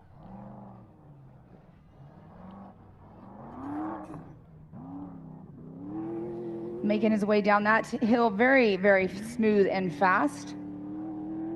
With Darian Gomez still on that number 1 spot with that 152.999. I mean, he set that pace early on today. And I know that everybody's been talking about the fastest lap of the day and whatnot. I think, okay, so Miles, you said a 154. I think I said like a 153 something, but definitely making a quick time here with John Webb. That was a 155, so mine's already blown out. Yes. Just less than a second slower than Brock Hager's. We'll see him later on today in Power Hour. Yeah, I put in our little chat my fastest time here. What was it? I think it was a 149 is what I said. And there's still a lot going on here in Hammertown. We have PCI King. We have the KOH General Store presented by AccuAir. We have the Warren VIP. Come check out all the things. And speaking about all the things, Roxy. Go to Mega Merch at the main gate. Get all your Dixon, your hats, your shirts, your socks, everything in between. And she does have the maps now. She'll have them at the Mega Merch and at the driver's meeting tonight. And then joining us in the booth right now is none other than Chuck Crossland, who had a very solid run today. How was it? It was pretty amazing. That's my first time really driving that car. Yeah, because you've raced 4800 Brandick Motorsports Legends class for quite a while, and you're just stepping into the 4400. Night and day difference, isn't it? Night and day difference. Are you having to relearn how to drive, or are you just adjusting to it? Yes. Yes, all the above. All of the above. I like that. Well, taking the green flag just now for his qualifying run is the number 100 of Jeff Bergman. And Christian Hummel out of Maui, Hawaii, with Maui Off-Road Racing, that custom-built Fabio Mono, LS3, Mickey Thompson, KMC, FK, Hummel Computer Services, and JB Machine. He's been racing KOH since 2024. So can you just hit everything a little bit harder with that new car? Yeah, right? that's the game changer. Is it just absorbs it, takes it. And horsepower-wise, you're running the same engine, if I remember right. Same motor, same tune-up that was in the car, and twin turbo. Twin turbo. That's part I wanted to make sure I missed out on. I was re-listening to you guys, which was awesome. Great coverage. I definitely have a transmission builder that loves building our transmissions. Perfect. Hughes Performance. I mean, I beat those things to death. And they keep holding up. Huh? Yep, they just go in for service. So with having the same engine package, I mean, in reality, out of the 4800 class going into this class, I mean, you really didn't have to change up much driving style, I don't think, for the 4400 class, correct? Driving style, no, but just handling the car is different. I mean, he takes that center line. Oh, yeah, no, I totally took the safe way. Yeah, better safe than sorry. Struggled a little bit, but still making his way up. So Bergman with a great run, be just a mid-pack. Yeah, like I got a little Western coming down this and bicycled down it, and I don't know if the solid axle would have recovered that one. See if he just launches over. There's a hole right there. We just saw Dustin Robbins. If you don't jump it just enough, it stuffs that front end. But if you hit the gas just enough, he'll get right onto it as he enters the MBRP straightaway. Well, and with that being said, Miles, these guys have a longer wheelbase as well, so it's a little bit easier for them to not stuff it maybe as much as Dustin Robbins. So being in the shorter wheelbase of the Can-Ams that they're racing, definitely they'd have to put the gas on a little bit more to avoid that. But Chuck, you're still sitting number 15th right now. I mean, that's not bad. I'm so excited for that. I'm I mean, that's super awesome. stoked. Yeah. Yeah, that's a very solid spot. You'll definitely get bumped down as the day goes on for sure. But top you're gonna 30. you're going to be right in a very good place. That's a very day. good bubble, I feel, to race in. Because you've Bergman got some crosses the Griffin start-finish line. We'll get a time for him. Yeah, that 30-20, you get some clean air, some bubble, and some adjusted time on your side. Looks like Jeff at the 30th position with a 222.234. And to think, just like these guys, what was it, 150 something? Right, exactly. 154. 152 is the fastest time right now. Right Spicy now, time. Exactly. Yeah, super quick. And right now on the starting line for his qualifying run is the 44.56 of Brett Harrell. He's got Tom Liu riding shotgun out of Almsville, Oregon with team change order. And that Horschel built 2C IFS car with a Danzio LS7 750 horsepower, Nitto tires, Fox, Rigid, Brett Schmidt Trucking, and L&L Ornamental. He's got 4 podiums with Ultra 4 and has been racing with us since 2020 as he heads into the Yokohama Geolandry Gauntlet. And Brent Harrell, he's always one that's always trying to gun for the number 1 spots, as everybody is, but he's one that is not ever usually letting up. I mean, smooth is fast, yes, but he just is fast. Oh, and he has handed that down to his boy. Yes, exactly. I remember racing with him. Brent did really good on his qualifying run. If I can't remember what spot he got yesterday, I'd have to look at my results, but he did really good yesterday as well. Yeah, those Horschel cars are absolutely amazing. Oh, their works of art. Ooh, just a little slideways there. He's using every part of that qualifying course, making that left-hand turn. Let's see what he does. Goes right up the gut. It's definitely a struggle. A little bit of a wheel stand there. Oh, no. Keeps that horsepower turning. So he lost a few seconds there, but it's going to be a solid run. We'll see if it can match yours, Chuck. Old Chucky. Race you on dirt, sand, snow. Race you through this, over that, all day, all night. Race you on 4 wheels, 1 wheel. How about no wheels? Race you with the world watching. This guy watching. Race you to the summit. Maybe not that summit. To sub 7. Any event, any terrain, any time. Race you.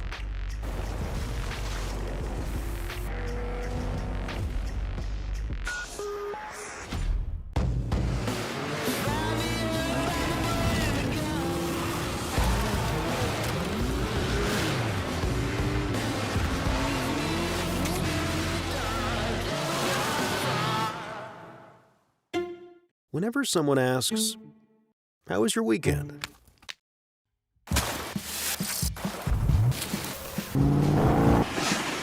Or, "What have you been up to?" Or just, "What's new?"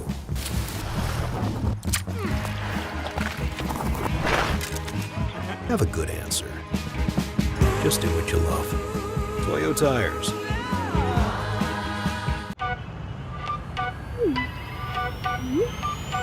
Said I'm taking big shots, just stop where I'm driven, no pit stops. This hot, I ain't playing like a 6 spot. Pissed off, but I told him this a chip shot. I ain't missing cause you know I'm taking big shots. In the climb, I got no time on big shots, just stop where I'm driven, no pit stops. This hot, I ain't playing like a 6 spot. Pissed off, but I told him this a chip shot. I ain't missing cause you know I'm taking big shots.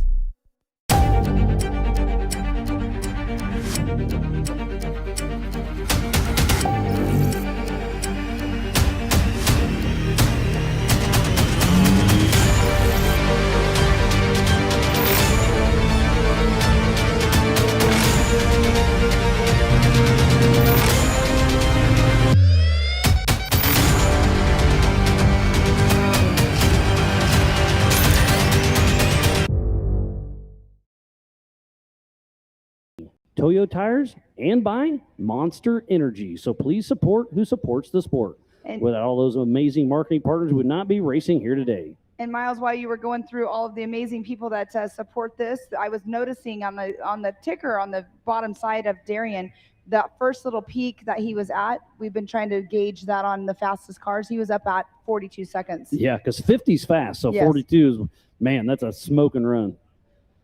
So Darian's in the Monster Energy short course earlier today.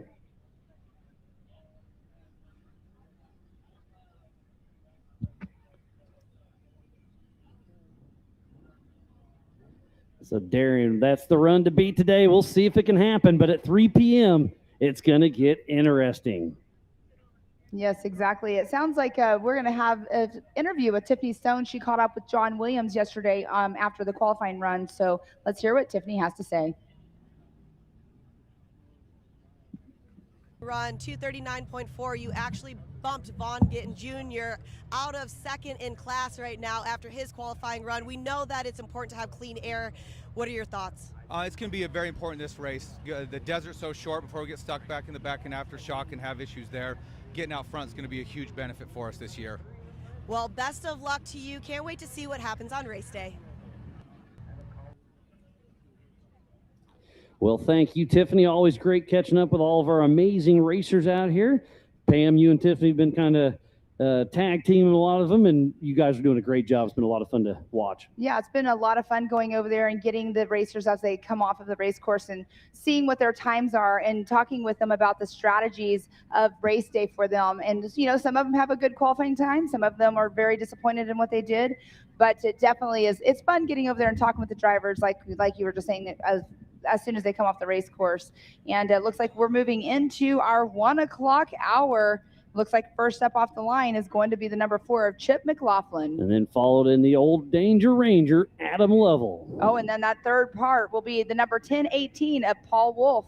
And following him will be the 779 of Ken Goodall. And then the 4775 of Jake Hallenbeck. And then it's the part of Fire River Racing, Joe Gatlin. And then the 4413, Tom Prendergast. The ORI car of Kirk Jensen. 4487 of Matt Neiman. And it'll be Jeremy Hammer, who's raced with us for quite a while. So we still got a lot of heavy hitters to come. I'm extremely excited to see Paul Wolf. That'll be the heavy hitter of this one.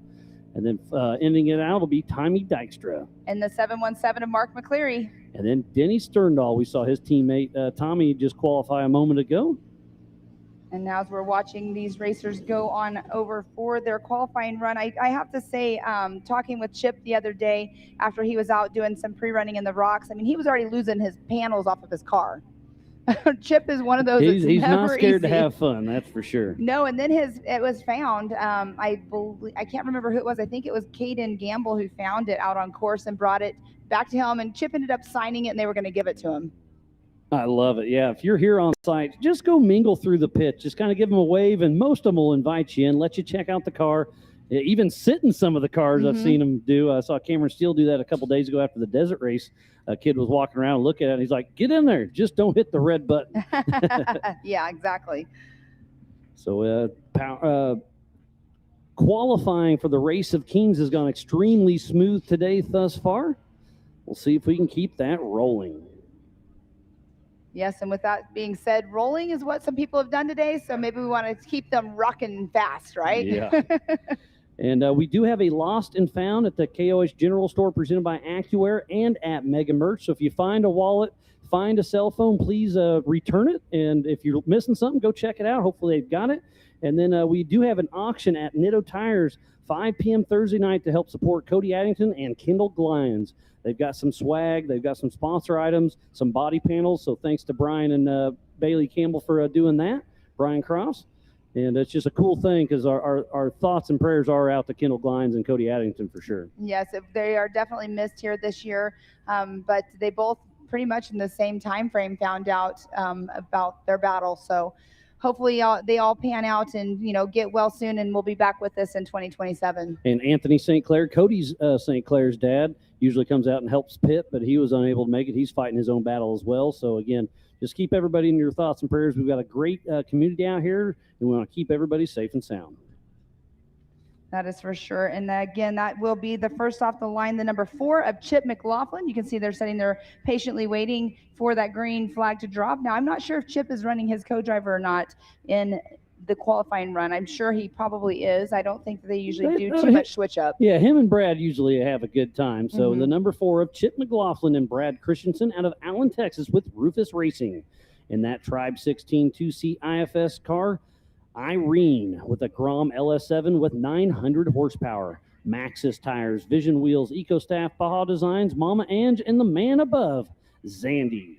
He's got a 1 win with us, 5 podiums. He's been racing since 2019.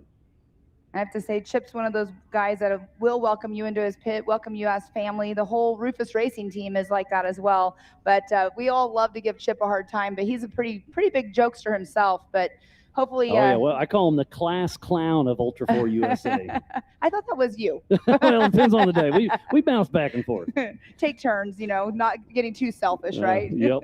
Well, let's read through the top few. So Darian Gomez with that 152. And Brendan Thompson, the 5150 with a 155.870. James Mahoney with another 155.8. And then the 4046 of Chris Branton with a 156.411. The 221 of Cody Miller with a 157. And then Bailey Cole in the number 13 with a 159.645. And let's state that's the fastest solid axle out there right now. And then in that 7th spot, the number 59 of Eric Wicks with a 202. In the 8th position, the 618 of Casey Gilbert with a 202.830. So a couple solid axles up here. The 906 of Tad Dowker, 202. So we have 3 solid axles in the top 10. And then the number 10th spot, the number 50 of Jeremy Brown with a 203.274. So just over 10 seconds splitting up our top 10. What a great run we have been watching. Had a couple tumbles.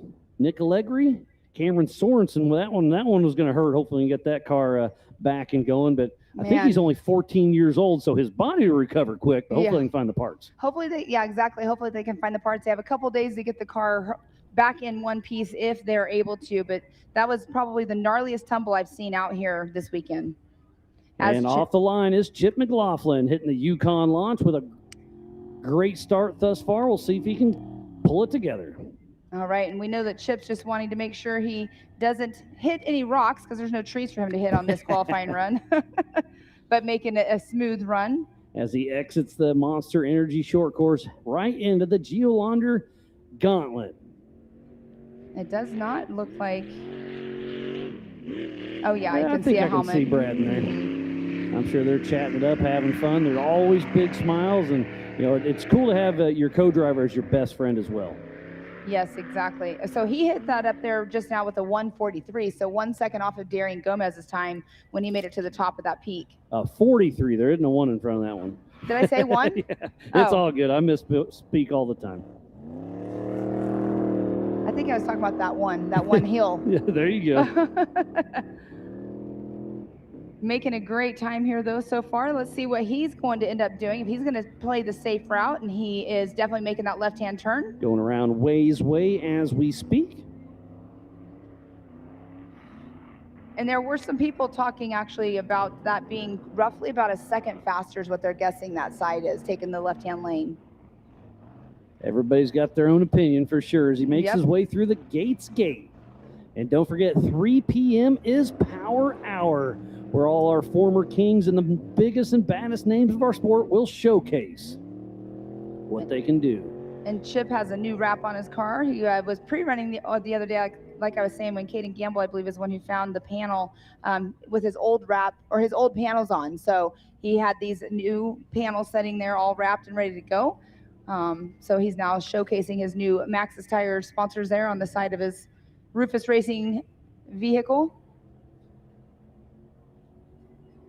As he's making his way through this right here, when they're taking that chicane, oh, it's always so nerve-wracking right there because they're all trying to push it so hard, but they're also having to check up just a little bit. But let's see, Chip McLaughlin. Should be about that 217 mark. 210. 210. Okay. Very solid run. So 21st position. Yeah, 21st. Great run for him. Well, and look who's up next in the number 232, Mr. Adam Liebel. And his dad, Off-Road Motorsports Hall of Famer Brad Liebel, riding shotgun out of Colorado Springs, Colorado, with Liebel Racing in the OG level Ford Ranger with a Ford Performance 363 with 550 horsepower. Amsoil, Ford Racing, BFG, Warren, Howe, and Ron Davis radiators. This Ranger has raced King of the Hammers since 2008. It started in the Unlimited class because that's all it was. Once the EMC class came about, Brad and Roger switched it to 4,800, and then now Brad's racing with Ford Racing, so now he's switched it back, and now he's letting his son race it back in 4,400, bringing it back to the roots. So talking about 20th annual, it's just so cool bringing it all together and seeing this car out here racing with us once again. The OG Bronco, driven by J.R. Reynolds. You know, the Broncos are here. It's awesome. I love it. Yeah, and it's really cool. I mean, and to think of this used to be the Unlimited class. I mean, the changes over the last however many years, 20 years, the changes, it's pretty cool to see. Yeah, absolutely. And speaking about 20 years, don't forget tonight from 5 to 7, the Yukon Gear and Axle KOH 20th anniversary party. And then after that, from 7 to 8, we have the mandatory drivers meeting right here at the Griffin main stage. And then after that will be the KOH Off-Road Car Show, all right here in front of the Laser Nut Fire Pit. That car show is going to be pretty fun to see. And the car show, it's going to be cars out on the lake bed. It's not race cars. It's just kind of cool stuff you see because there's so many interesting cars out there. So I'm definitely going to be sitting around the campfire tonight checking everything out. They're all going to be so unique, right? Oh, yeah. They whoever is best in show is actually going to get a Laser Nut trophy. Awesome. Cody always hooks everybody up with that. As we are into the Yokohama Geolandar Gauntlet with Adam and Brad Liebel, father and son. Love when the families team up.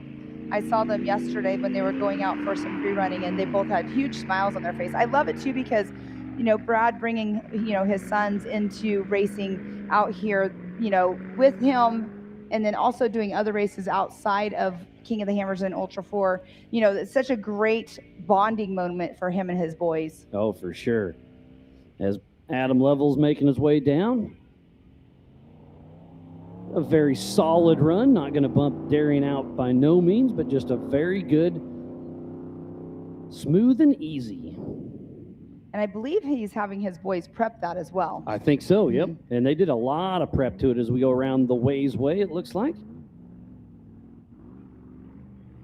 Just bouncing his way through. Almost looks like a rock bouncer there for a minute. He's moving. Definitely not smooth. I don't think this car has ever won the Race of Kings, but I think it's won the EMC class before.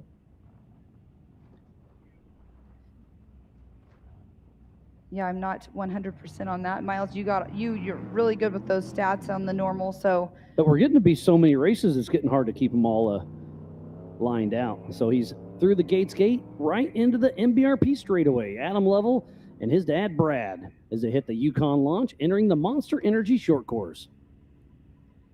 It'll probably be about a 225, maybe 230. Again, a very solid run.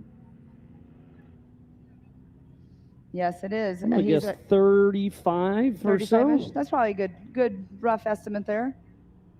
Again, this thing's been racing for 19 years. Yeah. I think it did take a couple of years off in between, but to see it still being fairly competitive is absolutely amazing. All right, let's see what their time ends up being. 36th position with a 228. Good job, Miles. You were pretty darn close on that. Not bad. I get lucky every once in a while. Every once in a while. We all do, don't we?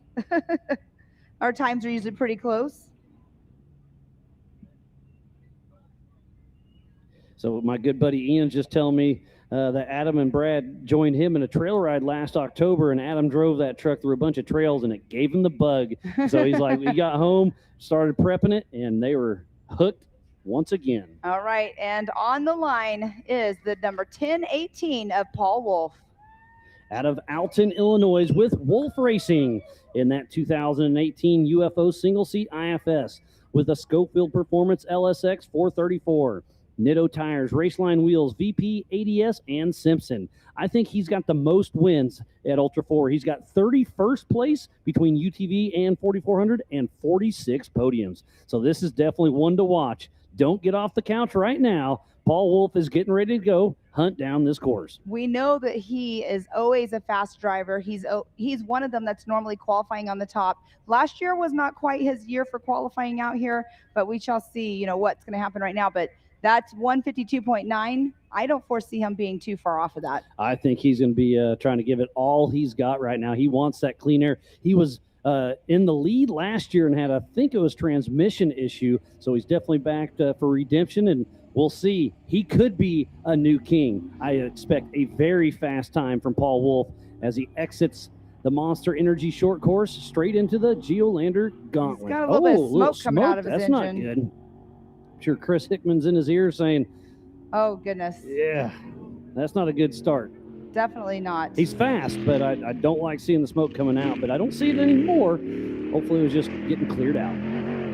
Yeah, they sat over here and they set an idle for so long just to have the engine warmed up, the transmission warmed up, and everything else. Oh, you see him hit that rock on the right rear? That right rear, he's putting that Nitto tire to test for sure as he launches over there right around that 42-second mark. So I really think Paul Wolf is on pace to try to bump out Darian Gomez. This is going to be a great run. Excited to watch it with all of you here on site and back at home for the Griffin Radiators, King of the Hammers, powered by Optima batteries. Oh, goodness. Okay, he's making it up right. Ooh, that might have taken a He second came from the off. rock bouncing world, so he loves these things. And Paul Wolf drives extremely fast downhill as well. And look at that, Oh, my bicycling down a hill, completely launching. I think this is going to be a new fast time. Darian's over there watching this as well, and the whole entire Gomez camp. They're cheering for him, but they also don't want him to beat their times. As he just smokes through the MBRP straightaway straight into the Yukon launch. a Oh, he little blows over. the berm. He sure does. Can he save it? Yes, he does. That's costing him a couple seconds, though, right there, So I think 100%. Darian just took a deep breath right now. Paul Wolf had a smoking fast time going until he blew that berm. But it's not, hey, he's still going to have a good time. This is still top 10. But, Miles, we got to say, that's where a couple people have rolled today, too, so he probably has been watching and knowing that there are some ruts that have been worn in right there, if I would have to guess anyways. And look at him fling it in there. This is going to be an extremely Oh, fast. Even a with the 150. bobble, the fastest of the entire week. Paul Wolf with a 150, even with that bobble. Can you imagine if he wouldn't have had that? He would have been probably a 146. Yeah, he would have. That's incredible. Wow. Paul Wolf just smokes the entire field. Our new pole setter will have to get Paul Wolf up here in the Griffin booth. 100%. I know I just saw the team walking over towards where he'll come out, so maybe they can get him to come up here. Paul Wolf just shaved off 2 seconds off Darian with a mistake. Like you said, Pam, if he wouldn't have done that, he probably would have been a 146. Yeah. Incredible. All right, And next the crowd's up. loving it. Exactly. But next up on the line is going to be the number 7779 of Kenneth Goodall. And Todd Miller riding shotgun out of Phoenix, Arizona, with Goodall Racing in that 2-seat IFS Campbell chassis. A Klein LSX 454, 72-gallon fuel tank, Dirty Life wheels, Mickey Thompson tires, Warren Racing, Maximum Oils, and Goodall Companies. His first race was back in 2011. That's a basically a twin to Shannon Campbell's current car right now, so I expect it to do good things. He's had some engine issues in the past, so hopefully he's got those out of his system, and he can get out here and push. He's a little bit off pace right now. Well, and he was also riding shotgun for Todd Miller yesterday during qualifying, so he's got to run it at pace and see what the course was like. But again, like we always say, the course changes from lap to lap out here, especially with their huge 40-inch plus tires that they're all running. But what a run by Paul Wolf. Man, we knew that he was going for it, but we did not even expect that. I mean, he bicycled coming down the rocks. He blows a turn and goes outside the berm, and then he still gets up on the pole like he did. So good job by Paul Wolf.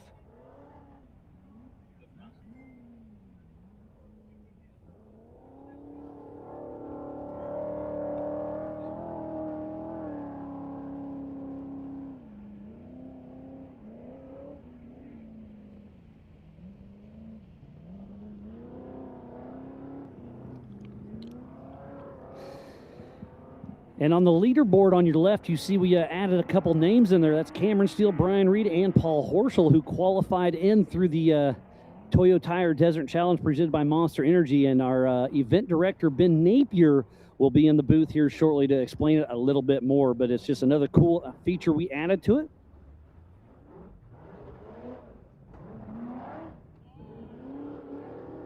And a huge hit for Ken Goodall. And Kenneth Goodall's definitely trying to set down a good pace, but he's not going to be up there in that #1 spot, but he is definitely on it. I really don't know if Paul Wool's going to get bumped. I know Power Hour is going to be exciting, but that 150 is going to be tough to beat. Well, I'm going to have to say this really quick. Jim just came up here to the stage, and he's over, having his lunch and everything and watching the live show. What Jim said that only makes somebody else that can go faster. You're not far off. We said a 146 Yes. now is possible, so we'll see. Ken Goodall in the Monster Energy short course. I mean, all of us that have guessed the timing, mine was a 149.7, you had a 155, Jim had a 151, and I mean, we are all completely off by just a few seconds. Oh, and Dave Cole just told me that Ken Goodall just put that engine in last night. I tell you, he's got engine issues. He's still having them, so hopefully he can keep that together. Well, thanks for that info, buddy. Let's see where he just now qualified here. I love the never quit attitude of our racers. They don't give up. I know Albert Contreras drove home to switch an engine. Ken Goodall put an engine in last night. And here's another special. This is Jake Hallenbach, number 4775 out of Reno, Nevada, with a marked Motorsports Wrath R buggy with a Pro R engine with 300 horsepower, EFX tires, KMC, Natural State Racecraft, Tire Spine, and marked Motorsports. He's been racing with us since 2013, and this is a brand new car. He was testing at Dave's ranch. I'm going to say, I've been here forever. 3 weeks ago he was here, and he had to drive to LA to get some a header ceramic coated. He had to leave at 3 in the morning. I mean, these guys and gals put everything on the line to get it here. Well, a lot of new cars, or not a lot, but the new cars that are out here getting the seat time in them, they don't always, they're not able to get as much as they want to, but it's pretty awesome to see these guys that are coming out here and pushing their new cars to the limits as well. But he's making a good run already, Jake Hallenbach. This is a very light machine. It's a UTV base, but it's completely custom. It does have a Polaris Pro R engine in it, but everything else is very trick. He built one a couple years ago and learned from that one, so now he's got this new one. He'll show us what he can do. I mean, the power to weight ratio being light and nimble in the rocks is very helpful. I don't know. And you can look at it and you can tell that he has a little bit of a longer wheelbase than our Can-Ams that have been out here so far. So having that longer wheelbase, Miles, talking about going over the jump earlier that Dustin Robbins nose dove in, this one might not have to have those kind of issues, but making his way through with the taller and the longer wheelbase.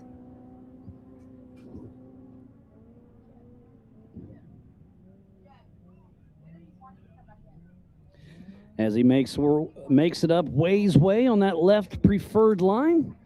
Again, a pretty solid run under his belt. But Paul Wolf, hopefully we can get a replay of that here in a little bit, because that was a blistering pace if we have time at the end of this block before the 2 o'clock starts. And then at 3 o'clock, it will be power hours. He launches through the Gates gate. burning down the MBRP straightaway as we speak with a great run under his belt.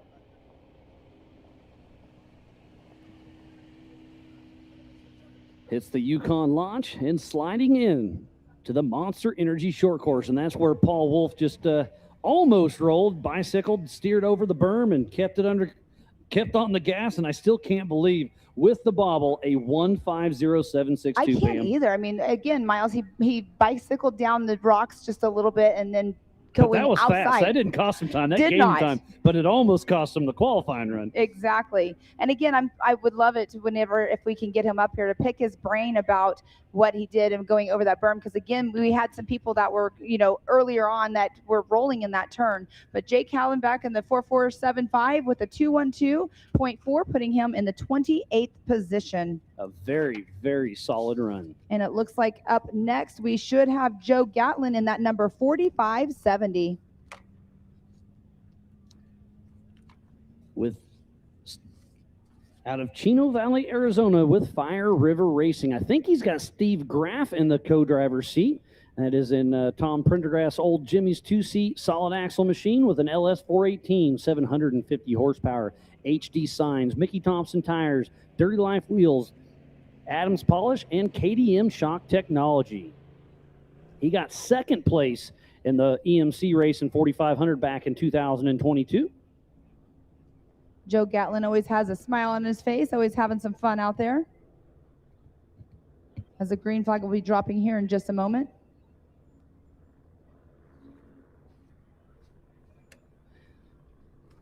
And Kevin Johnson still tuned in down in San Felipe. Got us on the big screen at Raceland Baja. Thanks for tuning in, buddy. It's crazy, people tuning in all over the world, down in Mexico, up in Canada, Europe, Australia, all over the world. It's amazing what 20 years of the Griffin Radiators, King of the Hammers, powered by Optima batteries can reach.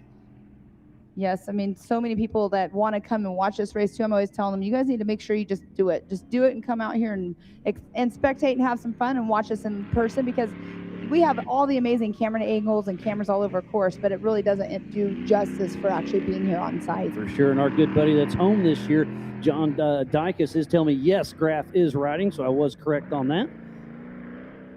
Wish you were out here, buddy, but we'll see you soon.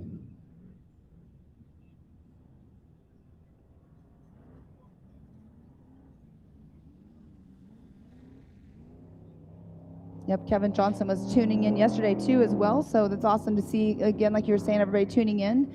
So we've got to work with him ourselves down there in Baja, but here we are watching Joe Gatlin on screen. Yeah, there's 6,500 people tuned in right now. Nice. That's crazy. So thanks to everybody here on site and back at home. This is the Race of Kings qualifying. It is a 2.3 mile course, and this is the unlimited class. You have to have at least 37-inch tires and all the safety gear. Dream it, build it, and come race it here at King of the Hammers. We've got a lot of amazing chassis builders, but you can build a car in your garage and still come out here and have some fun. And then tomorrow morning kicks off the Can-Am UTV Hammers Championship race, and Brock Hager will be starting up front trying to back up his win. I'm working on trying to get Paul up here to the main stage, so hopefully they're looking at their cell phones and they'll get him up here, because I want to pick his brain, and I know you do too. Oh, and Tom blows the same quarter that Paul did. Oh, look at he that. may have, maybe he's gotten some steering. And these guys are a higher center of gravity too, so taking these corners, but yeah, you're he's got right. steering issues. He's all over the course, so something's going on with the steering in that car, I believe. But he's still pushing hard in the Monster Energy short course.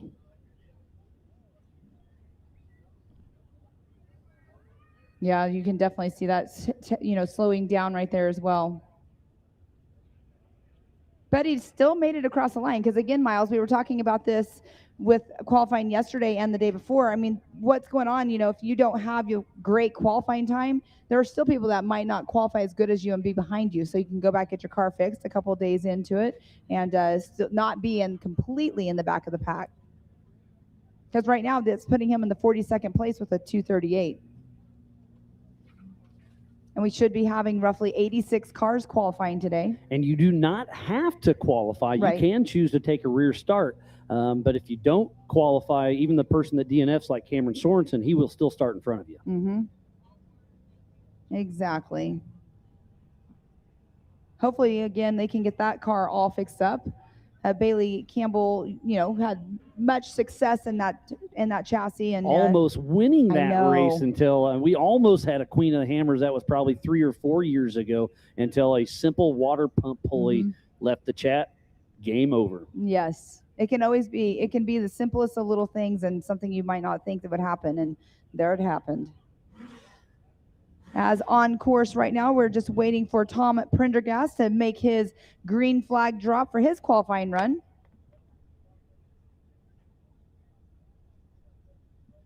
And the number 4413.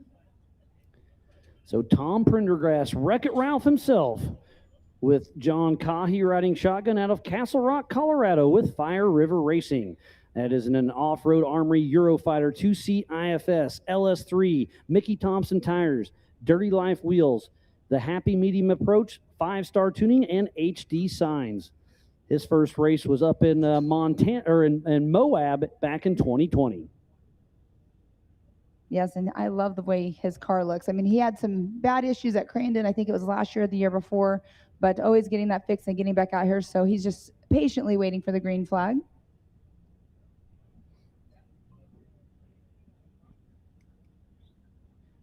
And if you're just tuning in, it's been an amazing event for the 20th annual Griffin King of the Hammers, powered by Optima batteries. Right now, it is qualifying for the Race of Kings.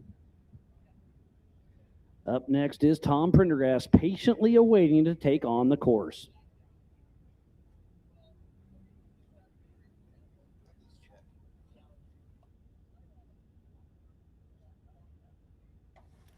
And joining us in the booth right now is Chris Ray. How you doing, buddy? I'm doing fantastic. How about you, Miles? I'm doing great. You're co-driving for Shannon Campbell later on in Power Hour, so you're just kind of getting your notes lined out and picking your points. Are you taking Way's way, or you're going up the Rock Waterfall? I'm going to let Shannon decide.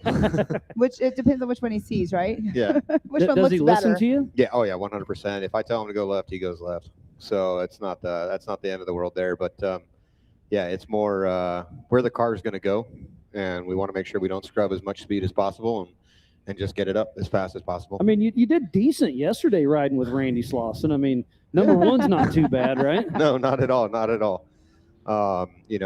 Just over a 205, and it was fantastic. But now we got Tom up, and I'm curious to see how he does in this car, because this is an absolutely fantastic unit that was built. It's a beautiful car. He definitely has been fighting the new car blues with it for quite some time, but I hope he's finally got her dialed in, and we're going to watch, because, yeah, Tom Prendergast can definitely drive.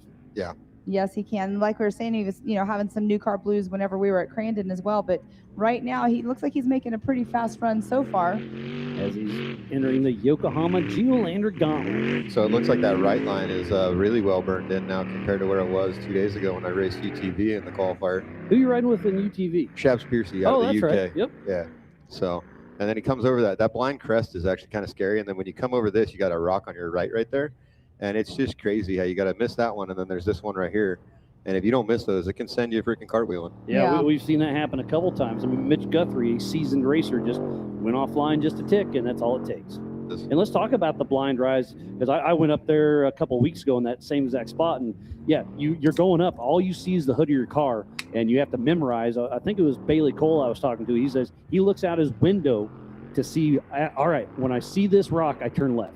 So I don't know if you just watched that. We'll get back to that. But did you see how the car just jumped up the ways way? Yeah, pretty wild. So it's getting dug out. So yeah. So when I was talking with everybody on Wednesday or on Monday when I checked in with everybody, I was saying that the left line was going to be the fastest for at least the first day or two, and that usually the fastest qualifier comes out of that left line. What you guys have officially dubbed ways. But as the 4,400 cars and the late 4,800 cars last night dug it out, it's getting slower. You're watching a couple guys that are just scrubbing speed and bouncing the way that they didn't, a day and a half ago. So and he's going to blow the berm too. So blows that berm. It's a third one now, just in this hour. One of my old drivers, Trent Roberts, rolled over there yesterday. Yes. Did basically the same thing. Yeah, so I wonder if the top lift's just disappearing or they're just coming in too hot. So if you watch that replay, he came in way left and he didn't square off enough. Yeah, I think you have to come into that, like you're saying, he came in way left. You got to start in that turn way right. But also we've had a couple of rolls there too. So there's also those ruts that are creating that they might be watching this and not wanting to be that one that rolls in that corner. So a 215 puts him in 31st position. So mid-pack, I assume he'll be probably bumped to 40, maybe 50, but still a very solid start. Very solid. Yes, and next off the line will be the 4401 of Kirk Jensen. And his brother Russell Jensen out of Salt Lake City, Utah, with ORI Struts Factory Racing and a Jimmy's 4x4 2C IFS. ORI design front end with 74 wheel portals. CBM 447 with almost 700 horsepower. ORI Struts, Maxxis tires, Raceline wheels, Warn Racing, and KM drivelines. Their first race with us was in Nationals back in 2021. And this is Andrew McLaughlin's old car that's been around for quite a while. And their dad, Mark, is still heavily involved with the race program. As he just now took the green flag. And Miles, I know I can tell you, I have Paul Wolf in my sights, so we'll have to get him up here as soon as he's out of conversation that he's in, because we want to pick his brain. So. Well, before that, we got Ben Napier we're going to bring in the booth. So, Chris, you have any final thoughts for us? No, I'm just looking forward to seeing how the course has changed. You know, getting out there, get Shannon into the top 20 if we can. Top 10 is what we're shooting for. Just try to get as much dust out of our way as we can for that Race of Kings. Try and get him his 4th crown. But before that, I got to race tomorrow and on Friday. So yeah, you're definitely going to be a busy man. So good luck, and we'll see what happens. Man of the hour, Paul Wolf. Congratulations on that run, man. That was fantastic. Yep, he's coming on into the booth. We're going to get Ben Napier in here as well. So Ben Napier will come join us, give us some race updates. And then Paul Wolf, I mean, it's awesome that we'll have Ben Napier and Paul Wolf in here at the same time. So, of course, it'd be awesome for Ben Napier to get to pick Paul Wolf's brain as well. So we got two of the greats in the sport here. We have Paul Wolf and our event director, Ben Napier. Paul, let's talk about it. That run was blistering fast. You blew that corner. I was like, he just lost it. And you still smoked him by 2 seconds.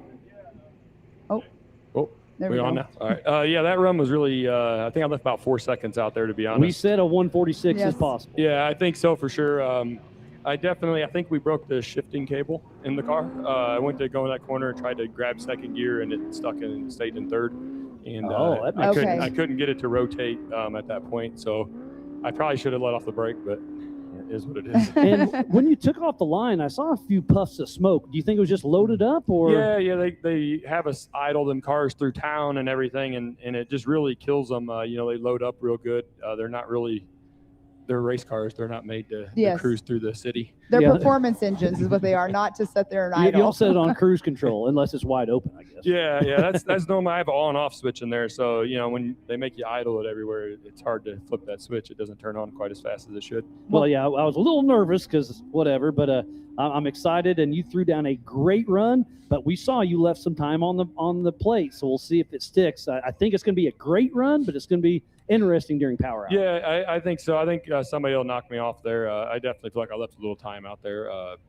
So we'll see how it goes, though. That loam's pretty heavy out there. It really pulls the motor down, makes that motor work hard. Well, and having Mr. Napier in here, I mean, Ben, him throwing down a 146, what are your thoughts on that? Oh, I think it's possible that hill down means you were really flying down there. Yeah, you bicycled down the hill. That was wild. Yeah, that was some strategy there. There's a rock on the right side, and I knew if I could just get the car up above the rock, I didn't have to worry about it. If the back tire clipped it, it ain't no big deal. As long as you're on the front tires, you can drive out of it. Yeah. I mean, back to your rock bouncing days. That's where you started your career. And when you started transitioning into Ultra 4, it was, it's been fun watching you grow. And we were talking earlier. Ian was asking me who's could win and who could be a prior king. Well, I cheated. I did Gomez and Paul because I got you and Horschel on my side. So. There you go. I like that. I took a note out of your book. You read between the lines. Yeah. No, Horschel's definitely innovative, and that truck he has, if he ever gets it fully lined out, it's going to be scary fast with the portals. And of course, that giant Danzio horsepower. So. It's pretty wild. What kind of horsepower are you? 750-ish? Yeah. This motor's probably 750-ish, right in that range. It's a little bit tamed down from like what we run in the Crandon short course stuff. It's supposed to be a little more reliable is the goal.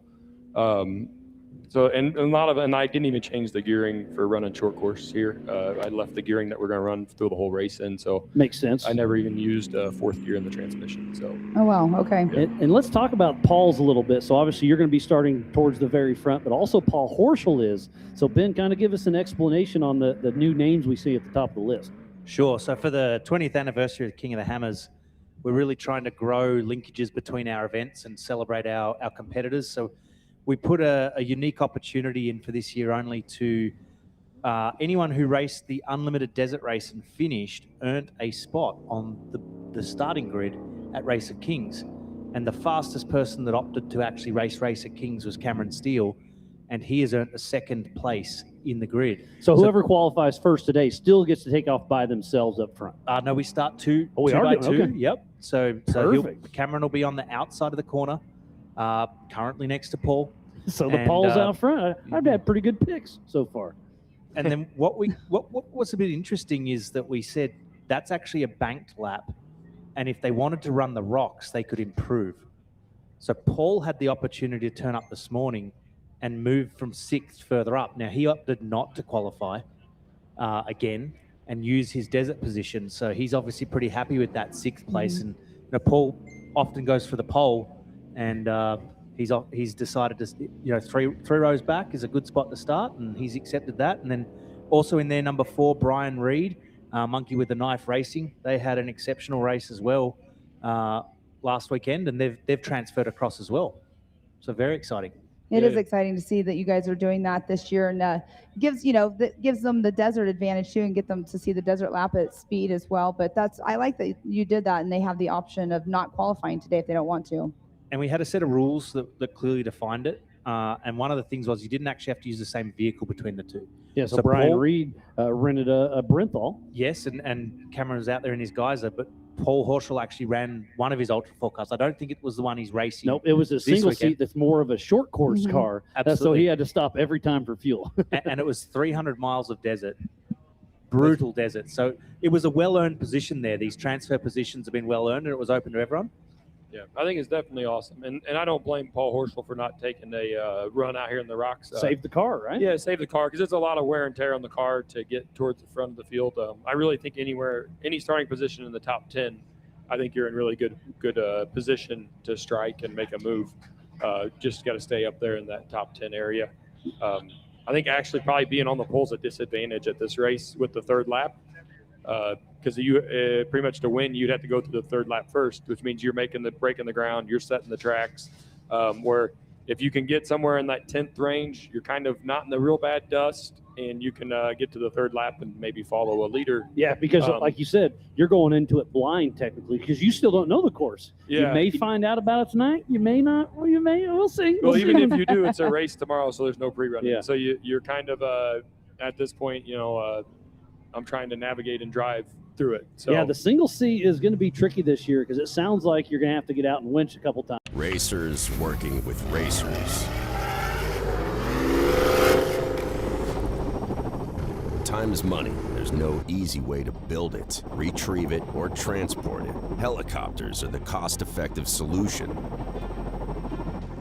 HP Helicopter solves complex problems with helicopter solutions.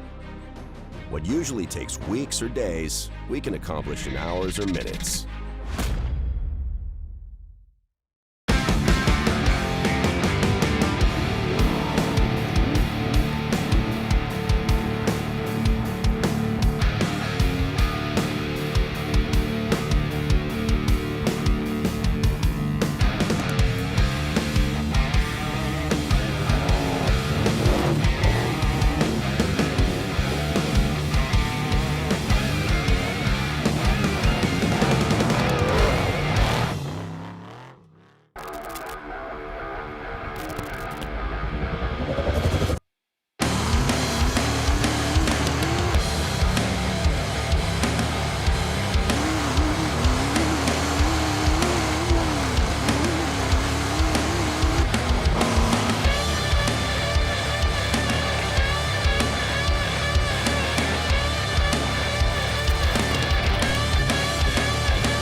road racing dominance.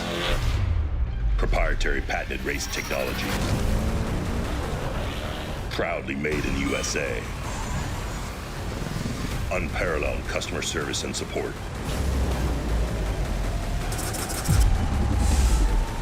The choice of champions. King Shocks.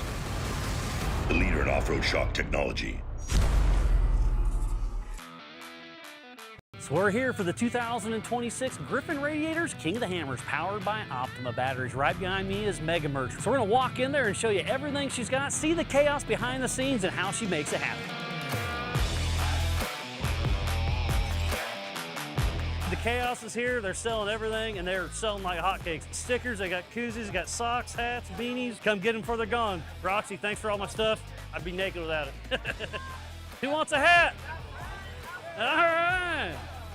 And look at this. We got hoodies for days. We've got shirts. They're still printing stuff and bringing it back out here, but we got a great inventory, so make sure you come out and get some of the 20th annual King of the Hammer swag.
Every winter, Johnson Valley becomes the ultimate test bed, where man and machine are pushed to their limits. And power has to deliver every time. Optima batteries are engineered to excel under pressure, providing durable, reliable performance when it matters most. Because in racing, reliability isn't optional. Optima batteries, the ultimate power source.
Normally is his desert car, but he's here racing in the rocks. So There's desert here. I know. I figured, this way we can test it out and beat it up a little bit. Exactly. Let him use the skid plates up real well. Well, Ben, what else you got for us, buddy? Everything's been going good, and I just want to give you a compliment again, because you and I work behind the scenes quite a bit, and to see how busy you are, but to keep everything as organized as it is, you're doing a great job. Thanks for everything. We have a very busy crew and great team here, staff and volunteers. I want to thank them as well, because they put this race on for everyone. It's a lot of work, but yeah. I guess from me, I got one note that I want to sort of get out there as well. We've heard things of what's going on at night.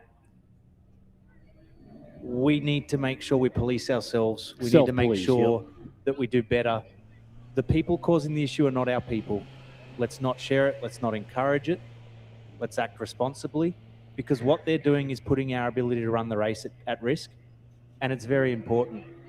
So we're putting out a very clear message. We've got a lot of social media stuff going out. We've got some things that we work really hard to allow people to go out and enjoy the trails during King of the Hammers, to keep as much of it open safely. For the first time, we're considering having to restrict access to certain areas. Which we don't want to do, but if we're forced to, under it our is what it permit, is. we have an exclusive use permit that we can do that. We absolutely try and not do that. So please, we are working with local law enforcement to enforce all state and federal laws. So please, no drunk driving, no fireworks, and biggest of all, no fighting. Yeah, it'll absolutely ruin our ability to run this event safely. It's sad. And impact on guys like Paul, who work their whole year to come race and put on a great show for our spectators.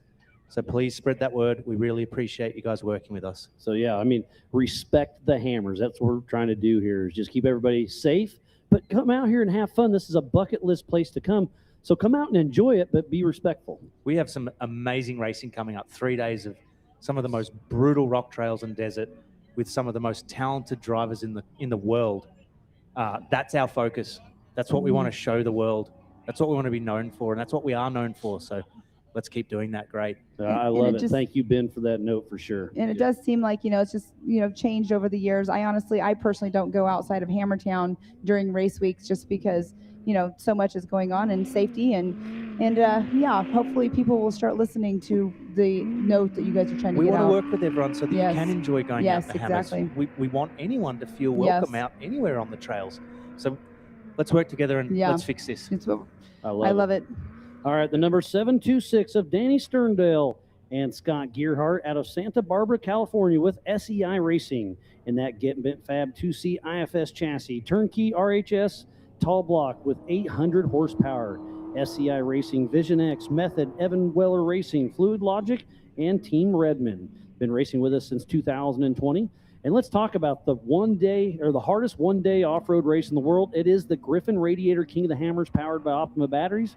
Paul, what do you think about this course this year? It's going to be brutal. I'm excited for it. The UFO car and the Can-Am UTV that I drive are both really good in the rocks. So for me, it works really phenomenal to be able to do that, to get to run these hard rock trails. And to capitalize on what Ben was just saying, this is definitely an awesome event. And this is very unique. Here in the States, we have the ability to have these giant pieces of land that are BLM and we're able to race on. I know just from talking to other people that race Ultra 4 Europe, it's actually difficult to get this much ground there to race on and do these big races. So we have a very unique setup here, and we're very privileged to be able to do this. So let's definitely not mess it up. Yeah, for sure. I mean, I want to see my it's kids your grow up livelihood to race. And it's not even my livelihood, but eventually, if it gets taken away, what are you going to do with your kids and people following you? You want them to be able to come out here and enjoy this. This is one of the few places you can go up on top of the mountain. If you come out here in November or somewhere, there's nobody here. You're alone by yourself. You get to just be out here and enjoy it, see stars, no lights, not a bunch of other stuff. So it's pretty cool to come out here. Absolutely not beautiful. Hammers. Yeah, I've been here for about a month now, and we went up on top of Fisher and did the same thing. Went up there for a sunset cruise and just sat there and had a few beverages and just soaked it all in. And then the stars come out. It's amazing. Well, and Paul, talking about that with the kids and everything too. I mean, the kids are the future of our sport. And last night we had our kids race, and you are such a supporter of kids. Yes. We have a future that's going to be coming up in racing this in the years to come. And you're out here with your car, showcased and giving them hats and shirts and probably giving some signatures. Yeah, absolutely. And that's, like you said, that's the future of not only the sport, but the future of everything here. Yes. All of us, it's kind of what we leave behind in this world. How do we, make it better for the next generation coming behind us? And I never thought about it, I guess, until I had kids. I know it sounds that's near and dear to mine because I've got Jade and Ella. They're 10 and 13. Your daughters are a little bit younger, but seeing you work so hard in the shop at the race course, but still make family time. I mean, I try, just like everything, I try to be the best at everything, announcing, tying my shoes, being a dad. I mean, it's just cool to see what you do. It is. It's definitely, and I'm lucky enough now we have FaceTime on phones and stuff, so it makes it helps a lot easier to make it out here for 2 or 3 weeks for sure. My son was watching that kids race from home last night, and he messaged me. He wants to race. He's 5, turning 6, so he'll be back out here next year. And I'm looking for a car for him to start, so I'm excited. Johnny as well. Valadez has one for sale. Absolutely. Hey, Maddie at home. It was his first day of school ever yesterday, so I did use that FaceTime a fair bit to check on him, and he had a great day. But yeah, it's great to see them coming through. Well, last night you were handing out the checks and the trophies with Mike Jams up here, and it was really cool to see you guys out here supporting the kids because, again, it is our future, but you also did put that little note out there to the crowd that you were looking for one. Yes. How long have you been here, Ben? Since you started? Not as long as Miles, but coming on 3.5 weeks, I guess. So, yeah. That sounds about It's a right. fair stint to come over from the other side of the world and do all this, but we love it. It's, Well, it's a great from the racers, let your crew know we appreciate it greatly. We know you guys come over here and work very hard. That was a pretty hard. Yeah, he hit that one good. Yeah. You lost over that one. Yeah, sorry. And hey, we are going to watch your qualifying run here after this too. So. Oh, okay.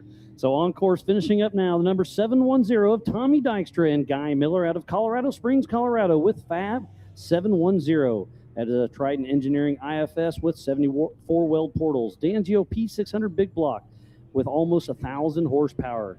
ATS diesel, Mickey Thompson tires, Fox, Innovate racing wheels, and Fast. He's been racing with us since 2020. Well, as we watch him finish, Miles, I'm going to duck back to work. It's been great being up here. Good luck, Paul, tomorrow, and good racing. Perfect. Ben, always a pleasure. Thanks for everything, and we'll see you around. Thank you, sir. All right. Was he the last of our hour, That's or are the we going last to still one. have Denny Stendall coming through here in the number 726? And Paul, this is your show. You talk. I'm gonna lay out. All right. So obviously the car's loaded up when we first took off the starting line. It was definitely struggling. And then right here, I've been running that corner second gear, and right about there, I had to pull it down to first. That's what the white smoke is. Yeah, there's where it was smoking pretty good, but here in yeah. about 10 seconds it dies out. Yeah, I think it's because I pulled it down to first, and you can tell it's just loaded really heavy right now, and it's starting to clean up right here. It's starting to open up and run real good. So starting to get comfortable. Pretty much downshift the second there, turn the corner and hold it on the floor, let the Nitto's tires do their job. And then coming down the hill, this is always fun. Jumped there. Yeah, definitely good all the way through here. Car felt solid still. I felt like I had a good run going. And then coming into the face, I already knew I was going to go straight up it. Around the left side might be right there close, but I feel like maybe that's worth about a half second hitting that face straight up. And I love how you're talking a half a second. It's worth it. It makes a difference. Yeah. And so, obviously coming down. Here you get a little Western. Yeah, that little point. I didn't expect the back of the car to quite kick that far. But the landing and everything was super smooth. The shock soaked it right up. And then coming down right here is where I feel like I lost a lot of time. Coming in, grabbed third gear, coming towards the lip. Never lifted, jumped it hard, and then I tried to downshift the second, and it wouldn't rotate the car. So and then you took out one of our flags. Yeah, We'll invoice you for that. And it's still in third gear, so it's obviously you can tell it's not like fully up to horsepower. It's on the converter pretty hard. Coming around there, still third gear, and pretty much finished in third. But you were dancing through here still pretty good. So. Yeah, it was good through there. It was solid. Really was hoping to be able to pull it down to second and get the car to rotate a little farther so I could maybe be more aggressive.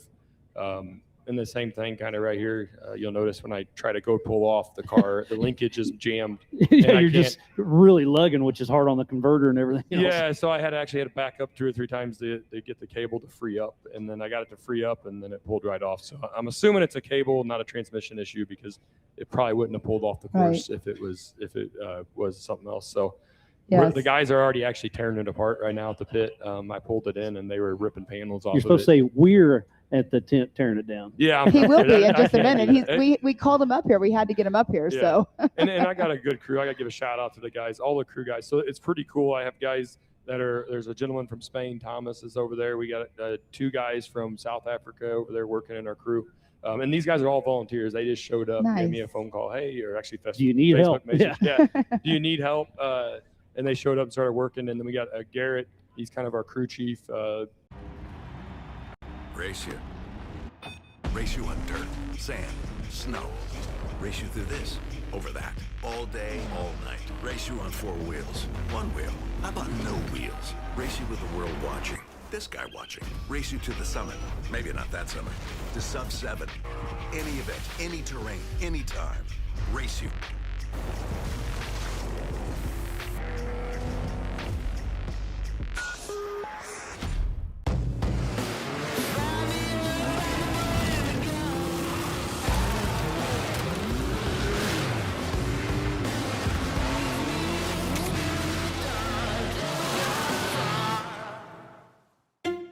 Whenever someone asks, "How was your weekend?"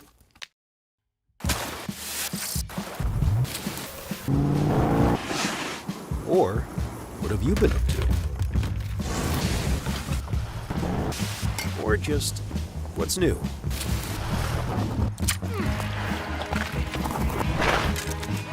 Have a good answer. Just do what you love. Toyo Tires.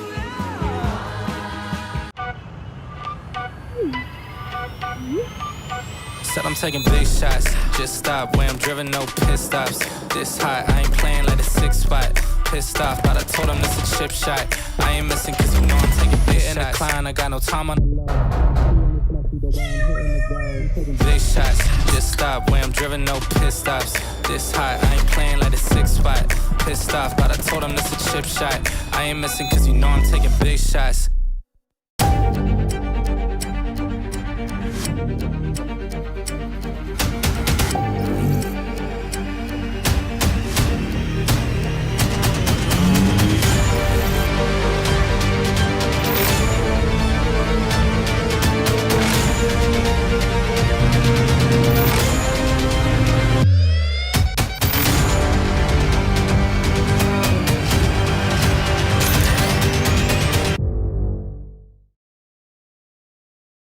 You're out of school, we can go to the races. So we're working on that still.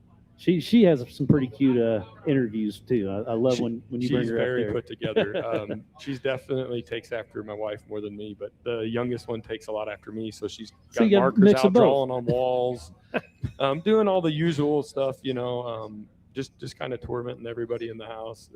She was still the best interview I've ever done at Crandon that first year. That's Whenever what I'm you were talking about. double racing. That was so much fun. Yeah, you started a really bad trend. I don't know if you know this. Like, every time I go to Crandon now, she goes with me. Yes. And she's like, "You're going to get first place, right?" Yep. And she's going to come get your From trophy. you? Yeah. And if I don't, I last year You I hear lost about one of it. the UTV races, and she comes up to me, "Why didn't you get first?" I was like, "Oh, it's so easy. I guess I just should have did it. I don't know."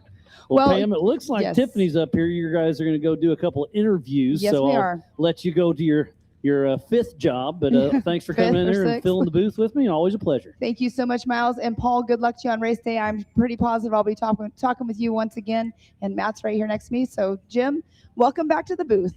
Perfect. Yeah, thank you, Pam. And Matt, you having fun up here, buddy? Yeah, it's been a good time again. Watching some of the qualifying times, I was in the VIP tent, the Warren VIP tent, watching Paul, and I was like, "This guy is setting the world on fire." You were watching a real rock mountain. Yeah, here we go. And again, just watching him come down again, his downhill, you were literally just skipping, picking up quite a bit of time. Had a little bobble there in that Monster Energy short course, but and the entire VIP tent went nuts when it dinged at that number one spot. And then we all start talking like, is that going to stick all day? Like that's a pretty wild When time. you blew that corner, I was like, he just blew his qualifying run. Yeah, And then all of a sudden when he pinged, it was like, it was still 2 seconds fast. Yeah, I think I think you'll see a sub 150 for sure. I really think so. You got some fast guys coming in power hour, so I wouldn't be surprised, to see me get knocked down. But like I said, though, the course keeps getting rougher. That might save me. Yeah. That might give me a little bit of grace, to allow me to stay in the top spot. And even if you get knocked down one, you're still on that first starting line. You're on that first row still. Yeah. Well, not right now. So we're doing the desert guys. Oh, come that's in. true. So, That's true. so That's I'll true. go down to the second row. Yeah. And it's really not bad. I think as long as I'm, in that top 10 range, I think it's a really good starting position, especially being single seat. Again, like I said before, I really think going in the third lap, if I could get behind somebody like a Jason Shearer or, Lauren or somebody that's really good, has a good navigator, and just kind of mimic them. And then I don't even have to physically pass them. I could just literally follow them. Yeah, and again, we adjusted time. We talked a little bit about that this morning. If you're in that top 5, top 10, even really top 20, there's nobody in front of you that's probably going to make a bonehead mistake that messes you up.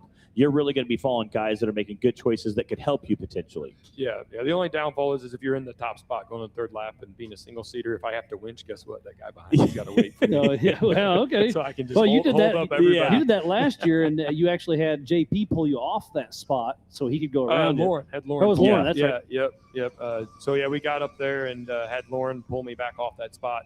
Hey, here's something pretty cool. There's the OG Bronco that J.R. Reynolds won this race 20 years ago. How cool is That's that, wild. Paul? That's sitting up at Dave's place right now. I can't believe you're not out here racing it, Miles.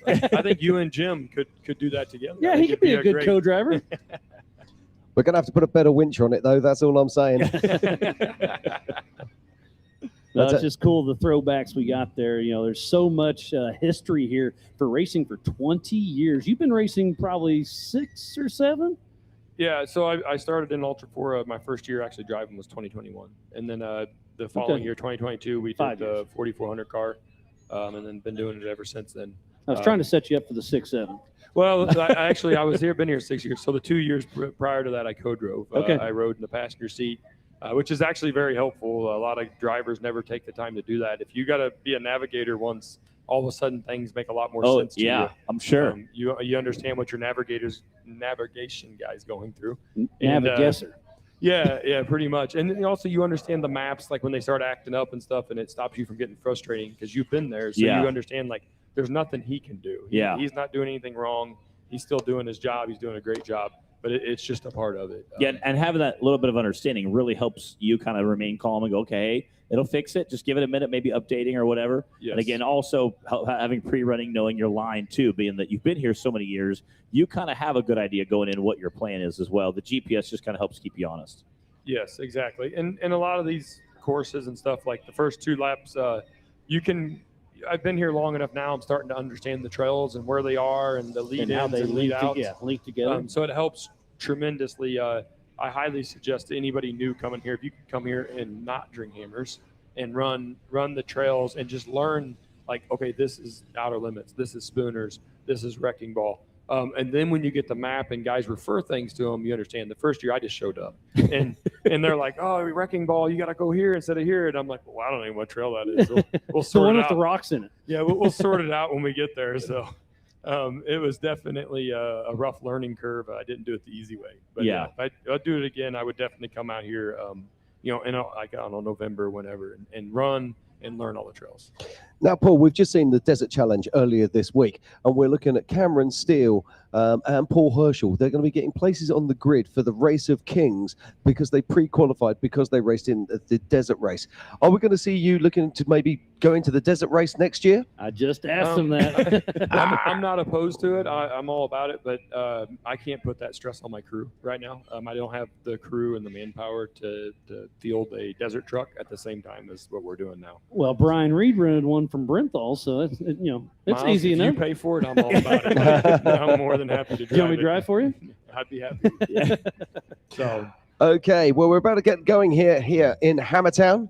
Don't forget, this is the 20th anniversary of the Griffin Radiator, King of the Hammers, and this is the 2026 Griffin Radiators King of the Hammers, presented by and powered by Optima Batteries. I'm Jim Marsden. In the booth with me right now is Matthew Holt, Miles Hasselquist, and of course, the wheelman himself, Mr. Paul Wolf, who is our current pole sitter with an incredible 1 minute 50.7. And Just Paul, wow. It's always great having you in the booth. Stay as long as you'd like, but if you're a busy man, we respectfully let you go whenever you're ready. I'm gonna watch. I think there's a Yeah, few of perfect. my Can-Am teammates are coming up All right. here. I want to love it. walk and maybe, Like I said, maybe stay pick as long on as them you a want. little bit. Maybe I can see something.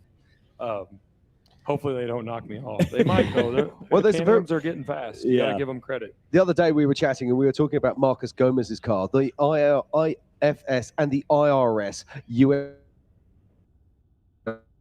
What do you think his chances are? Can he unseat you? Oh yeah, that car is incredibly fast.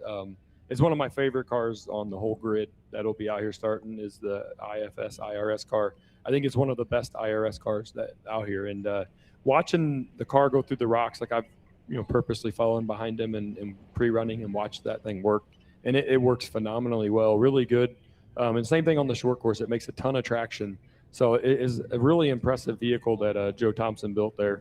And that's a 2018 car, so it's old, but it's still current technology. It's really, really good vehicle. I've actually tried to get Marcos to let me drive it / buy it, and he keeps his cards really close on that one. Nothing wrong He with said that. drive it / buy it. Like, hey, Either one. And I don't think he's going to let that one go. Yeah, I bet. So, no, it's especially impressive. not to you. Especially like, well, You know, and I think we've seen it. Was it 2 years ago in Outer Limits? He took that crazy left line up over the top of everything. He got third that year, if I remember right. Yeah, and that line was wild. Yeah, Jason Shear and I think Cade tied up in the That's Outer it. Limits, and nobody thought you could get through. And here he is mowing Just over the screaming top of through there. everything. Yeah. And off the line next is the number 1776 of Jeff Watson and Eric McRae out of Flagstaff, Arizona with Go for Broke Racing.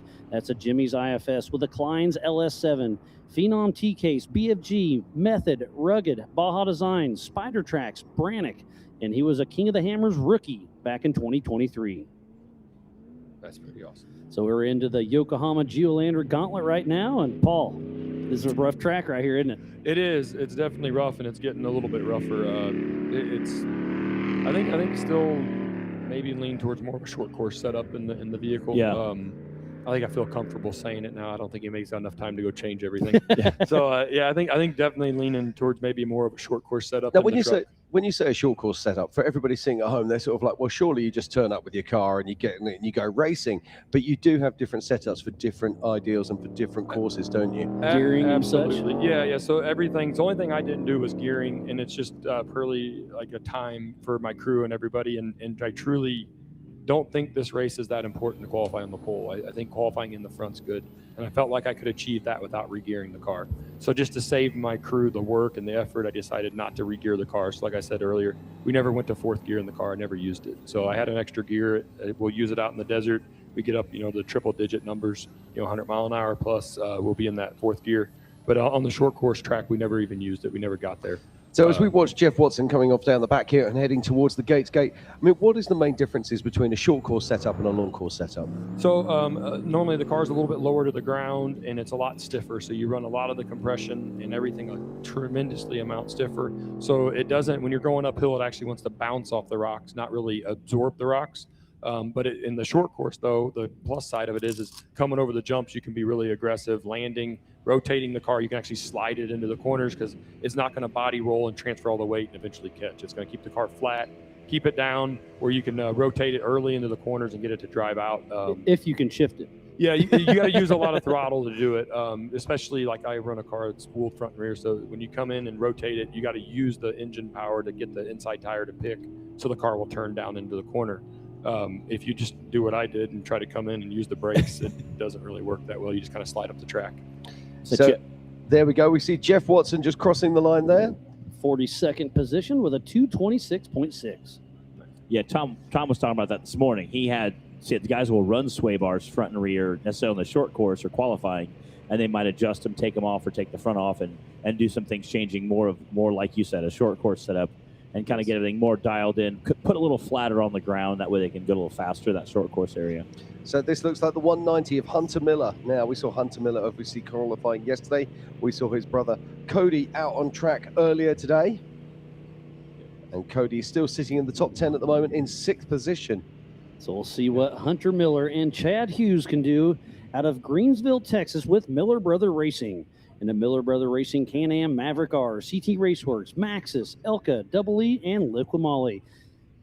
He's won KOH in 2020. He got second in 23. So we'll see. This guy could do it. And like you said, a Can-Am teammate. You're excited for this one, aren't you, Paul? Definitely. Do you think he's a knockoff Cody?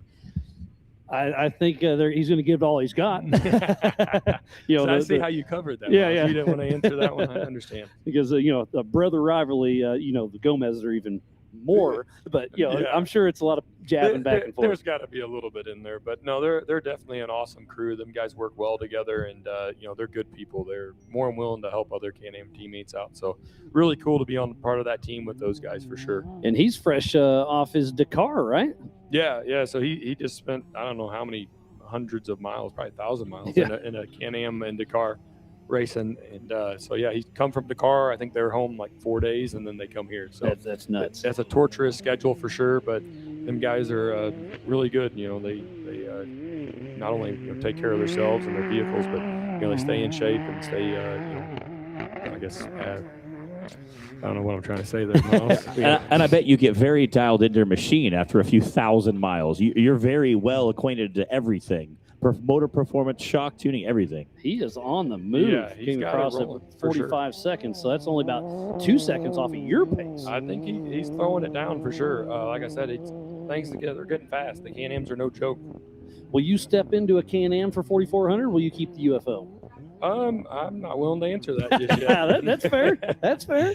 No, the Can-Ams are definitely making a move, into that class for sure. So it's definitely on my radar. It's one of the things I might be looking at. We'll see how it goes. So this is Hunter Miller, straight off the back of coming from Dakar, where he was racing for 14 days, over 60 hours of racing. But that doesn't matter now because he's here at King of the Hammers and he's laying it down. Can he beat his brother, Cody Miller? So if you ever got the opportunity, would you go race Dakar? Yeah, absolutely. Who wouldn't? Yeah, that's a very good point, Jim. I'll go race anywhere pretty much. I'm not too picky. Okay, so Hunter Miller coming in over the Yukon launch here. Just look at this time. He's still sub 2 minutes as he makes his way around the chicane towards the Griffin Radiator start-finish line. And Hunter Miller crosses the line. And Hunter Miller goes into 7th place. But on adjusted time, that is going to push him into 10th position. Oh, look at that. The Miller brothers side by side. That's good, Rob. Oh, that's going to be in the next row, right? No, side by side. Yeah, as of right now, side by side. Yeah. That'd be fun. 157 and a 159. I mean, that's pretty tight racing there. Now, here's the car you were just talking about a little bit ago. Yes. The number 86 of Marcos Gomez out of Lotus, California with Gomez Brothers Racing. In that UFO with IFS and IRS single seat, Barella horsepower, ATO Turbo 400, a UFO SCST case, Mountain F Enterprises, King, Nitto, Raceline, and UFO. He got second at King of the Hammers in 2020, and he's got multiple podiums with us here at Ultra 4 USA. You have to mention the second he came from last. Yeah. He come from the very back of the field and fought his way through the entire field. And if I'm not second place. if I'm not mistaken, as he was coming in across the lake bed, coming back in, he had a ball joint break on the outside of the wheel, and that's the only reason he didn't actually win. Yes. Yeah, it was limping that car in. It was very exciting to watch because there were pins and needles to see if he was actually going to be able to make it to the finish line. Absolutely. What blows my mind is this is what's still considered to be a new car, and yet it's one of the oldest cars that's out here racing today. But this is none other than Marcos Gomez, the senior of the 3 Gomez brothers, and he's making his way around the Geolander Gauntlet and up onto the hill. What time are we looking at, Miles, as he comes up to the top? So far, so good. He's going to be about that 42 seconds. So he's right on your pace there, Paul. And you know he's wanting to bump out his nephew, Darian. So we'll see.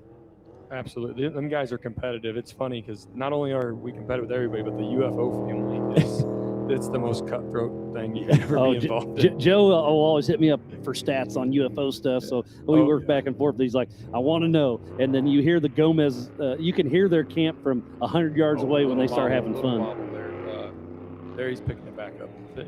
But no, definitely the UFO guys, like even in the off season, man, if you get to hear the crew talk and all the guys, you're a similar line to you. Oh, now look at this. Marcus takes a bad bounce as he comes down through the gates gate. That's going to cost him valuable seconds. The top of that rock up there is getting super slick. It tends to be offsetting the back of the cars really hard to the left, which it didn't do that when we ran this morning. So it's pretty hard. You're not expecting it, and you're pushing so hard to run a fast pace that once it throws you over there, you're really out of shape for the rest of the hill. And you were saying the off season. When's that? Never. Not right now. It hasn't stopped. My wife said, yeah, you've been at Hammers since November. Yeah.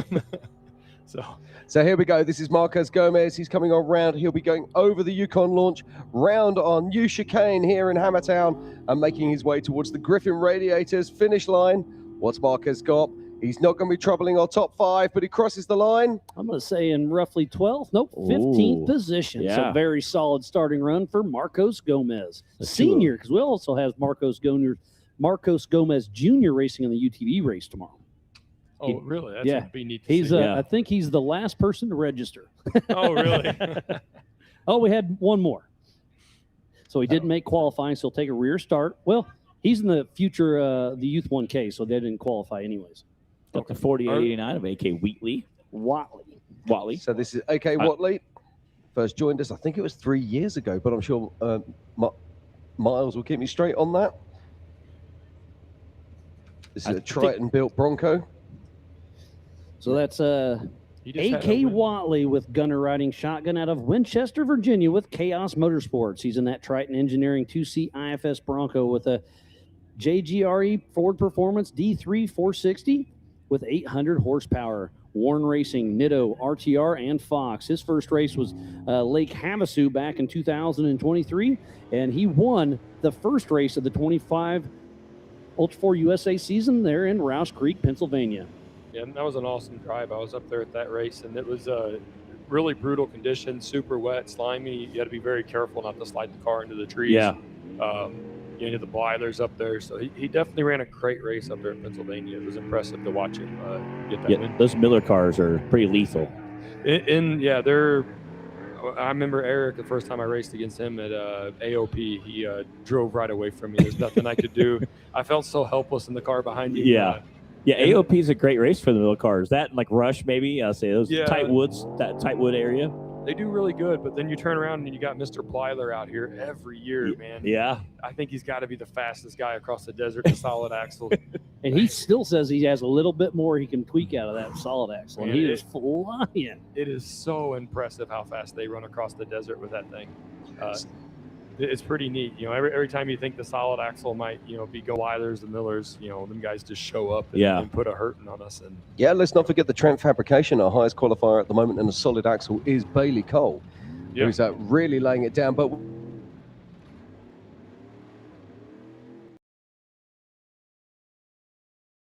will be out there in one of his bombers as we watch A.K. Watley.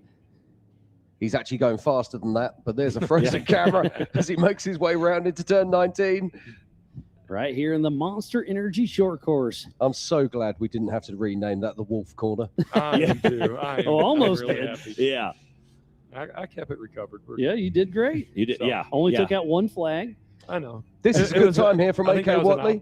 We're just over the 2-minute mark as he comes around the corner. This is going to be going into the top 10. A great run here from A.K. Watley as he crosses the Griffin Radiators start-finish line. 19th position with a 204.9. Very solid run. Yeah, that 204, that's still a very tight time right now. That is indeed. Just look how many people are sitting in there and around that time.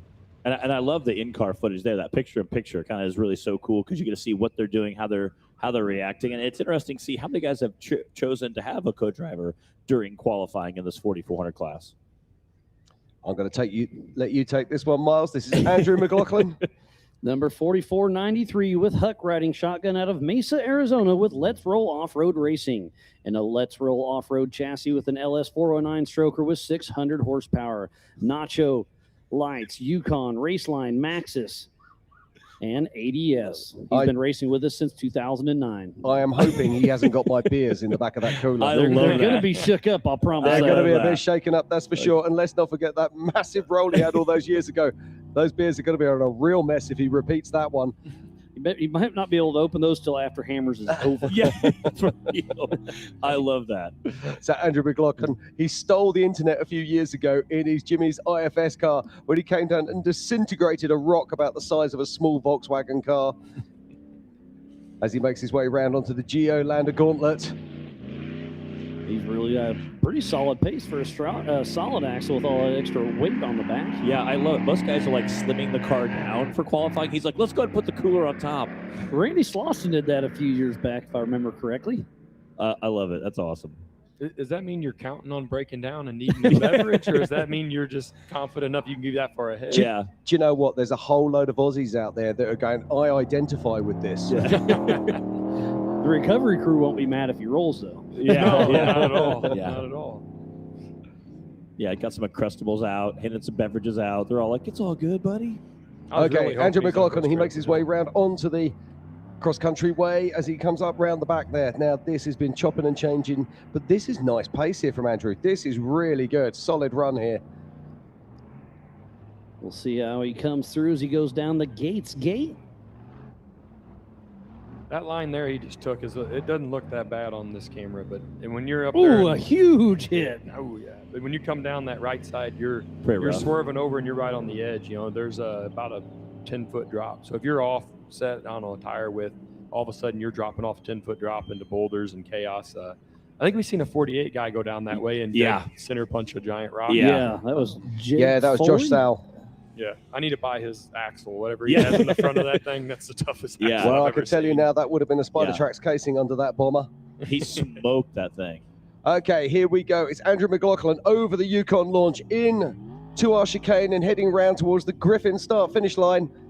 Very solid run for Andrew McLaughlin as he gets that checkers. Yeah, lovely run there from Andrew. And he'll be sitting there going, I'm happy with that. That's where I want to be. I'm going to guess 22nd. So a 2:09.9, 22nd position for Andrew McLaughlin. So we wait for our next runner and rider here at the 2026 Griffin Radiators King of the Hammers, powered by Optima batteries. Don't forget, this is the 20th anniversary of the Race of Kings. And what a 20 years it's been. And this is the number 111 of Justin Joseph and John Cunningham out of Pueblo, Colorado with Off-Road Affair. And a Triton chassis, mast LSR, seat time syndicate, RPM steering, Outaway Legends lifts, and Challengers lifts. He's been racing with us since last year in Moab in 2025. Yeah, another beautiful car. You're seeing a lot more of those Triton chassis kind of working their way in there. I know, Lawrence definitely the first guy I noticed that really kind of came out and made a statement with them, and you're seeing him kind of start streaking in there. Yeah, Kevin Stearns, of course, really laid it down last couple of years. I don't think Kevin's with us this year, is he? I know he was racing in the desert race. Yeah, he did the desert race. I think this is actually his old car, so he hadn't rebuilt another one. He's just kind of playing in the desert, taking a little time off with King of the Hammers. Fair play.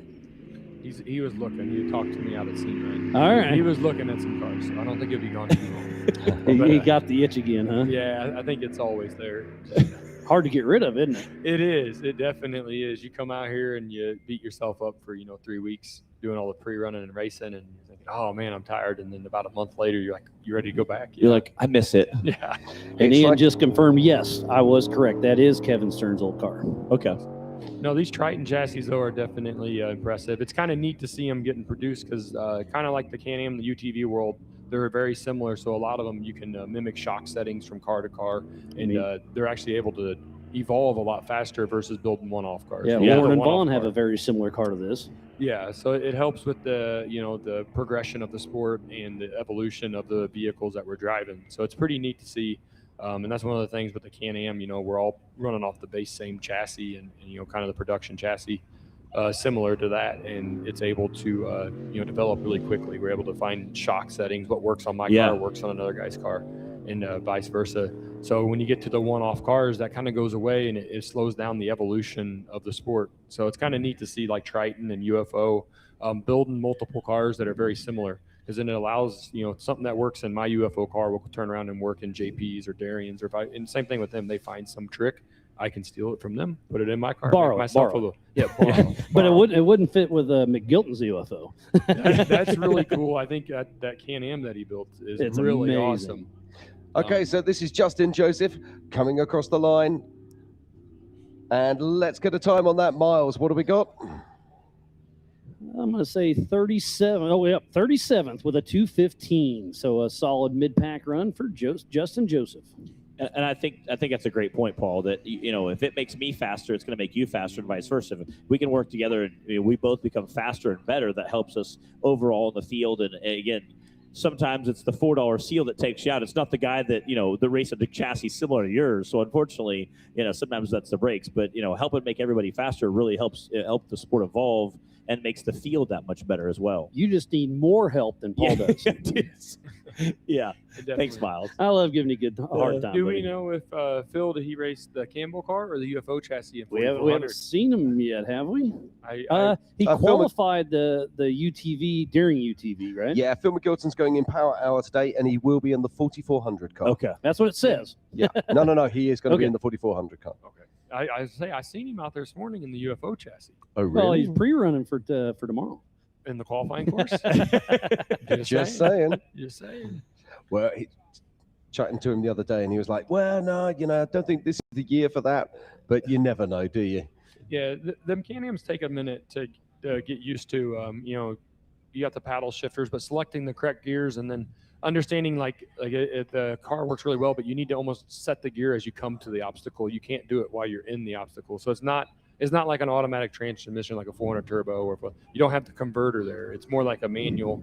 So you really need to get it set into the gear, the lowest gear you're going to be in as you come into the obstacle, and then you can upshift as you go up the obstacle. But trying to downshift if you're going in is a little tougher, huh? Yeah, because the car gets into the clutch and starts using the clutch, and it kind of fights itself a little bit. So it's really key to set the gear at the bottom and then drive up the obstacle. Yep, so we've got Roger King off the line here now at the 2026 Race of Kings qualifying here in Hammertown.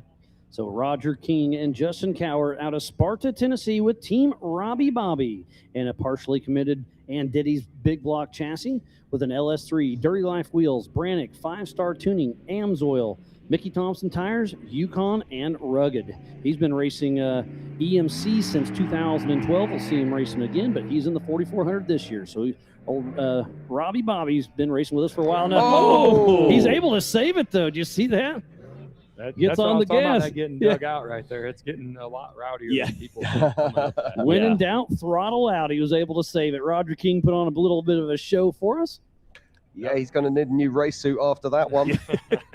That's a big hill. Yeah, and we talked a little about that this morning with Tom, again, qualifying early in the day versus qualifying maybe in power hour much later in the day, how the course could change, get a little more rutted, some of those rocks start to evolve. And do you think it's faster to qualify in the morning versus the power hour? Absolutely. If they would let me, I would enter first. I would be the first one off the line to qualify. Yeah, you can go pre-run the rest of the day. Yeah, but not only that, you can go pre-run and you ain't got to worry about getting back for your time slot. Me and Eric went and did a desert loop this morning and actually had a little part failure. I broke a bolt, and I was panicking trying to get the car back so I could get in the car to make qualifying. And put it on the pole. Yeah, and put it on the pole. So it's definitely a challenge, with that. But that was a nice jump. Yeah, down. That was car a great really jump. well. But no, it's definitely, I'd rather qualify first, because not only that, you get to go out and run the course, and what you just ran is what you get to qualify on. Where as soon as you get later in the day, everything can change. If somebody hits a rock, knocks it in the course, you really don't know when you're coming over top of the hill what's on the other side. Of course, you're completely destroying the entire reason we have Power Hour, but thank you. And we're still going to keep Power Hour going, which is going to be here in almost a half hour. So if you need a little quick break, get a snack, get a drink, I'd go right now, because Power Hour kicks off at 3 p.m. where the biggest and baddest names of our sport try to bump off Paul Wolf of that 150.762. So that's Roger King just crossing the line there in 45th position. Yeah, when he got turned up on that first little hill, it definitely cost him some time, but he was able to recover. Yeah, very nice. nicely. That's Owens, I believe. Well, I'm going to probably jump out of here, Miles. I got to go get Paul, some stuff fixed. Always a pleasure. Best of luck tomorrow during the Can-Am UTV Hampers Championship and Race of Kings. Yep. Do it for me, buddy. I will. All right. We'll see you. Thank you. See you, buddy. Thank you very much, Paul Wolf, our current pole sitter, with a 150.762. That's just insane, Miles. That's pretty impressive. Okay, so now we're back to the action, and this is Chad Owens from Coppersburg, Pennsylvania, with Owens Racing. This is an Owens Engineering chassis, an LSX 454 producing about 700 horsepower. After racing the Line Mountain for more than 20 years, he finally stepped up into Ultra 4, and we are very happy to see him here today. What's he got for us? What do you think, Matt? Yeah, I don't know. Again, it was kind of neat to see that several of our competitors today. It was great talking to Paul and Miles, again, always feeding us great intel. Hearing guys that go, yeah, he raced EMC for a long time, finally bumped up to 4,400. And that's just so neat to see guys kind of get in there, they get their feet wet, and they go, hey, I want to go faster. Yeah, absolutely. It's very cool to see that, and I love that, hearing guys. Well, let's talk about that a little bit, because we've got Casey Gilbert as case in point, moved from 4,800, dominated in that class, stepped up into 4,400. Hasn't gone quite so well for him, but I'm looking forward to seeing what he can do later today. I think he's actually still sitting in 13th position at the moment, which is a superb run. Yeah. So Chad Owens off the line here in Hammertown and making his way out onto the Monster Energy short course. Again, definitely a lot of guys today making good time in that Monster Energy short course. Paul had that little bobble and still came out with that top one time.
really well, and one of only 9 cars to go sub 2 minutes here in Hammertown. And I believe that is our last car of this hour before we reset and switch gears for Power Hour. Oh yeah, this is our favorite part of the year. This is when the greatest and the best come out on track and do battle here in Hammertown to try and work out who is going to be our pole sitter for the 2026 Griffin Radiators King of the Hammers, powered by Optima batteries.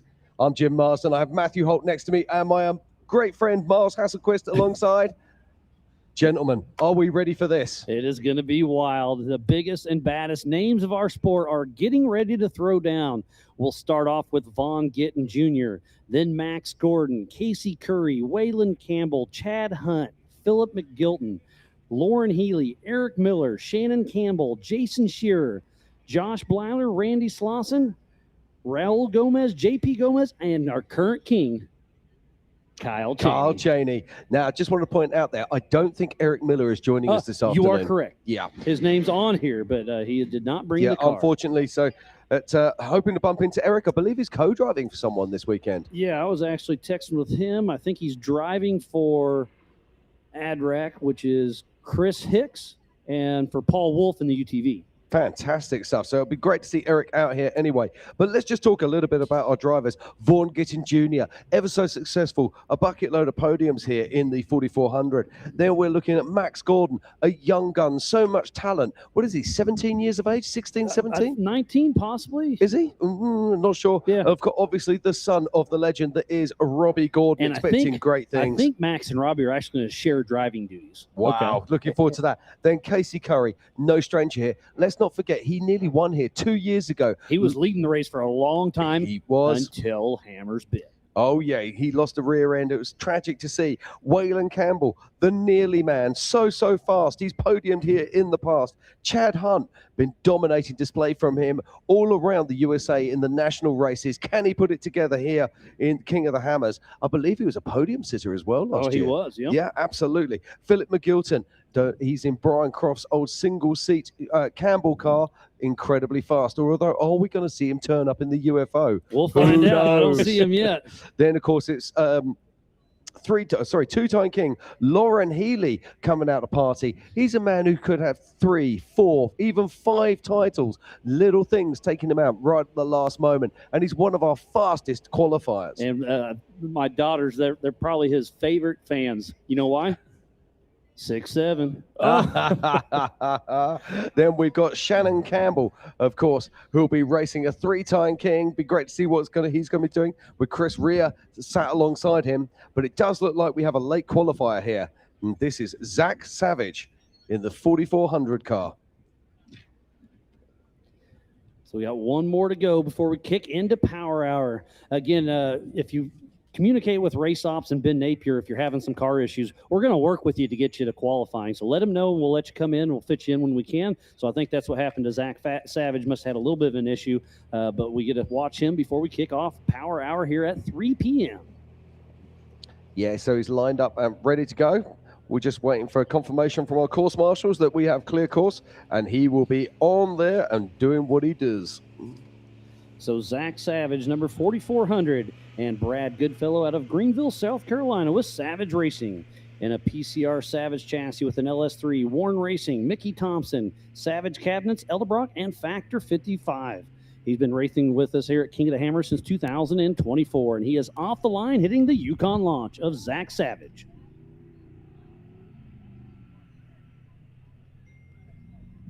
One more turn to go in the Monster Energy short course as he exits out and heads into the Yokohama Geolandar Gauntlet. I think it's really awesome to partner with an organization like that, you know, has, if you have an issue, whether it be, again, we talk about that $4 seal, a broken bolt. We saw Pip Justice out there in the car, had some issues. He had to shut it off, restart the car. You know, lots of times you can be in the pits having some kind of minor mechanical issue. It just takes a minute to get it fixed and get up here. So having somebody that says, hey, it's okay, we'll work in when you get a chance, that is super awesome. And it's great to see that they're super supportive for that. So Zach Savage making his way to the top of the hill. He's a little off our leader's pace, but that's absolutely fine. It's all about getting a qualifying position that is not at the back of the pack. And this is the crazy thing. This is still a really fast run. There's nothing wrong with this run at all. It just goes to show the incredible quality of the vehicles we've already seen on track today. Yeah, it looks like he's going a little farther inside on that straightaway there. I guess he'll be going to the left. Yes, he does. Now, it's going to be very interesting in Power Hour. Earlier this week, we saw Brock Hager taking that left line. Now, earlier today, we saw two of our fastest cars, Darian Gomez and Paul Wolf, going up that center line. So what's going to happen? Are we going to see our big guns going up there, or are we going to see them taking that left line? Yeah, I'm interested to see how many of our Power Hour guys just try to shoot straight up that. I mean, you heard Paul Wolf say it's a half a second gain. Well, a half a second with a field like this means a lot. So I think at least half of them will do that center line. We'll see. But obviously, when they're out there pre-running, they're picking their notes, and they already made up their decision. Well, just looking here at the front end of our grid, and we've actually got a few holes appearing. So literally between first and 7th place, we actually have 7 seconds. Now, that doesn't sound like a lot of time, but in this kind of racing, that's actually quite an open bunch. If we start to pull back a little bit, we're going to find 4 or 5 cars within 2 seconds of each other. Yeah, and again, that's kind of a good point. With the position 2, 4, and 6 being desert guys, that half a second could knock you down anywhere from 2 to 4 positions. Again, Zach Savage coming here through a Monster Energy short course, about to get his time. So as Zach Savage crosses the line, Miles falls off his chair. I saved myself. At least I'm in a PRP race seat.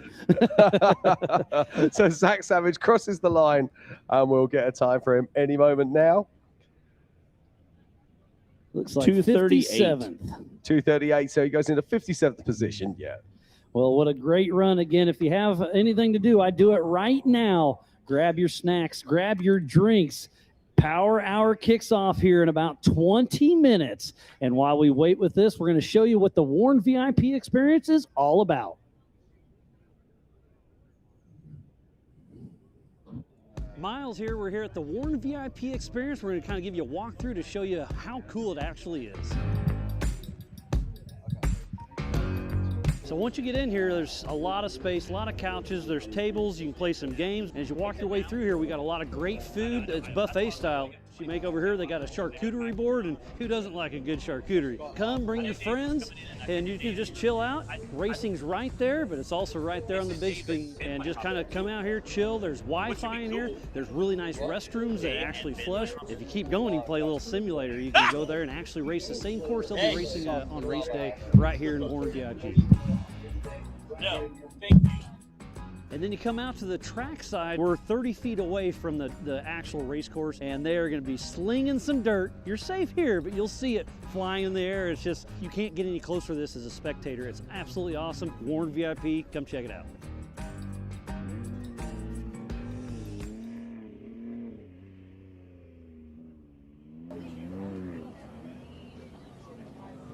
Okay, and welcome back to the 2026 Griffin Radiators King of the Hammers, powered by Optima Batteries. Today is all about the qualifying for the Race of Kings here at the 20th anniversary of King of the Hammers. And what a day it has been. It's been absolutely phenomenal. Darian Gomez threw down a 152 right at the start of this day, and it held until the big bad wolf himself turned up, Mr. Paul Wolf, who threw down a 150.7. And that was even with a mistake in there. So Paul even said he could have shaved 4 more seconds off there. So that would have beaten Brock Hager by like 8 seconds, Fish. Just letting you know that.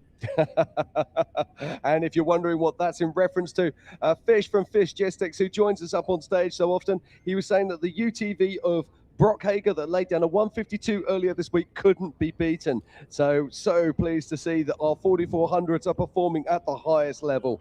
But it's not over yet, ladies and gentlemen. The one part of this day that we've all been looking forward to. We're closing in on 3 p.m. and, of course, Power Hour.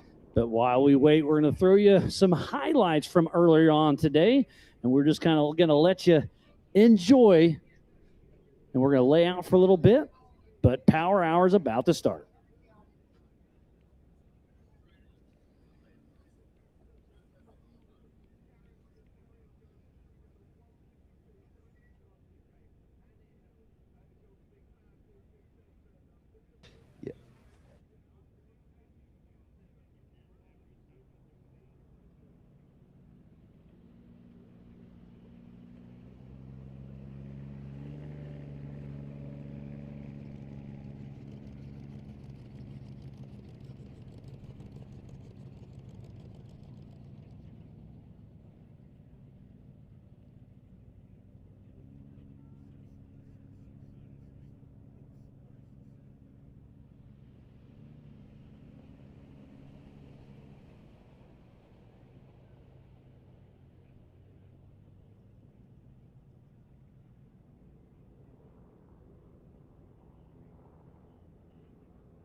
Racers working with racers. Time is money. There's no easy way to build it, retrieve it, or transport it. Helicopters are the cost-effective solution.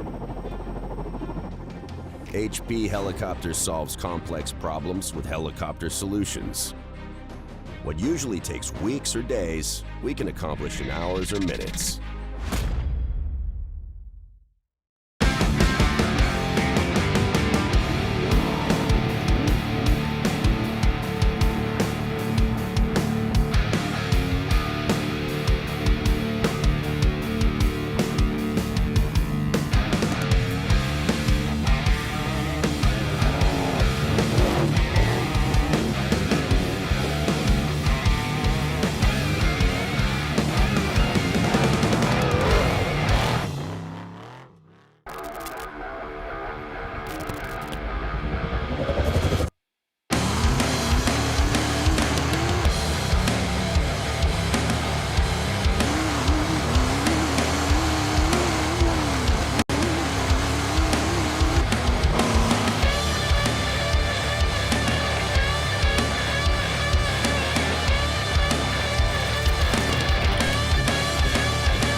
Of off-road racing dominance, proprietary patented race technology, proudly made in USA, unparalleled customer service and support.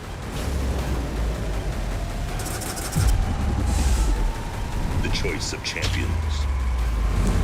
King Shocks, the leader in off-road shock technology. So we're here for the 2026 Griffin Radiators King of the Hammers, powered by Optima batteries. Right behind me is Mega Merch. So we're gonna walk in there and show you everything she's got, see the chaos behind the scenes and how she makes it happen. The chaos is here. They're selling everything, and they're selling like hotcakes. Stickers, they got koozies, they got socks, hats, beanies. Come get them before they're gone. Roxy, thanks for all my stuff. I'd be naked without it. Who wants a hat? All right. And look at this, we got hoodies for days, we've got shirts. They're still printing stuff and bringing it back out here, but we got a great inventory, so make sure you come out and get some of the 20th annual King of the Hammer swag.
Every winter, Johnson Valley becomes the ultimate test bed, where man and machine are pushed to their limits.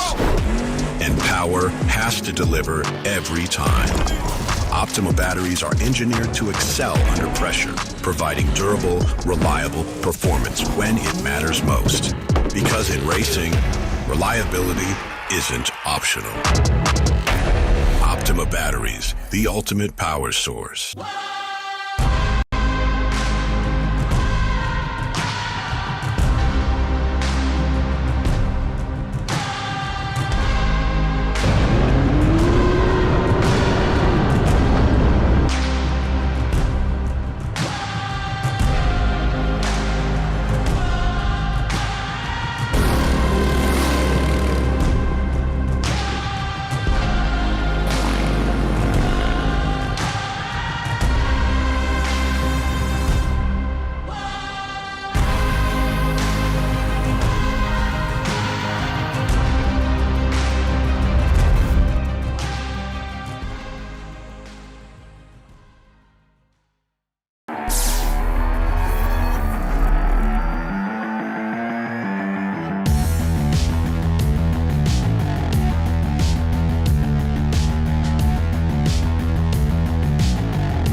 Race you. Race you on dirt, sand, snow. Race you through this, over that, all day, all night. Race you on 4 wheels. 1 wheel. How about no wheels? Race you with the world watching. This guy watching. Race you to the summit. Maybe not that summit. To sub 7. Any event, any terrain, anytime. Race you.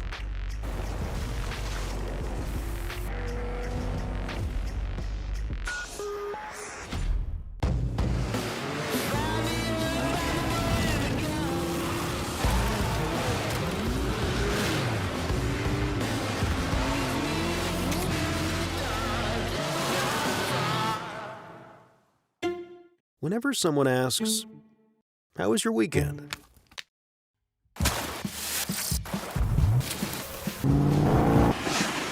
Or, "What have you been up to?" Or just, "What's new?"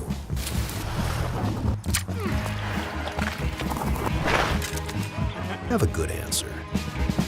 Just do what you love. Toyo Tires.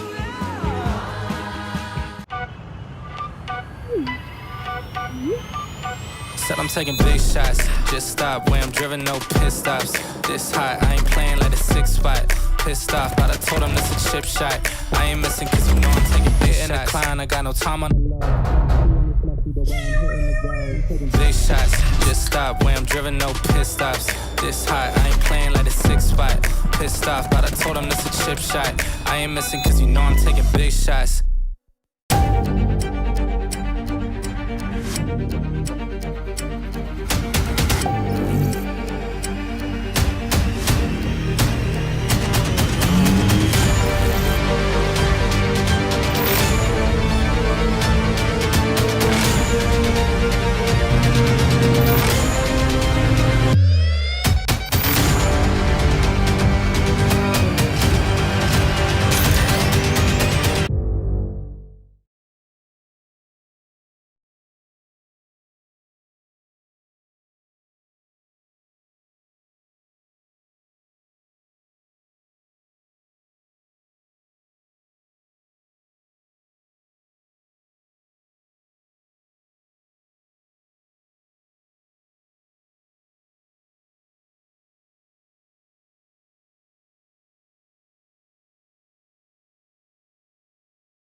Okay, here we are. It is the 2026 Griffin Radiators King of the Hammers, powered by Optima Batteries, and it is a 20th anniversary. And we are here for the qualifying for the Race of Kings in Hammertown. And what a day of action it has been so far. I'm Jim Marsden. Joining me in the booth is none other than Miles Hasselquist. How we doing, bud? I'm doing great, buddy. It's been a great week of qualifying, but we've been building up to this right here. Power hour for the 4400 Race of Kings is about to go down, and we have a very stacked field, and we'll bring that up on screen here shortly, and we'll run down the list that we get to watch here in just a minute.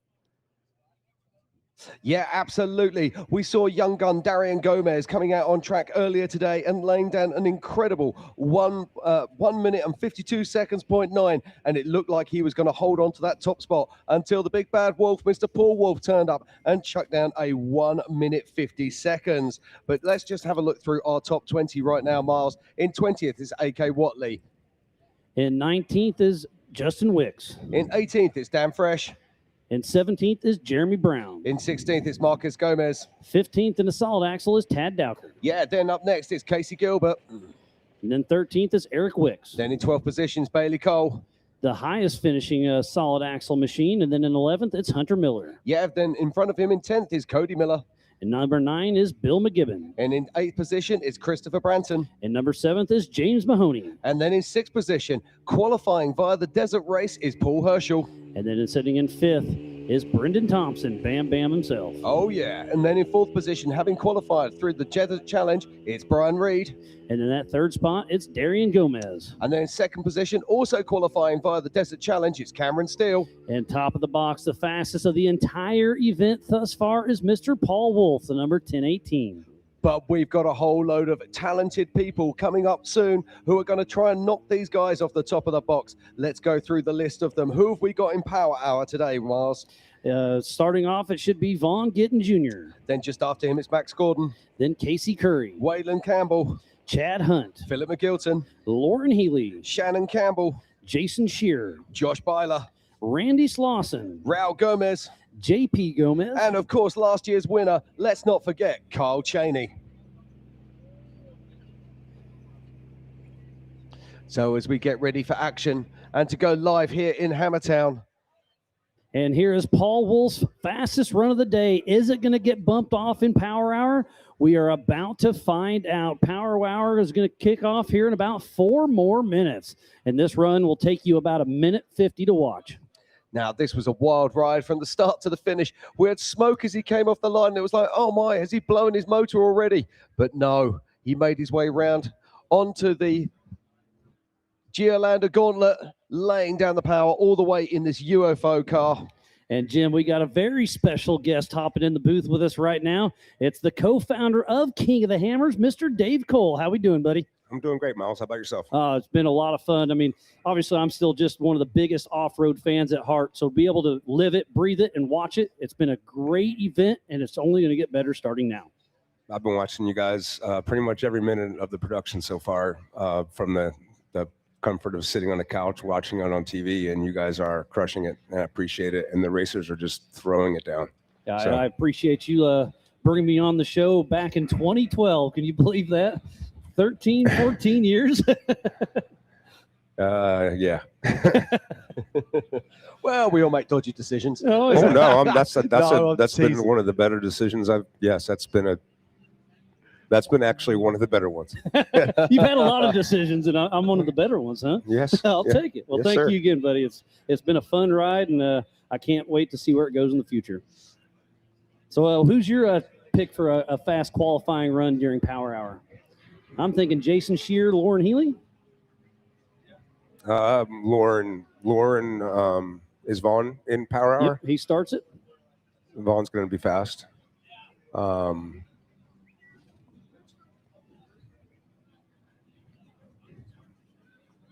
I think Randy's going to be faster than we think in qualifying, because normally he doesn't really try to throw into it that hard, but I think this might be an opportunity for him this year in a lot of significant ways. So and he qualified first in the Yokohama Everyman Challenge yesterday too, so he knows the course really well, and the cars are very similar. And then, quite honestly, Kyle Cheney, this course isn't it has things that'll bite you, but only on the edges, not in the middle. And So his him being car's light, his nimble? car's smaller. He has more room for error to get through those tighter spots, and he obviously doesn't mind sending it. So. And it is a 2.3-mile qualifying course that we're getting ready to send out. And Power Hour should be going down here in just a few minutes. Looks like my daughters Jade and Ella are tuned in back at home. Miss you, love you, and I'll see you here in a couple more weeks.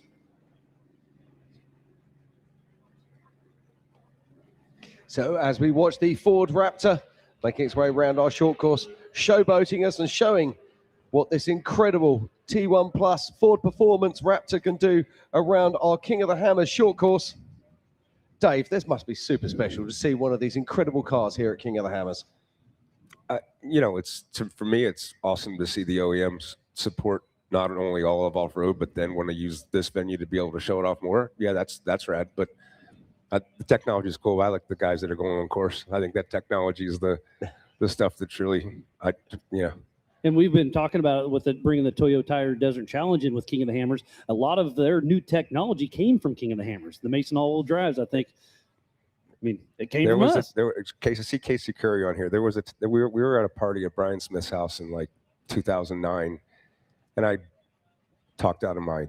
And I bet that they by like 2016 or 18 or whatever the timeline was, 5 years, that Ultra 4 car could win the Baja 500, and Lauren and Vaughn were close to it. At that point, they're like, "Those cars are too slow. They're never going to be fast." The rock donkeys, right? Rock donkeys. So there's still a mechanical problem, and Masons solve it, and that is the direct connection of front to rear. You can't be a four-wheel drive. You have to be all-wheel drive to be super fast in the desert, in my opinion. That's my opinion. And we do have another guest. We'll bring in Doug Bigelow before we hop in and get this thing going.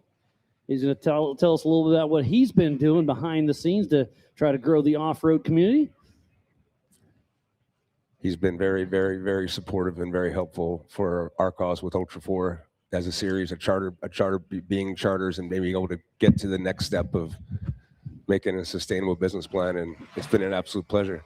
Yeah, What's up, brother? Welcome, What's Doug. up, fellas? How are you guys? Oh, doing great. And thinking about being the 20th anniversary King of the Hammers, we were hanging out back in 2009, 2010, and to see it go from what it was then to what it is now, how incredible.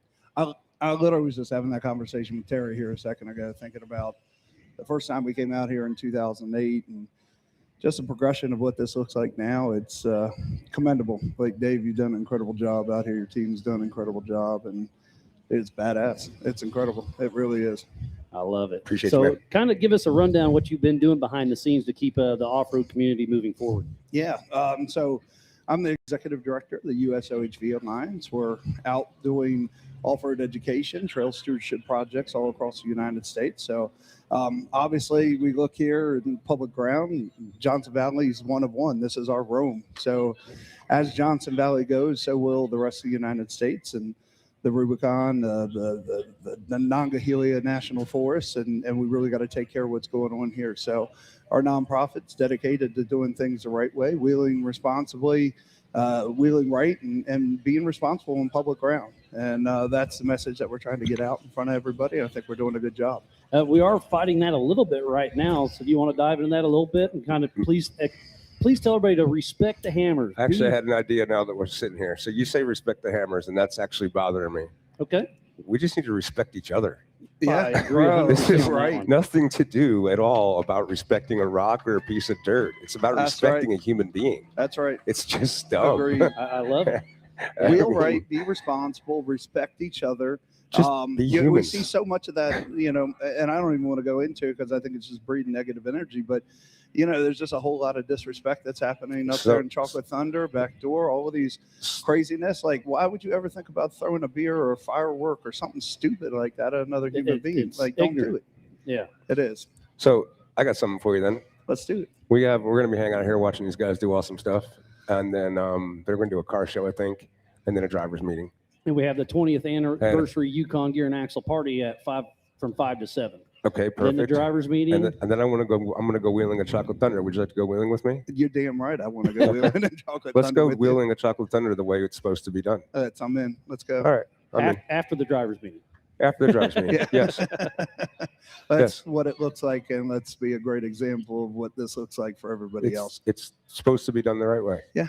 Hell yeah, bro. Right on. I mean, King of the Hammers is such a cool thing to be a part of, and it's a bucket list thing. People want to go play out there and have fun, but yeah, just treat people the way you want to be treated.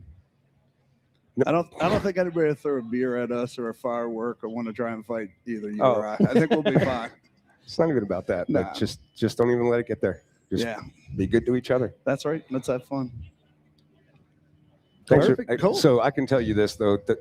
We've been talking for how long until we're going? What's our?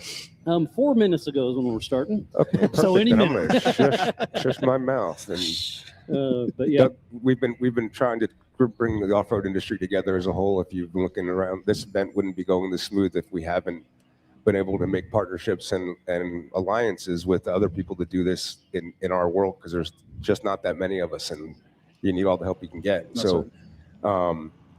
You've been joining us with Laura Butcher and BJ are here helping us and staff and that kind of thing. We've created a central group kind of thing that we're trying to be able to pull this together. And and I appreciate your guidance and your leadership now as we start that process and begin that process. This Love is it, man. an important time. Appreciate you, bro. but it looks Thank like you. we're getting ready to take There we off go. here in just Vaughn a Gittin, minute. he's going to So be fast. always a pleasure having you, Thank you, buddy. man. Thanks for coming up. Appreciate Doug you. Thanks Bigelow. for being on. See you I'll guys. see you later tonight. Hey, what- See you, bro. When do you come back racing with us? Oh, that's man. Do you That's still have the old buggy? As soon as we have a Legends class. A super legends class. Super Legends. Hey, we had a conversation yesterday, and let's just say an old sponsor that had a color on the car. We might just see me back next year. So you're saying there's a chance? So you're saying there's a chance. I love it. Don't tell my wife. Well, she just heard. Love you, boys. All right. Thanks again, Doug Bigelow. Thank you very much, Dick Bigelow. Right, here we are. We are in Hammertown. We're in Johnson Valley, California, and things are about to go down here at Power Hour. This is the 2026 Griffin Radiators King of the Hammers, powered by Optima Batteries, and we are here right now for the 20th anniversary qualifying for the 4400 Race of Kings. And off the line first is going to be the number 25 of Vaughn Gittin Jr. with Jeremy Dickinson riding shotgun out of Concord, North Carolina, with RTR Off-Road Team. They are in a Triton Engineering mid-engine 2C IFS Bronco with Ford Performance 460 D3 JGRE engine with 780 horsepower. Ford Performance, Nitto, Monster, Optima, Shell, Pennzoil, Fox, Borla, and RTR vehicles. He's got 8 wins and 18 podiums with Ultra 4. He's been an Eastern champion, a national champion, and a 2-time Formula GIF champ. So this guy knows how to be behind the wheel. The bit that always makes me laugh with Vaughn is everyone says, oh, Vaughn's new to the sport. Then you look at his resume and how many wins and how many podiums he's had. And then you think back to how long he's been here. This guy is a seasoned pro. I'm expecting great things from Vaughn. You can see the spare wheel stripped out the back of the car. Cannot wait to see what he can lay down. Dave, this was a new car last year, I believe. Yeah, it's got live valve, right? Yes, it has. I think this course is probably one of the more brutal suspension courses as far as they're hitting unnaturally big things that the car has to adjust to quickly, and I'm really interested to see how this car handles that. Yeah, they've been putting so much work into this vehicle with the engineers at Fox, and now it's go time. Let's see what he can do, but he's chasing down a tall order. He's got to beat Paul Wolf's incredible 1 minute and 57. Oh, sorry, 1 minute 50.7. Of Paul Wolf. I'm just hearing a little chatter through the PCI race radio. It sounds like any moment it will be green racing for Power Hour during the 2026 Griffin Radiator King of the Hammers powered by Optima Batteries. Yeah, this is the one part of the year we're always waiting for. There we go. The green flag drops and Vaughn roars off the line here in Power Hour in Hammertown. As he hits the Yukon launch right here in the Monster Energy short course. He'll use that drift skills right there, getting a little slideways. Vaughn Gittin Jr. heading out towards the Yokohama Geolander Gauntlet. Yeah, look at this. He's really putting that Bronco to work as he works his way out onto the Geolander Gauntlet. What's he got? We know he needs to be cresting that hill and around about the 40-second mark. And Dave, we've been watching this all day long, and you can see the course starting to deteriorate a little bit. It's going to be interesting to see if they can bump off Paul Wolf. You know, I think the biggest thing is just the widening of the course here. The little rocks that would just grab a tire here that have kind of been blown out. Okay. But I mean, that's just fast. Yeah, he's really fast. launching, isn't he? So Vaughn drops down the hill onto the cross-going area and makes his way towards the rocks. So is he going up the middle or is he going to go round the right, round to the left? He does round to the left. He goes the Ways way. So he takes the Ways country path around the back. I don't looking think you can fast. get to the pole going that way. I don't think that's the way to get to the pole. Paul Wolf went right up the middle, and that's how he got where he was. And then he had that big bobble, but was still able to bring it together as Vaughn launches down the Gates gate. Oh, wow. This is quick. He nearly clips the delineator, but he doesn't. And A quick look at it bicycle stand. dancing there in the MBRP straightaway. And he's coming on down over the Yukon launch and into the Monster Energy short course. On to turn 19. And Vaughn Gittin Jr. is no slouch in the short course. I expect a very fast run here towards the end here for him. Yeah, this is looking good. Very fast indeed, Miles. He's not going to be troubling our lead two, but this is looking like it could squeeze into the top 5 as he makes his way round and will be passing through the Griffin Radiator start-finish arch. I'm going to say that's quick. 12th. That's very Oh, quick. 9th. 156. 9th position for Vaughn Gittin Jr. in that Monster Energy Ford Bronco. So fantastic run there. And so next off the line. That's the number 77 of Max Gordon. And Robbie Gordon. Gordon got 4th last year out of Lake Havasu, Arizona with Speed UTV. Now, And this that is UFO car. This is an entirely new concept. Let's see what this can do on the track. What an incredibly talented young man Max Gordon is. What can he do here on our qualifying course at King of the Hammers? 1574. Oh, you're already calling it. I like it. That's how fast he was going in the simulator. So that's that would put him 8th or 9th then. Oh, very different line here for Max. He switches out across the bottom there. Slightly longer way around, but slightly smoother. And you also round off that turn going up. Instead of getting caught in the rut, you're crossing the ruts. I like it. So you're holding your speed as you approach the top, but he's a little bit off pace here. And Around that is about 2 seconds down on our pole setter right now. And that is a 2-seat UFO. That's one of the Gomez pre-runners that Robbie and Max Gordon are out there ripping in. I believe Max Gordon is driver record, but I believe him and Robbie will share driving duties on race day. So Max Gordon, what's he going to do? Is he going to go around to the left or is he going to go up the central line? Does take that left line. I really like the orange on that UFO. It really pops. 202. So All right. 157. When you go left, you just can't go fast. Well, you heard it. If you're going to go fast, you got to go up the gut. Takes that right line through the Gates gate. And right here, if you blip the throttle just enough, you can jump over that hole, which Max Gordon barely did, but was perfect as he heads into the MBRP straightaway. Yeah, he's not going to be troubling our pole setter, Paul Wolf, right now, but he is looking quick indeed. Dave called it.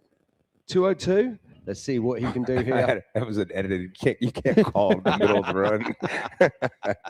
I called a 155 this morning, and I was way off. So Max Gordon coming over the Yukon launch right here in the Monster Energy short course, getting ready to grab the checkered flag at the Griffin start finish. Looks like it'll be about a 205, 202. You fixed your number and you were right. I like it. So that puts him in 15th position. And next off the line, I believe this is going to be the trophy Jeep of Casey Curry. This is a car with so much history here at this event. This is a car that nearly won a couple of years ago. Had a dominating lead and then lost the rear end. What can he do here today? So number 14, Casey Curry and Orrin Anderson out of Norco, California with Curry Racing in the trophy Jeep. He's running IFS up front with a Dukin's 800 horsepower engine, 74 weld portals, Monster Energy, Nitto tires, KMC, Fox, and Curry Enterprises. He's gotten second twice here at KOH. He's got a Dakar champion, 3-time Baja 1000 winner, and some short course as well. So he can definitely do some great things out on course. Let's see what Casey Curry can do, Jim. Yeah, absolutely. He is a full-on wheel man. He came over to Europe a few years ago, won in Portugal. And he just seems to turn everything to gold as he gets onto our race course now. Just look at this trophy Jeep. This is one of the biggest cars in our field. In fact, if you go up to it, it's truly enormous. But he puts it around this rock trails with incredible skill. And look at the time At 40 here. seconds, so he's right on pace for a very fast run. And Dave, how cool is it with all these people right in front of us? The crowd's great. You guys having fun? It's a horrible day. 70 degrees, sunny, a little bit of wind. Can't think of anywhere else I would rather be. It's fantastic imagery here from Casey Curry's car. Where's he going, Mars? Got to go up the middle. No, No. he takes that left line. No, that really surprises me. Because I don't think there's much. I mean, you could obviously wreck on anything, but I don't think it's like the straight line you're going to roll over backwards. I think you just have to wheel up there and make it. Casey makes it through the gate smooth. We'll see how his transition in the desert goes. Ooh, a little bit on one wheel, but brings her back together. This is a really nice, solid run. I don't think he's going to be challenging our leaders right now, but it's certainly looking like it could be into the top 15 as Casey Curry comes on into the Monster Energy short course on round turn 19. And let's remember, Orrin Anderson, his co-driver, who co-drives for Bryce Menzies in the T1 trucks. So he definitely has a weapon in the right seat. That's definitely going to help on race day. And lap 3, Dave, we're getting excited about it. When are we going to find out? I'm not sure. Still haven't decided yet. As he makes it through the chicane, and the checker flag will fly at the Griffin start-finish for Casey Curry. So Casey Curry crosses the line and goes into 13th place with a 1:59. Just ahead of Bailey Cole in the solid axle Trent Fab car. And up next, the number 3 of Wayland Campbell out of Gilbert, Arizona with Campbell Racing. And that Campbell Enterprise chassis single seat IFS with a Grom Racing LSX 454 with 800 horsepower, a Hughes Turbo 400, Nitto, Fox, Motive Gear, Ron Davis, and Arizona Drive Shaft. He has been the Dirt Sports Rookie of the Year, the Off-Road Motorsports Hall of Fame Rising Star Impact Award, and 2 wins and 19 podiums with Ultra 4. Always the nearly man. He nearly's won here so many times. You know what? Thank you for doing all that work.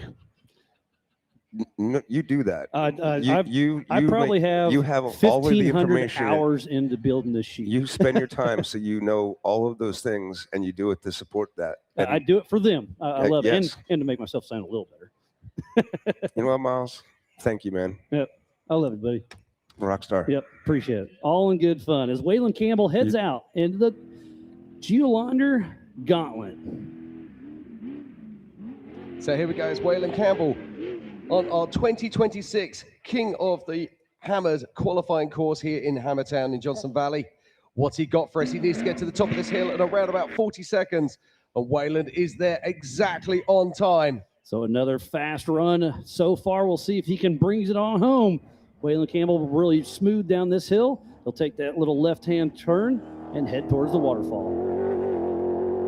Introduced this car around about 4 years ago now. Yeah, I think it was 2020, if I remember right. It's God, time flies when we're having chassis. fun. Which way's he going? He takes that Left. left-hand line again. Oh, he takes the little mid-run. Now, that's All right, interesting. I That's a like line that. we've not seen before. We've seen it a couple times, but it's not very popular, but I like it. But it just goes to show how incredibly fast Paul Wolf was earlier today, and Darian Gomez before him. Dominating runs from the pair of those young men. A smooth run through really the clean Gates coming gate. down there. Smell hit the MBRP straightaway. Grab the Yukon launch and straight into the Monster Energy short course. So Wayland Campbell putting that Campbell chassis car to work. Coming round turn 19. One more turn, a Yukon launch, and our chicane to overcome. It's going to be a very similar time. Hearing that motor whine out through the headphones. I love it, yeah. He's just ripping there through the chicane, dancing a little bit on the infield, and we'll get a time for Wayland Campbell. Waiting for it to populate. It looks like 15th position with a 2:01. So a solid run there from Wayland Campbell. Now, here we go. This is a solid axle car. This is, of course, the Miller Motorsports car of Chad Hunt, who got 6th position last year at this race. So Chad Hunt and Rick Murray, number 456 out of Plymouth, Indiana with Hunt's Motorsports. He's in a 2022 Miller Pro chassis with a Mass Motorsports LS 427, Brannick Motorsports, Mickey Thompson, Willwood, Raceline, and Hunt's Auto Salvage. He's been racing with us since 2013. He won the national race in 24. So I expect, and he got, sixth? I just said that. 6th place last year here at King of the Hammers. He did indeed. And he got a win someplace, right? Did he get his first win? 2024 Davis, Oklahoma Nationals. Let me look. Yeah, 2024 Nationals, and he was the 2023 Zandy Willems Sportsman of the Year. So just exactly what you want out here racing with us. Watching Chad and his team evolve over the years has been it's been amazing. This new car and the way they've adapted to it and then immediately found speed. I mean, there's been a lot of people that have bought fast cars and sold them. And yeah, it's cool to see what they are doing over there in Team Indiana. As he makes it through the Yokohama Geolander Gauntlet. Gets a little bit off course. Yeah, he takes a nasty knock there, but he pulls it back onto course. That only cost him a couple seconds. Yeah, that has. He's crossing over there around about 45. Yeah, so it's about 5 seconds off pace right now. Now, last year he switched over to the 42-inch tires. I don't know if he's running those this year. That'd be a good question. No, it's those are 17-inch wheels. So okay, good call. Looking at it, I would think that they're 40s, but I could be wrong unless the Mickey Thompson's a 17-inch 42. I don't think they are. I think they're 20s. I could be wrong, though. Oh, he takes the hero line. He listened to you, Dave. Can he make some time up here? And he has. Puts that Miller chassis to work, puts it across the top there. Now he's coming on down through. He's got to make it through that Gates gate. And look at the shadow starting to form there in the Gates gate. And launching off that. I love that. Chad Hunt having some fun. Hey, it was as Chad's coming in, you mentioned Miller Motorsports chassis. I just found out like a day or two ago that Eric's not racing. I found out a few days ago too. So shout out to Eric. It must have been something on menu to keep you from here. No, he's here. He'll be co-driving for Paul Wolf, and he's driving the 4800 Miller car for Chris Hicks. Excellent. Just something didn't work out with his race program to bring the 4400, but he's here on site. Good. So here we go. This is Chad Hunt making his way around our chicane, and they'll be coming through the Griffin radio to start finish. And Randy is updating me that Mickey Thompson does have 42s on 17-inch wheels. There you go. So Chad Hunt crossing the line there. We're just waiting for a time.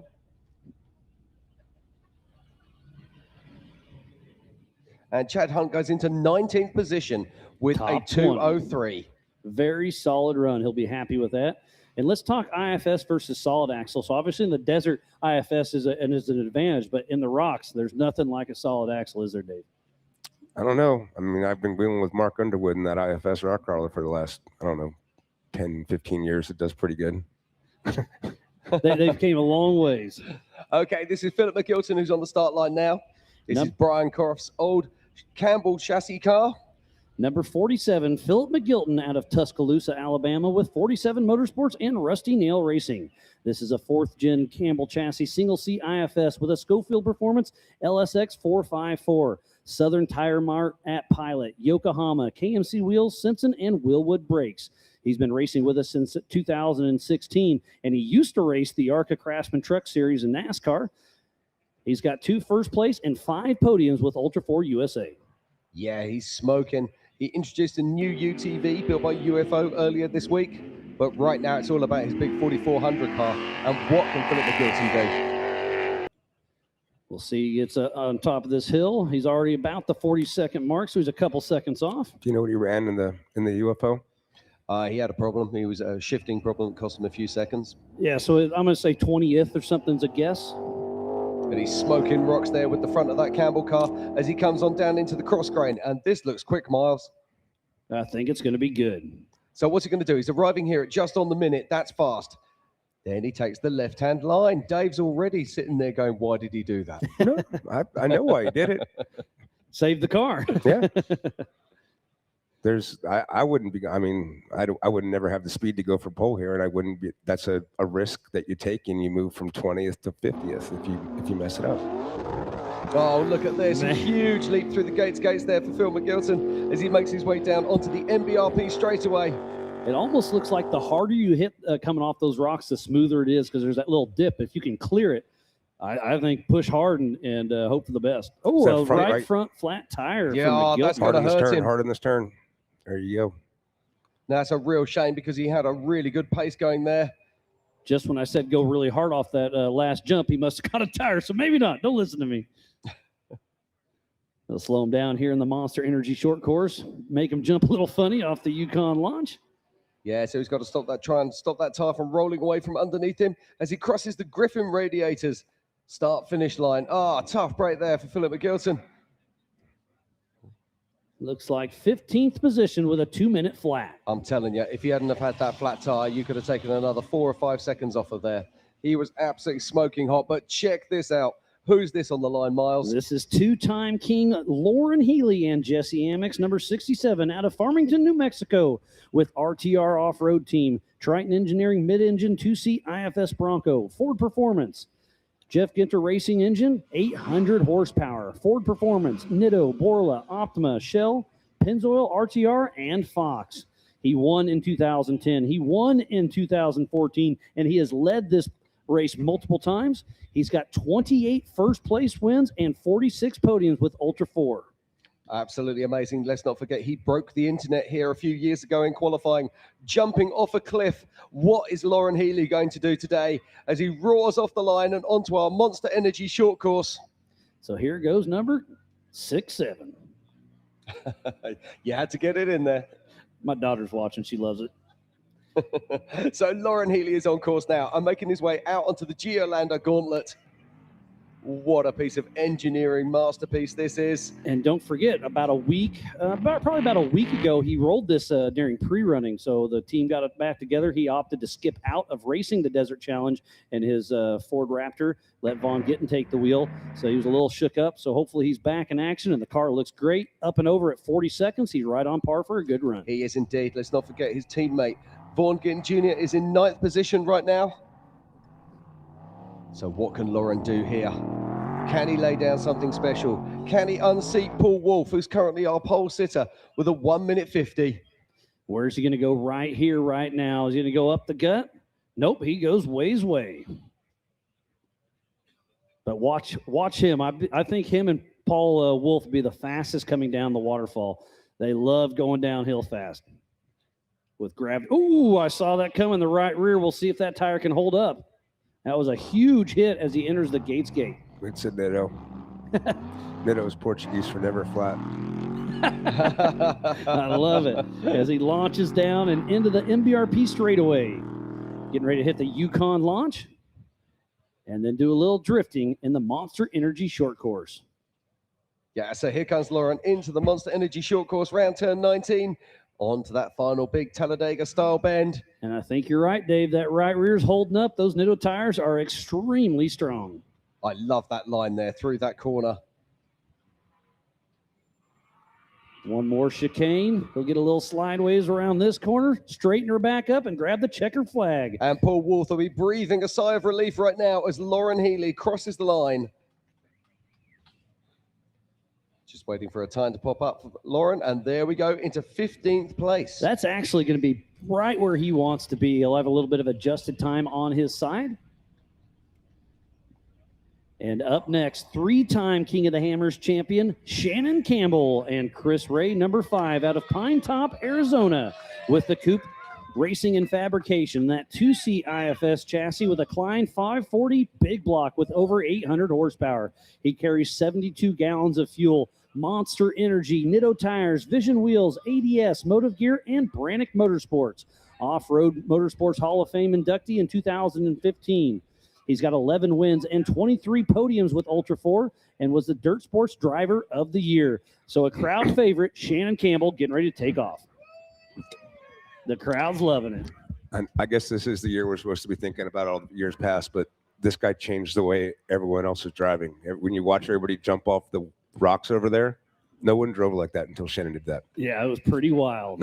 It just didn't. And that was like people were going out and they'd be rock crawling our qualifying course, and Shannon would come through and just jump over half the rocks. And it just changed the way people looked at what you could do in cars. It demanded more from his competitors, and he pushed the sport really far. I remember when I first came here in 2009 and I saw his solid axle single-seater, and it was just an absolute work of art. And then a couple of years later, he did that first IFS. Amazing what he's done out here. And he hand builds all these cars. So here we go. It is 3-time King Shannon Campbell on track now. He's making his way up to the top of the mountain. What's his pace looking like, Miles? It's so far so good. About a second slower than the fast one, so he's right on par. And then joining us in the Griffin Radiators main stage is Terry Madden. How we doing, buddy? Good, guys. It's an amazing year out here. Have we ever had this nice of weather here? Nope. I showed up in my Dixon flannel yesterday, and it was too hot for that. I don't remember a year this nice. So I don't want to jinx it now, but it's pretty Oh, impressive. here we go. Shannon Campbell's going on the rock line. Oh, you know Shannon's going right up it. Yeah. Look at this fantastic stuff in Shannon Campbell. He's about on pace at the moment for around about a 4th or a 5th spot.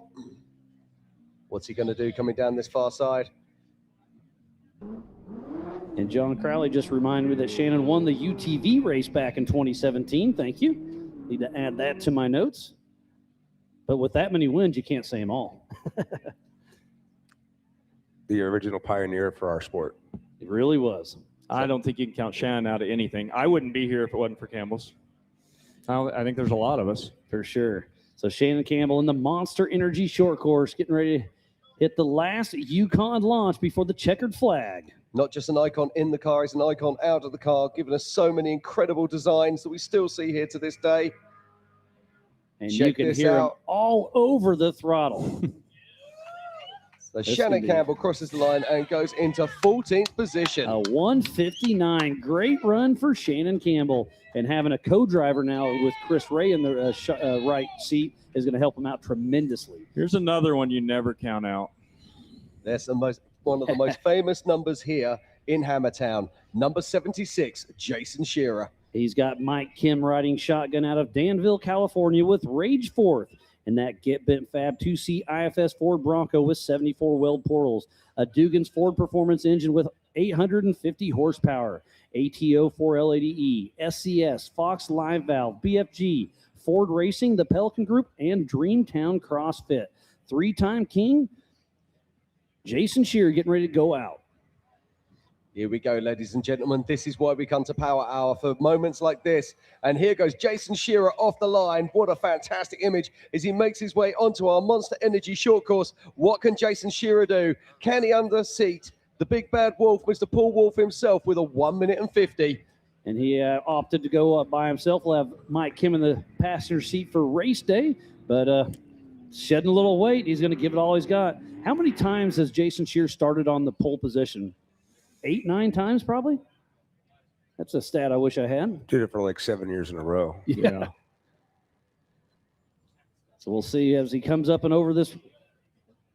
He's right on pace. We'll see. This is looking really good indeed. Putting that Ford Performance engine to work as he makes his way down onto the cross grain. Just look at this car eating up the terrain, Miles. And Dave, do you think he's going to opt to go up the 100%. rock? So here we go. Where's he going? Is he going up the center line? Of course he is. It's Jason Shearer. He's a 3-time king. Out there having some fun. Spin a little tires. Look at the Catches that time. rock. I think we're 108 looking to the good. top. So Jason Shearer getting ready to drop Watch down his lines the on the Gates short gate. course. They're going to be different. Oh, all right. I heard Paul talking earlier about how people were blowing through the first turn down here, but when you're watching guys that set that turn up, let's see what he does here. Normally Jason's very technical on the short course. Look, watch this. Watch this. That's the Yukon launch. He makes his way down to turn 19. Look at the clock, guys. We're at 1:35. This is fast from Jason Shearer. This one could more be bend, one more Yukon launch. Then it's the chicane. What can he do? Jason Shearer Stays trying lower. to bump off Paul Wolf's 150 time. He's not going to do it. I don't think it's going to be really close. This is very close indeed. Oh, it's a big full bicycle bicycle. ride there for Jason Shearer as he crosses the Griffin Radius to that finish line. What's he got for us? That goes to show you how hard he was pushing, leaving it all on the line, and gets that 5th position, Nice. which is technically 3rd. So that's a 154. But do you know what that just shows me? Just how far this sport has progressed. The fact that we have Darian Gomez and Paul Wolf ahead of Jason Shearer. Remarkable stuff. As one-time king Josh Byler lines up right now in that number 41 in that iconic Miller chassis. With Jared Erdman riding shotgun out of Klingerstown, Pennsylvania with Big B Motorsports. In that Miller Motorsports Pro chassis with a Mapco LS7 with 700 horsepower. Spider Tracks, Nitto, Big B Manufacturing, Dynamic Torque Converters, and Fox Shocks. We'll see what he can do. He's won this race. He was in the lead last year when he had a hang up, and then JP got around him, and then Kyle Cheney. Yeah, he's hungry for another win. He's been doing lots of practice, lots of work. Let's see what he's got on the qualifying course. He's going about to get green flag any moment now. And there he's off, getting ready to hit the Yukon launch right here in the Monster Energy short course.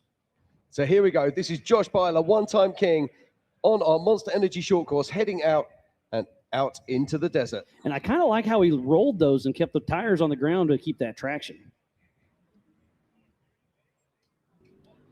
Now, our current highest placed solid axle car, I believe, is Bailey Campbell.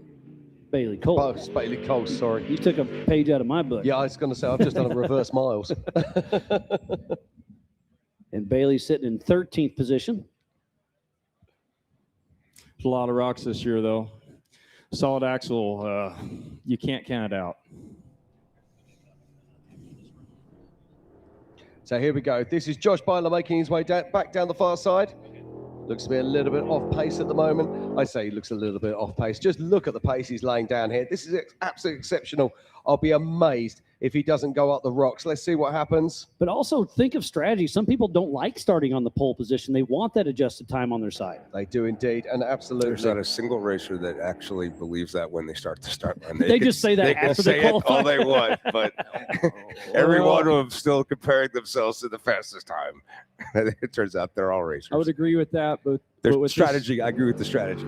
The amazing new format with this lap 3 not being known, I feel like we lost a lot of time last year trying to break it out. So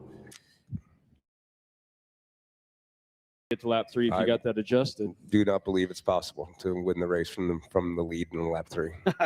You showed it to me the other night, and there's some curveballs in there that's going to be fun to watch on race day. Is this what you've been so popular for the last few days, Miles? Yeah. Here we go. Josh Byler making his way over the Yukon launch. He's bringing it home right now. He's coming around our chicane and through the Griffin Radiators start-finish arch. It's a good time. Pinpoint. Solid run there from Josh Byler. So we still have 4 more to go. We have Randy Slauson, Raul Gomez, JP Gomez, and current king Kyle Cheney. And Josh Byler is our highest place solid axle car, sliding in there into 15th position. So what's fast to the top of the rocks, top of qualifying rocks, like 115, 116, as I'm seeing? Is that what I'm seeing? You got to be out there around about 111. 111. Yeah. So here we go. It's Randy Slauson. This man threw down the fastest time in the EMC qualifying yesterday. Just put some perspective on that. That was a 2 minutes and 5 seconds. Our fastest pole setter today is Paul Wolf with a 1 minute 50. So 3-time king Randy Slauson and Dustin Emick out of Gardnerville, Nevada with Bomber Fabrication. And that Bomber Fab chassis, 2-seat solid axle machine with a CBM LS3 with 600 horsepower. He's got a maximum 4L80. King Shocks, BFG, Battle-Born Wheels, Freight Factory, and Bomber Fab.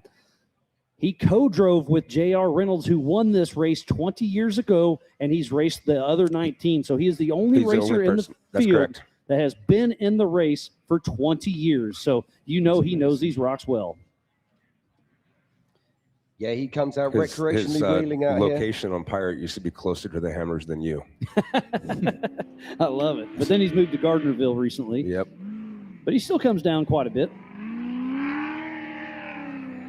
I got a ride with him 3 or 4 years ago when I came out early to help set up, and I rode in his 4800 car, and it was absolutely amazing what he can do.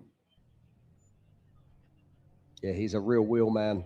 And he is a danger man on lap 3 tomorrow. If you can get him into a rock trail in a reasonable time, and it's all about hardcore rock trailing, there's not many that are better than Randy Slauson. I mean, this bomber was created here at the Hammers. It was built for the Hammers, so we'll definitely see a good showing from Randy Slauson. Outside. And it's starting to get pretty chewed up on this outside run as well. Yeah, now there's interesting. Now we've been talking about this earlier. There's gamesmanship. There's wondering about track position. Where do you want to be? Do you want to be first out into the desert? I don't think Randy's started first on any year, has he? No, he's never typically qualified awesome. In fact, some of his best wins have come when he's started at the back of the pack. Exactly that. As he makes his way down over the Yukon launch. We watched him qualify yesterday, and it was absolutely phenomenal. Really laid it down. Here we go. Is he going to beat yesterday's time? Yesterday's was a 2:05, different car over the Yukon launch, and they'll be coming round our chicane and heading towards the Griffin Radiator start-finish arch. What has Randy Slauson got for us? 204-ish. Yeah, there we go. 202, so 24th position. That'll be a good starting spot for Randy Slauson. Who we got left? Raul, JP, Raul, and Kyle. JP and Kyle. We're down to our 3. We'll see who's going to be able to beat out Paul Wolf if they can. That's going to be the order of qualifying. Kyle's going to be faster, the JP second, and Raul third. In this, not how they finished against anybody else, but between those 3. All right. So off the line now, who got 11th place last year and has won back-to-back King of the Hammers is Raul Gomez out of Lotus, California with Gomez Brothers Racing. He's in a UFO single-seat IFS car with Barella engine, ATO Turbo 400, UFO SCS case, Mountain F Enterprises, King Shocks, Nitto, and Raceline wheels. He's got 3 wins and 10 podiums with Ultra 4, but one of 2 back-to-back Kings, him and Jason Shearer. I love watching these brothers, the way they communicate and the way they hang out. If you ever get a chance to get on their radio channel, these boys all race on the same channel and talk against each other all the way. And they call out fake mile markers. I know, it's amazing. to mess with each other. Always having fun. The biggest laughs in our sport. The Gomez Brothers Racing for sure. So here we go. This is 2-time King Raul Gomez making his way through the Geolander Gauntlet and up the hill. We're looking around about 40 seconds as he crests the top here, and that's exactly what he does. Oh, gets a little kicker. Loves it. And the shadows are getting a little deeper and deeper as Power Hour comes towards the end. Fantastic shot of Raul sitting in the center of this UFO car. So I was thinking about it. I think this course actually, Terry, you can correct me, but I don't think this sun affects the drivers at all. Relative to how Power Hour usually does. I ran at different times of day and I never saw it. Here we go. He's going up the rocks, ladies and gentlemen. Raul Gomez, 2-time King. There have been years it's been bad. Yeah. So Raul Gomez coming down the Gates gate. Oh, does a little step dance. left. So Paul Wolf held that exact same move. So we'll see into the desert, straight into the MBRP straightaway. Raul Gomez with a very fast time, 125 right now. He's looking good. Absolutely. And it's a lockout at the end of this grid at the moment with UFO cars. Paul Wolf, Darian Gomez. Actually, I do apologize. Jason Shearer's popped into there, separating Brendan Thompson from Darian Gomez. What can Raul do? Can he get ahead of his great friend, Jason Shearer? One more turn to go here in the chicane after he hits the Yukon launch in the Monster Energy short course. The checkered flag is out and getting ready to wave at the Griffin Radiator start-finish. Yeah, looking like he's going to be around that sort of top 12. There he goes, 156 for Raul Gomez. And that just shows you the quality of this field. This top 20 is, there's just not room for everybody. It's amazing. It's amazing. Keep stacking them in there. I mean, it's when you look down in 21st position and there's Wayland Campbell with a 201. That's absolutely astonishing. And in 2024, from the back of the pack, he wins King of the Hammers. JP Gomez, who got second last year, number 82 out of Cameron Park, California, with Gomez Brothers Racing. And a UFO single-seat IFS with Barello horsepower, ATO Turbo 400, UFO SCS T-Case, Mountain F Enterprises, King Shocks, Nitto Tires, Raceline Wheels, and UFO Motorsports. He's got 9 wins and 18 podiums with Ultra 4, and he is hungry for a second crown. Here we go. Get ready for the green flag, ladies and gentlemen. Any moment now, JP is live on course. We need to give a huge shout out to Hammer King Productions. Look how amazing this coverage is. And, you know, you started this back in 2012 to see where the production quality has came from back then to now is mind-blowing. It's been a lot of fun. It's been a fun ride. My favorite part of the whole thing is the technology and being able to show this to people. Well, That's the best part. I want to say a massive shout out to the people all around the world that are staying up late or getting up early to watch line. this. Coming around. Good. I love watching you nerd out when a new tech thing comes out. Oh, loving this from JP Gomez, a one-time king. We just saw his brother Raul on track, and JP is smoking hot right now. I mean, not just the tech, Miles, the evolution of this whole thing. It's so crazy. I've never been anywhere in my life 18 years in a row. I missed the first 2. So did I. Ever, anywhere except here. Yep, and you just can't not come. It's one of my favorite times of the year. It's busy, but it's fun. Okay, he's at the top of the rocks in 110. This is a fast run here from JP. Now, you've got to commit to this downhill. It's a sort of a suicide crash landing as he makes his way down. And look at that, JP Gomez throwing it out the floor. 2 seconds faster than Raul was at that point. JP Gomez heading into the MBRP straightaway with a great run under his belt. Getting ready to hit the Yukon launch straight into the Monster Energy short course. Yeah, this is looking really quick as he comes around turn 19. Has he got what it takes? Can he unseat Paul Wolf? I don't think he can, but this is still going to be very fast indeed. Yeah, he's a few seconds off. And look at this. The top 20 are under 2 minutes, or at 2 minutes or less. That's absolutely astonishing. It's going to be top 20 under 2 minutes in a minute, that's for sure. As JP crosses the line. And there he goes. 7th position with a 156. Absolutely astonishing. This is going to be a little different than it was the other day for Kyle because you got to remember he's on a lot smaller tires and everybody's ran now and the ruts are bigger. And am I hearing the book of excuses coming out? No, I'm just, it changes things. It really does. Now, let's talk about this. This is your great buddy, Kyle Cheney. He is Probably should last just year's park the King car of the then. Hammers. He should probably just park it then. Our current King of the Hammers champion, Kyle Cheney, number 191 out of Millersport, Ohio, with Kyle Cheney racing in that Can-Am Mavar.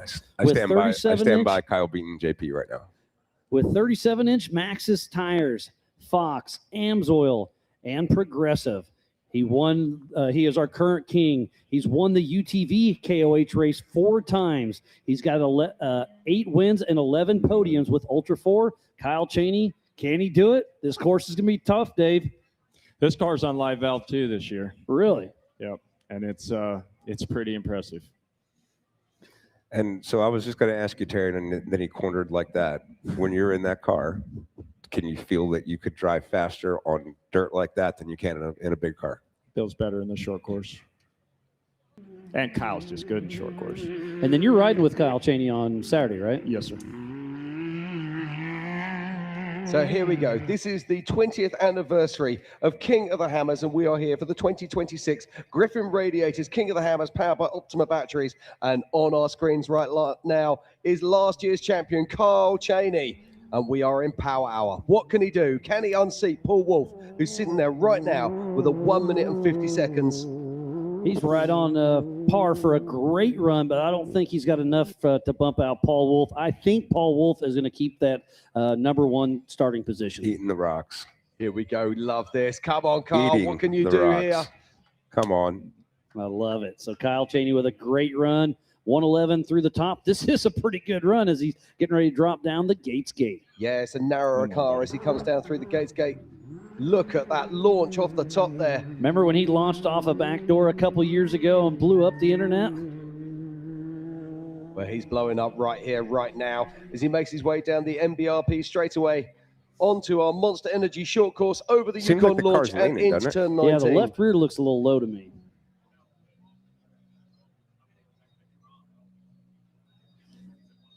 As he rotates around the corner. It's flat there.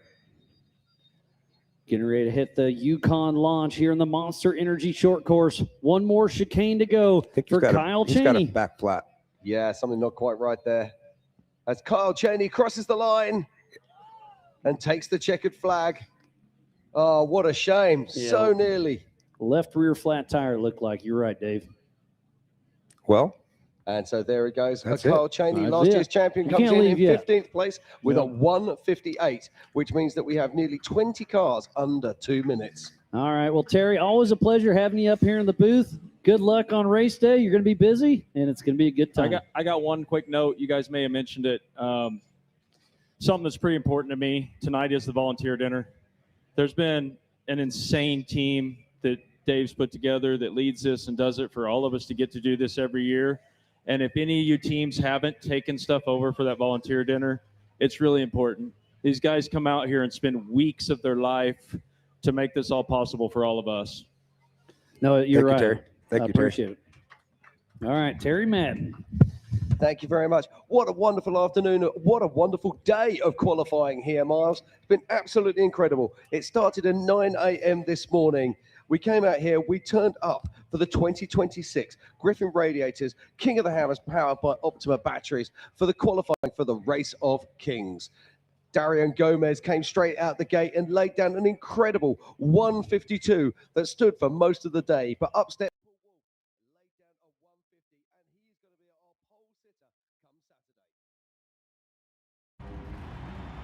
Race you. Race you on dirt, sand, snow. Race you through this, over that, all day, all night. Race you on four wheels. One wheel. How about no wheels? Race you with the world watching. This guy watching. Race you to the summit. Maybe not that summit. To sub 7. Any event, any terrain, anytime. Race you.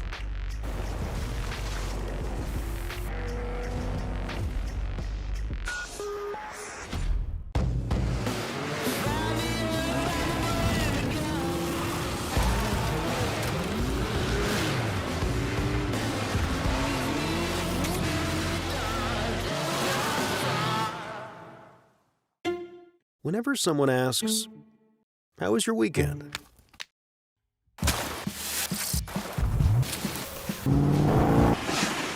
Or, "What have you been up to?" Or just, "What's new?"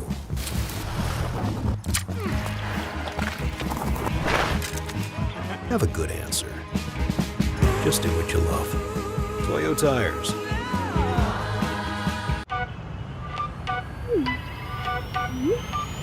Said I'm taking big shots, just stop where I'm driven, no pit stops. This hot, I ain't playing like a 6 spot. Pissed off, but I told him this a chip shot. I ain't missing cause you know I'm taking big shots. In the clown, I got no time on big shots, just stop where I'm driven, no pit stops. This hot, I ain't playing like a 6 spot. Pissed off, but I told him this a chip shot. I ain't missing cause you know I'm taking big shots.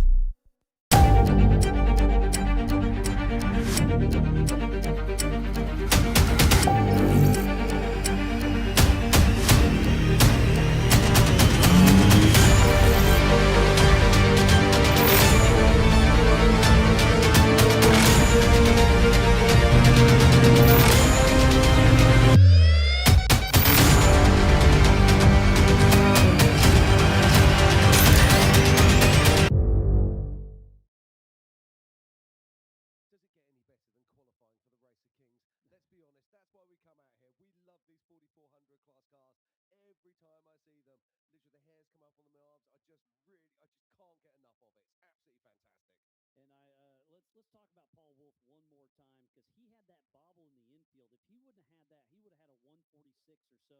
So that just shows you how much harder he was pushing. Can he keep that pace up on race day? Well, we saw him last year going into that lap too. Had a problem, had an electrical failure. Lauren Healy had to pull him back off the rocks. Now, this is going to be a tough race. It's King of the Hammers. That's why we come here, because it's tough, because it's the most difficult off-road race in the world. So let's see what Paul can do out there. Certainly one thing's for sure. A single-seat vehicle is going to be no fun on that third lap. Yeah, it's going to be interesting how it all plays out for sure. And speaking about Paul Wolf, let's watch the fastest qualifying run of the entire event. Paul Wolf threw down a 150. The engine was spitting and sputtering just a little bit off the start, but he pulls her together. Yeah, I was watching this run from inside the VIP, and I saw the smoke coming out of the engine. I was like, no, don't let that be. But she soon cleared out and made her way out onto the Geolander gauntlet. And look at the pace here, Miles. All right, we're going to bring in Justin Marquardt, and I think him and Dave are going to give us some Easter eggs maybe, huh?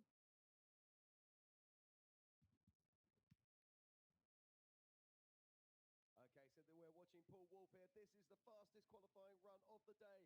In fact, this is the fastest qualifying run on this course all week. Being laid down by Paul Wolf. 2 days ago, we saw the UTV Hammers Championship cars doing battle on here. And we saw Brock Hager laying down an incredible 152. And that stood until right now. as we watch Paul Wolf, who lays down an incredible 1 minute 50.7. And I just realized I didn't see Brock Hager run today, did he? No, he's not racing in this race. That's right. Don't worry, bud. It's a long week. So here we go. This Paul Wolf again. And just check this out as he comes down over the Yukon launch and into 19. Seems to forget his brakes and he just doesn't quite check up in time. Recovers. So I mean, how many seconds has that cost him? I mean, I'm guessing at least 4, possibly 5. And then he still came in with that 1:50.762, an amazing run for Paul Wolf. He's going to be taking off first on race day for the 4400 Race of Kings Saturday morning. That reminds me of Rusty Blatter qualifying at Nationals when he blew through it, rolled, got back on his wheels, and kept on going. I definitely missed the Reno days. That was a lot of fun. Me too. All right. Well, so you want to talk about lap 3? Yes. Okay. Well, everybody keeps asking me, and I can't say anything. So. Let's just set this up. This is the 2026 Griffin Radiators King of the Hammers, presented and powered by Optima Batteries. And we're here talking about the 4400 Race of Kings that's going to be taking place on Saturday. Next to me is Justin Mericon, and we've, of course, got Dave Colt in the booth as well with my great friend Miles Hasselquist. Now, this is a 3-lap race. We all know what the first lap is. We all know what the second lap is. But lap 3 is a big second lap changed. Now, Dave, Justin, take it away. Second lap's only changing it to that we're taking out the top of outer limits and going on the bypass, going on the fork and out around to the pit. I mean, I'm still barely. I still remember 2011, the traffic jam that we created there, and I'm hearing nothing but trouble from UTVs getting out of there. And if we send 160 UTVs into outer limits, we'll get like 30 of them out, and it'll be a really dumb day. And that just doesn't make any sense. So it'll still be plenty hard. As far as lap 2. I can honestly say I wanted to come into this and add more hard stuff over in the arena area, but Justin has confirmed and validated that the lines, while they look like they're burned in because of the rock, the dust is different color, the rocks are still plenty hard. In fact, it might even be masking. It's hard to see the drop offs as well. So, and rocks are rolling. It's interesting. So I love it. There will be some change for lap 3. They're going to be going down dead blow. I think that's probably the worst kept secret on the lake bed. The worst kept. And then when they get down to the bottom of that, they're going to turn around and come back up Valpine, which is also, I think, possibly known as Child's Play, but I've heard that someplace else too. So just trying to cover all my bases here. But Valpine's about 2/3 of the way down dead blow, and they're going to turn around and come right back up. And then tonight, there's a DCP that Justin's going to give the coordinates to, and it's above Laser Nut Alley, like on top of the mountain. And when they come through on lap 3, they can't go down Idle Issues or up Chocolate Thunder. They have to go up Her Problems and then turn right and keep going up to the top of the mountain. Where there's no trail. There's no trail now. There's absolutely You're mean. I love it. There is no trail between Her Problems right now, and I'm encouraging you to go walk it. We have plenty of cameras there now and plenty of lights, and I'll be up there wheeling tonight. I look forward to seeing you up there. But you can go walk from the top of Her Problems over to the coordinate that Justin's going to provide at the drivers' meeting tonight, and then we're going to keep a couple more. Just you'll find out about them because there's been enough pre-running. How about backdoor? Backdoors as a wild card, like you have to do it once during the race. Okay, so it is in, and you can choose your I'm lap, looking 1, for a 2, or 3. sponsor. I'm looking for a sponsor, and I'm about ready to just make it up and just pay for it. But I want to offer like $1,000 or something like that to anyone that can drive backdoor during the race in any class. And it's up this year, right? It's up. Yeah. Yeah. So if you drive up it, you just get cash. Like, I think we should be able to find a sponsor that would want to encourage such excitement. So I love it. I'll be searching around the fire pit. Dave, if you don't find a sponsor, I will. All right. Call right now. I'll get you that $1,000, no questions asked. Ian's our, see, here we go. We got this. All right. At least 1,000. I think we can get more than that. I'll work on. What I'm gonna set my sights on is entry fees. Just literally comp the racer back their entry fees that they drive back door. The fastest one to drive back door, right? No. Oh, everyone. Just do it. Every one of them. Every person that does it gets their entry fees back. Well, that's gonna. I mean, that could add up. Quick. there's 30 cars on the race car that can drive back door. That's it. There's I 30. think the second ledge is worse than the first one. Yeah, and I'm not talking about just first ledge. They got to drive back door. That means the second ledge. So, yeah, I'll be happy to pay to see that. Have And I somebody think- pay for that. I'd be happier to have somebody else pay for it, but either way, we're going to facilitate. So, look for that talking point come Love it. race day. And I love the Joker style because it's strategy. Do you hit it first out the gate, lose a little position going out to the desert? You wait till lap 2 or 3 where it could be bottlenecked. Yep. I mean, I don't know. I think probably wait till lap 3 if you're in the lead because hopefully the other cars aren't there to bottleneck. I don't know. I don't see anyone that's in the top 20 going into backdoor on the first lap. You're giving up too much. You've earned track position that can't be unearned. Yeah, All you do is give it away. Yeah. Yep. So keep your opportunity there, and then maybe those like the guys that were Rollo started at a couple years back and won the race, starting back in 90th or something. That was JP, started in 99th. So then, it's a no-brainer. Take it because all you're doing is even distancing your dust even further. You're making up time in the desert. So, Love the insight. yeah. So, can I talk about a couple other things? Absolutely. Dirthub.tech. I know we've thrown a lot of technology at you guys this year. We've thrown a lot of content at you. Please check out dirthub.tech. It's just a website. You don't have to download an app. You don't have to do anything. And everyone that's got a wristband on, you can scan your QR code and you can redeem and have. I think it's actually free no matter what. But we have been talking for a long time about how I wanted to combine time and location with video, and I can't say we've done it because we're doing it. We're still actively doing it, but you can actively watch us doing it now. So, And I sat in a meeting with you a few weeks ago, and the technology that you're coming with that stuff is mind-boggling. The app you're looking at when you go to dirthub.tech didn't exist a month ago. It did not exist. The concept didn't. I mean, the concept existed. We've been coming to the concept for years, and now you can go on there. You can watch cars 10 times a second location. You can see their on-car video directly from their location link. Yeah, a few weeks ago, you had me take the bomber out for a lap on the desert cruise, and you watched me the whole time. And did I go too fast? Not in the bomber. It's not possible.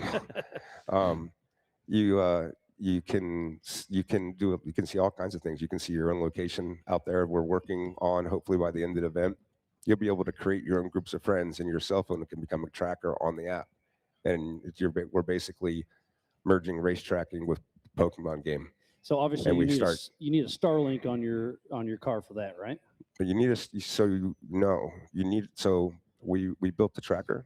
Actually, Justin developed the tracker. Was the first one that he developed SDS 1.0. Then became very frustrated with 1.0 and 2.0 and made 3.0.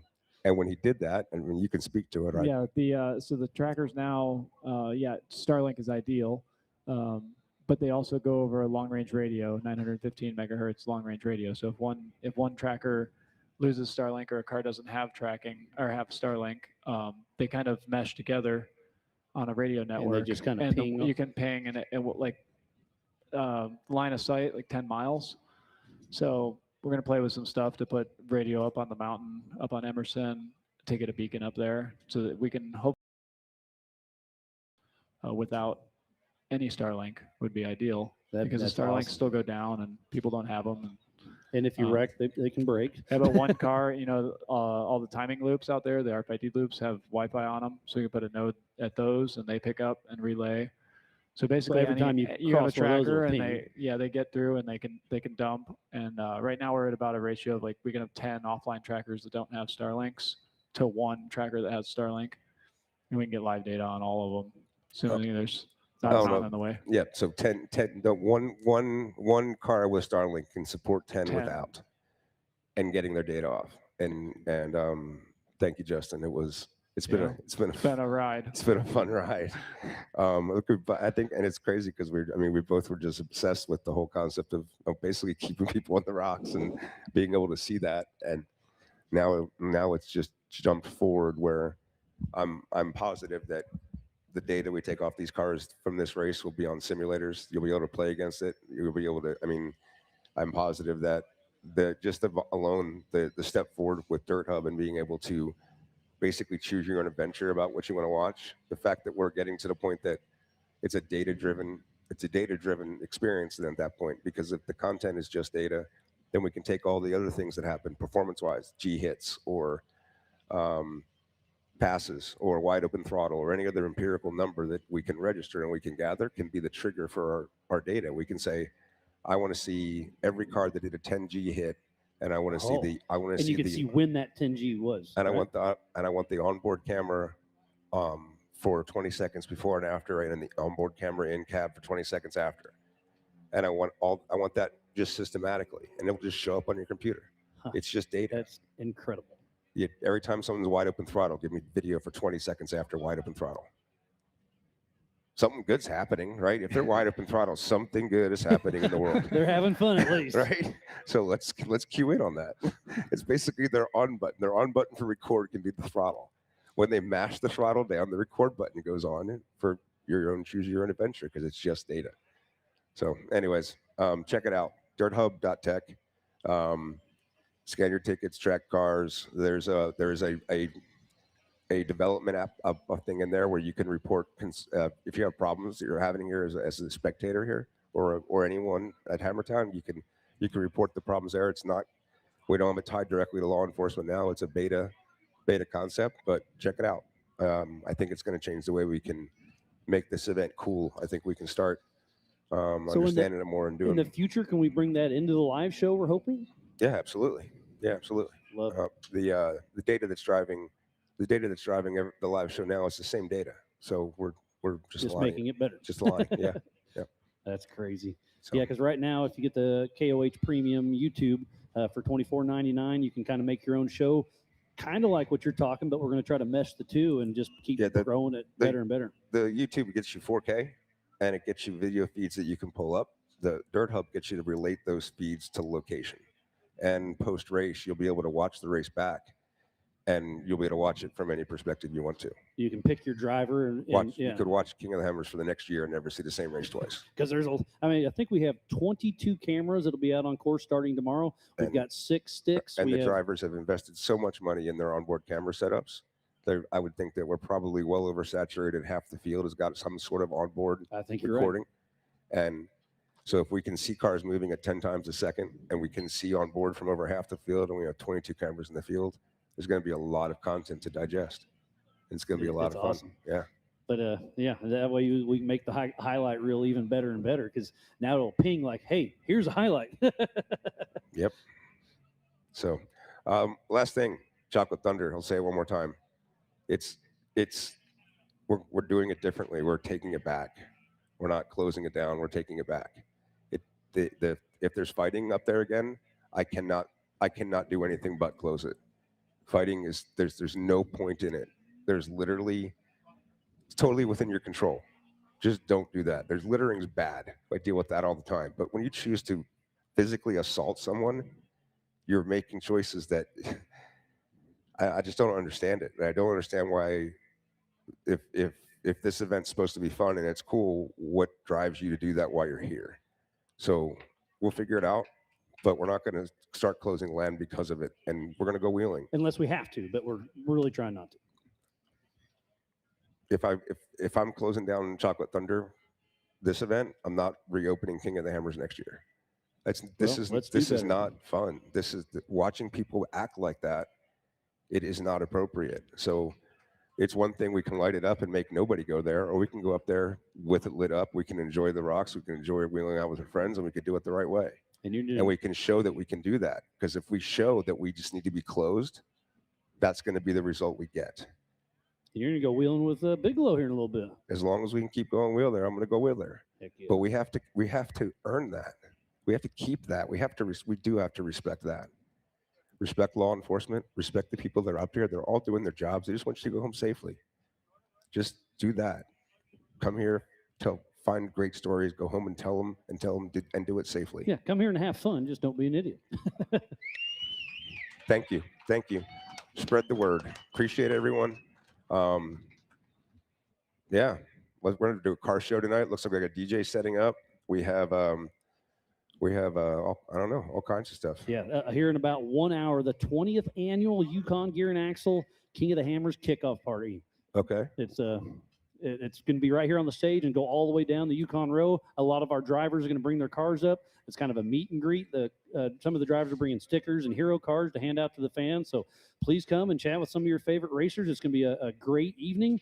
And then tomorrow morning, the Can-Am UTV Hammers Championship kicks off at 8 a.m. PST.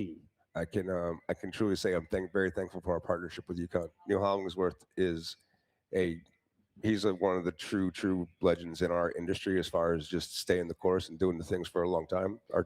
Our industry's changed a lot, and that guy's been here from the beginning and still leading the way now. And I'm glad to see them doing things like this tonight. So yeah, as long as I've been chatting on the mic, I've said Yukon, I think every year. Yeah. So go Team Yukon. Have fun. All right. Well, anything else you got for us, Dave? I think that file will come out on Friday night. Well, you're going to release the GPS We'll coordinate. release the GPS coordinates. We don't even have a file to give you because we don't know how to get to it. Well, the rest. We know you can. There's several ways to get there, but anyways, yeah, have fun. Just have fun. Look out for each other. I love it. Jim, anything else?